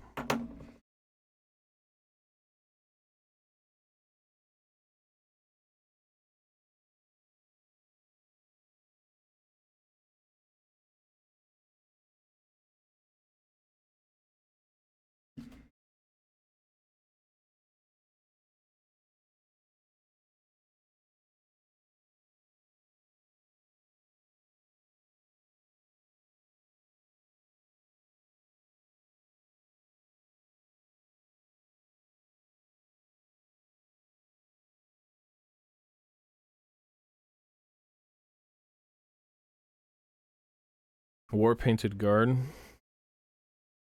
A Titan? Are you talking about like a Forge World Titan or like a Knight?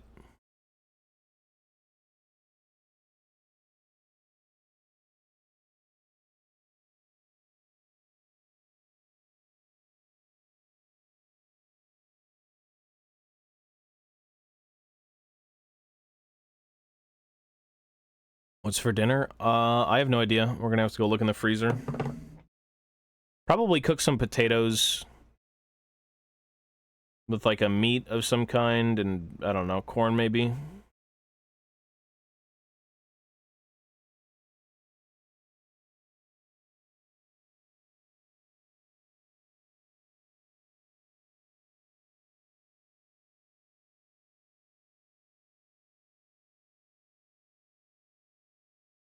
Good show recommendations.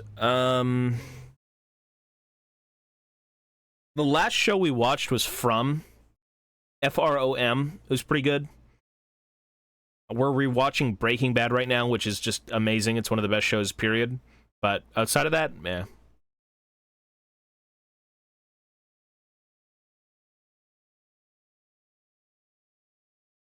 Yeah, Breaking Bad is fucking amazing. Ghost in the Shell. I've seen it. Better Call Saul was really good. Yeah, we saw both. I try to do veggies every day if I can. Recently, at least. Like, we've had peppers, I think, in most meals. I posted in Discord. What'd you post?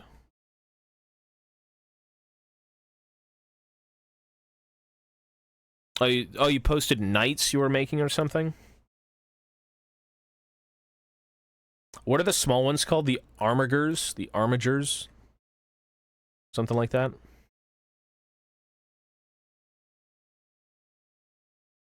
Twisted Metal? No.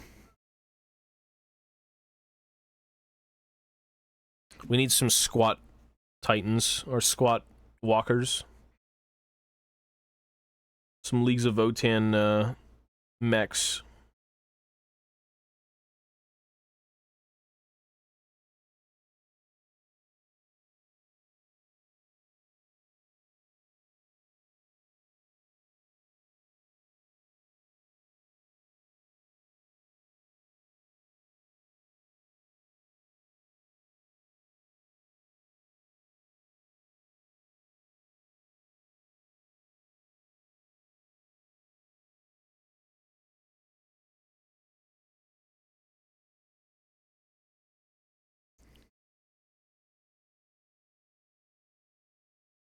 The Grot. The Gretchen kits are pretty decent. I think they made the run thirds a lot better than what they were previously, just because no one would use them. That was such a dead unit. Now I think they actually play a pretty big part in using Gretchen.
That's an Avatar one.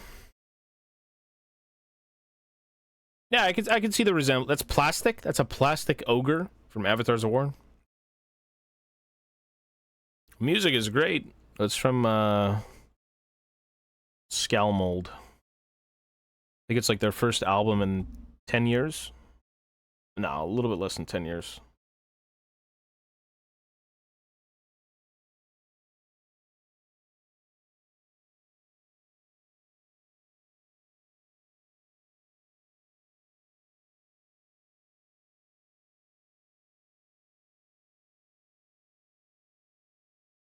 .3D printed resin? Gotcha.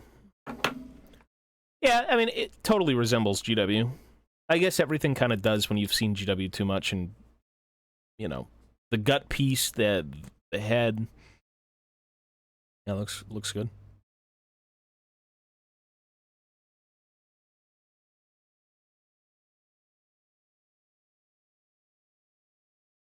Turn this shit up slightly.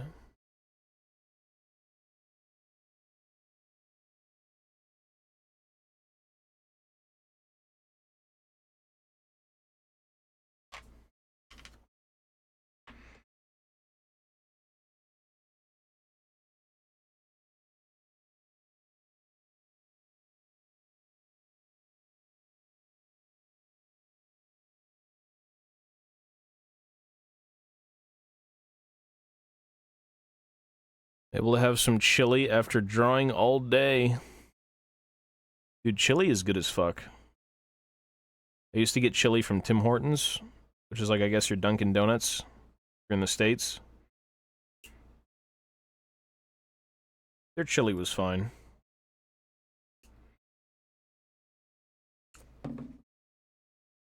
It's good. Dude, are you Canadian? Do you know Tim Hortons? I always forget. You're not? Okay, yeah. We have... well, the US has Tim Hortons, but... dude, they cheaped out. Tim Hortons went, like...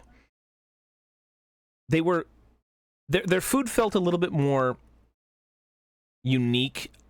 Like, they made it type of deal instead of just... it was sent to them, and then they reheated it, which is still what a lot of these places do. But they used to have, with the chili... I was there for it. They had fucking garlic bread. You could buy a chili for like $3, and they would give you garlic bread, and it was so good. And now they don't give you any bread. Or I think they do, but they give you like a generic, like, reheated bun or something. They used to do unique shit, like, they used to give you, what was it? What are those, like, potato patties that you eat for breakfast? Hash browns. They had hash browns as well, but the hash browns were full of, like, seasonings and all this shit, and you could see it, and they were all mushed by hand. And now they just give you the generic McDonald's hash brown. Like, super... McDonald's hash browns taste really good, don't get me wrong, but the ones previously felt like they were, like, more care went into them type of deal. Oh yeah, Buffalo, New York. Yeah, you're right over the border. You're basically Canada. Yeah. You got Timmy's there for sure. It's all the relapsing Canadians who need it.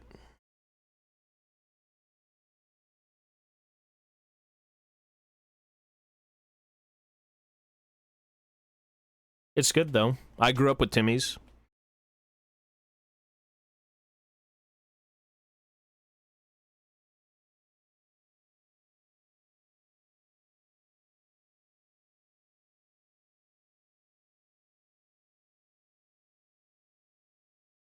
Having hash browns at mine, Walmart frozen. Hey, they're still good, dude.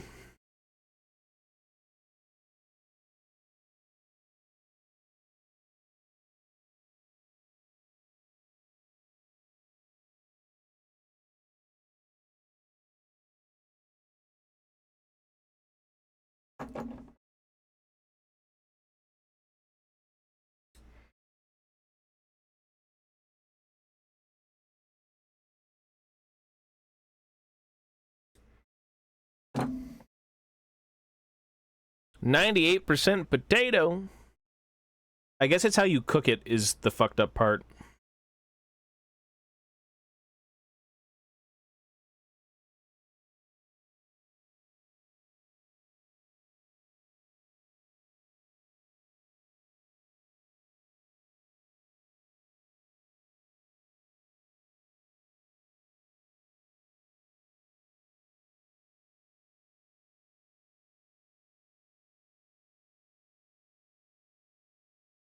No, I don't speak French.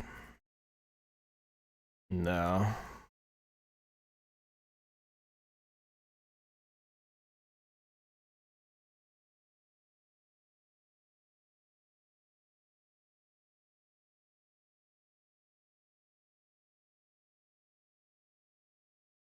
Oh, everything homemade is good. Absolutely.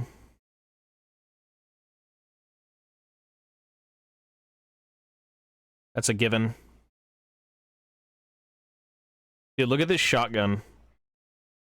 This is nowhere to be seen in any game ever. The Grudge Raker.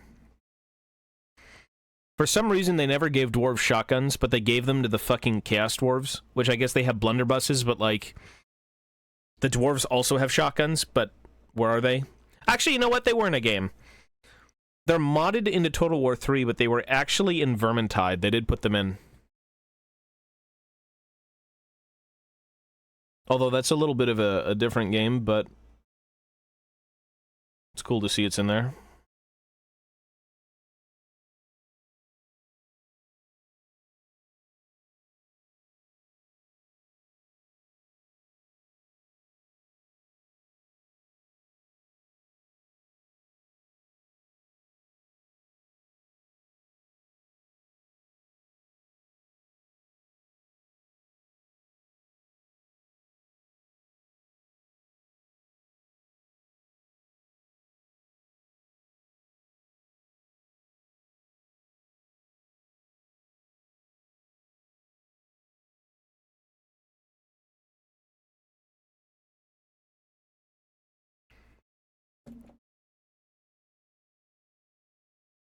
muskets and dwarves. Muskets.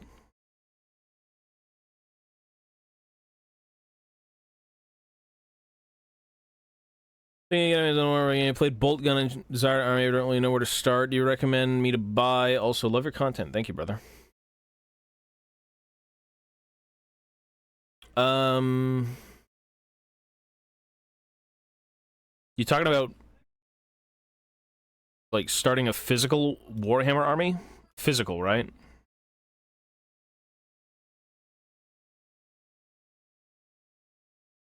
If you like Bolt Gun, I mean, the one thing you play in Bolt Gun is a Space Marine.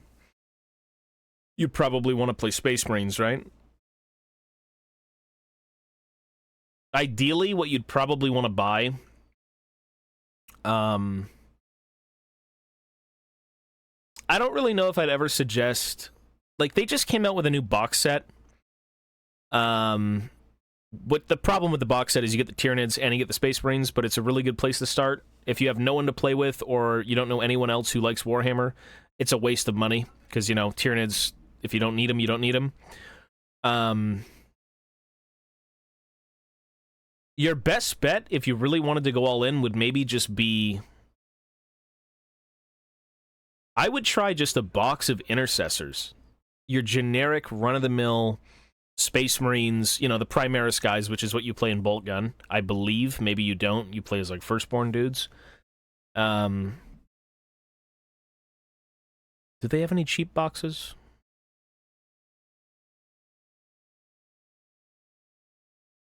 No, that's it.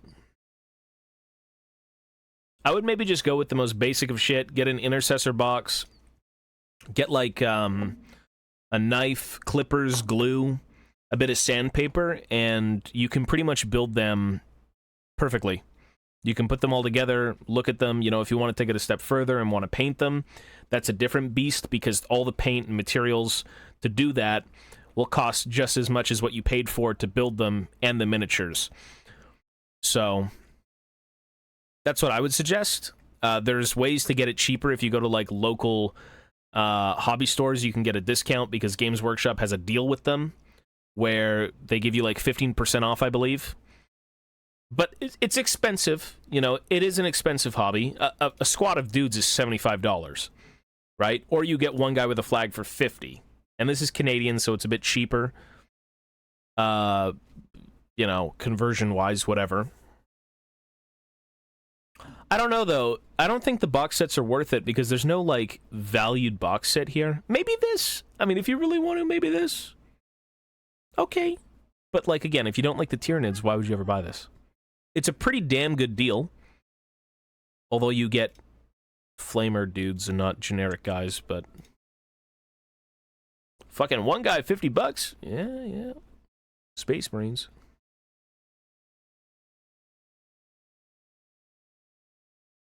You could get the... Yeah, that is an option. If you go on eBay or use pick-click, if you type Leviathan Space Marine side, Leviathan Space Marine side, you could probably get the contents of that box for about $75. $100 maybe. A little bit more potentially, but like the amount of miniatures you get versus what you get here right now is tenfold. Like, you get so much more. I've played the game. I've played a bunch of the game. $100 or less? Yeah, that's insane. It's because people pawn off the other half. They don't give a shit. So that's probably your best bet then. eBay, Leviathan, Space Marine set, Space Marine half. You know, and then just buy paint and tools. When it comes to tools, though, the miniatures are expensive. The tools can get expensive, but you got to realize as well, the tools are what you build all your miniatures with, the paints, the brushes, everything. So investing in a few decent tools isn't bad. I think the most expensive thing you could probably get tool-wise is clippers.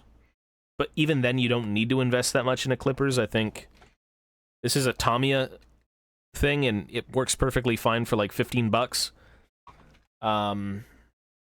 But everything in the hobby can get pretty damn expensive. You can go really cheap, which is good, but if you get into it and take it seriously, you can spend a lot of money.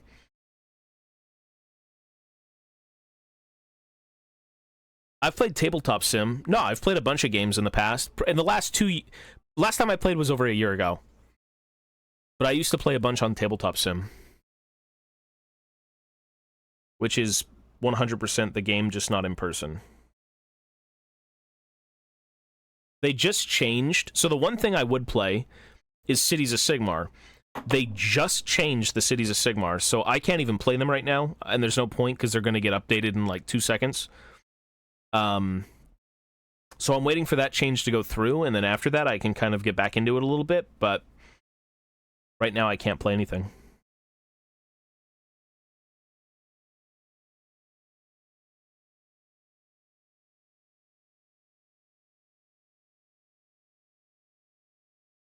Fucking, I'm gonna buy the whole set. The insects do look kind of funny. Bro, if you have that money and you want to get all into it, go for it. But go buy the Leviathan box set. That's what you need to get.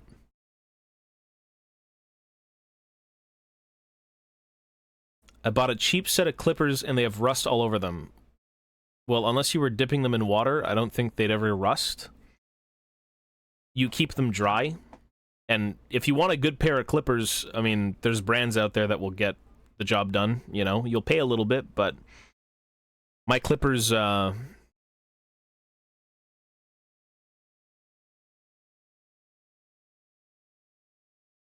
used these for a while now. These are good. All my clippers these are probably the oldest clippers I've used.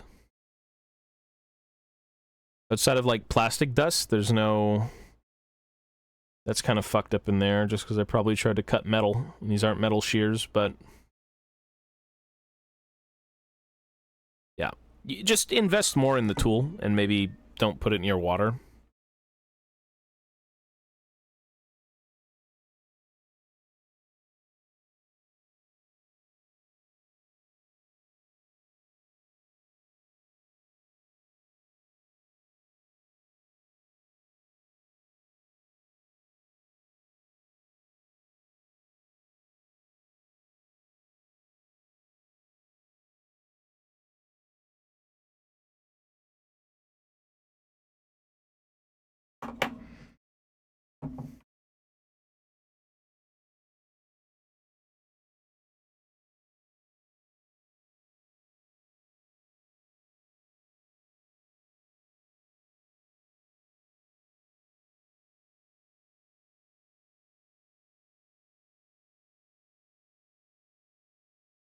I think I just cut into the gun.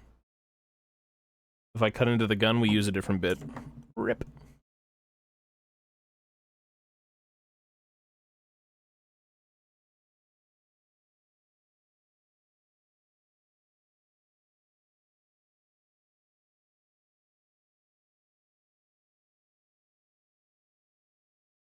Nope, we're good. Why are the figures so expensive? I think it's probably just a multitude of things.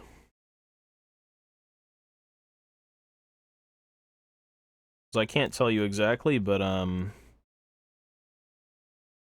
from Musty, thank you, man. I'm just gonna say, Games Workshop makes the best miniatures. Period. I can't. Like, that's just my opinion, but I do think they do. For what I like, there is no company that will top Games Workshop, especially what they've done in the past with their minis and whatnot. And that's easy to say when you grew up with it, because it's all you know, but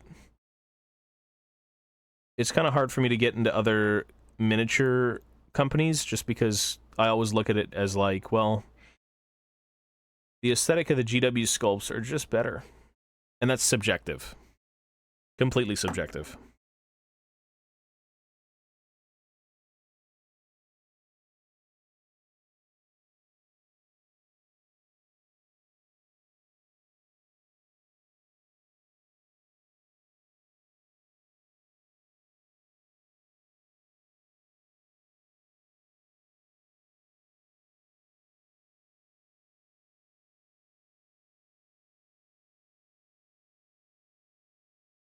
No, some stuff is amiss with me, but it's okay. Yo, Musty.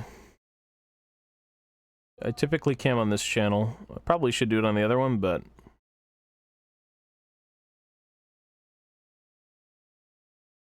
who knows? Although what I know now is I need to leave, because I gotta go make food. Which means I'm done here, folks.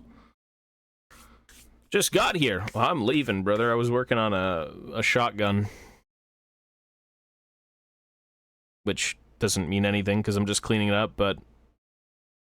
takes a while. Oops. Where'd it go? Oh. Scuffed Graves shotgun. Own figures? Thought about it, but like, not miniature figures, more of like commemorative little statue-esque things, sure.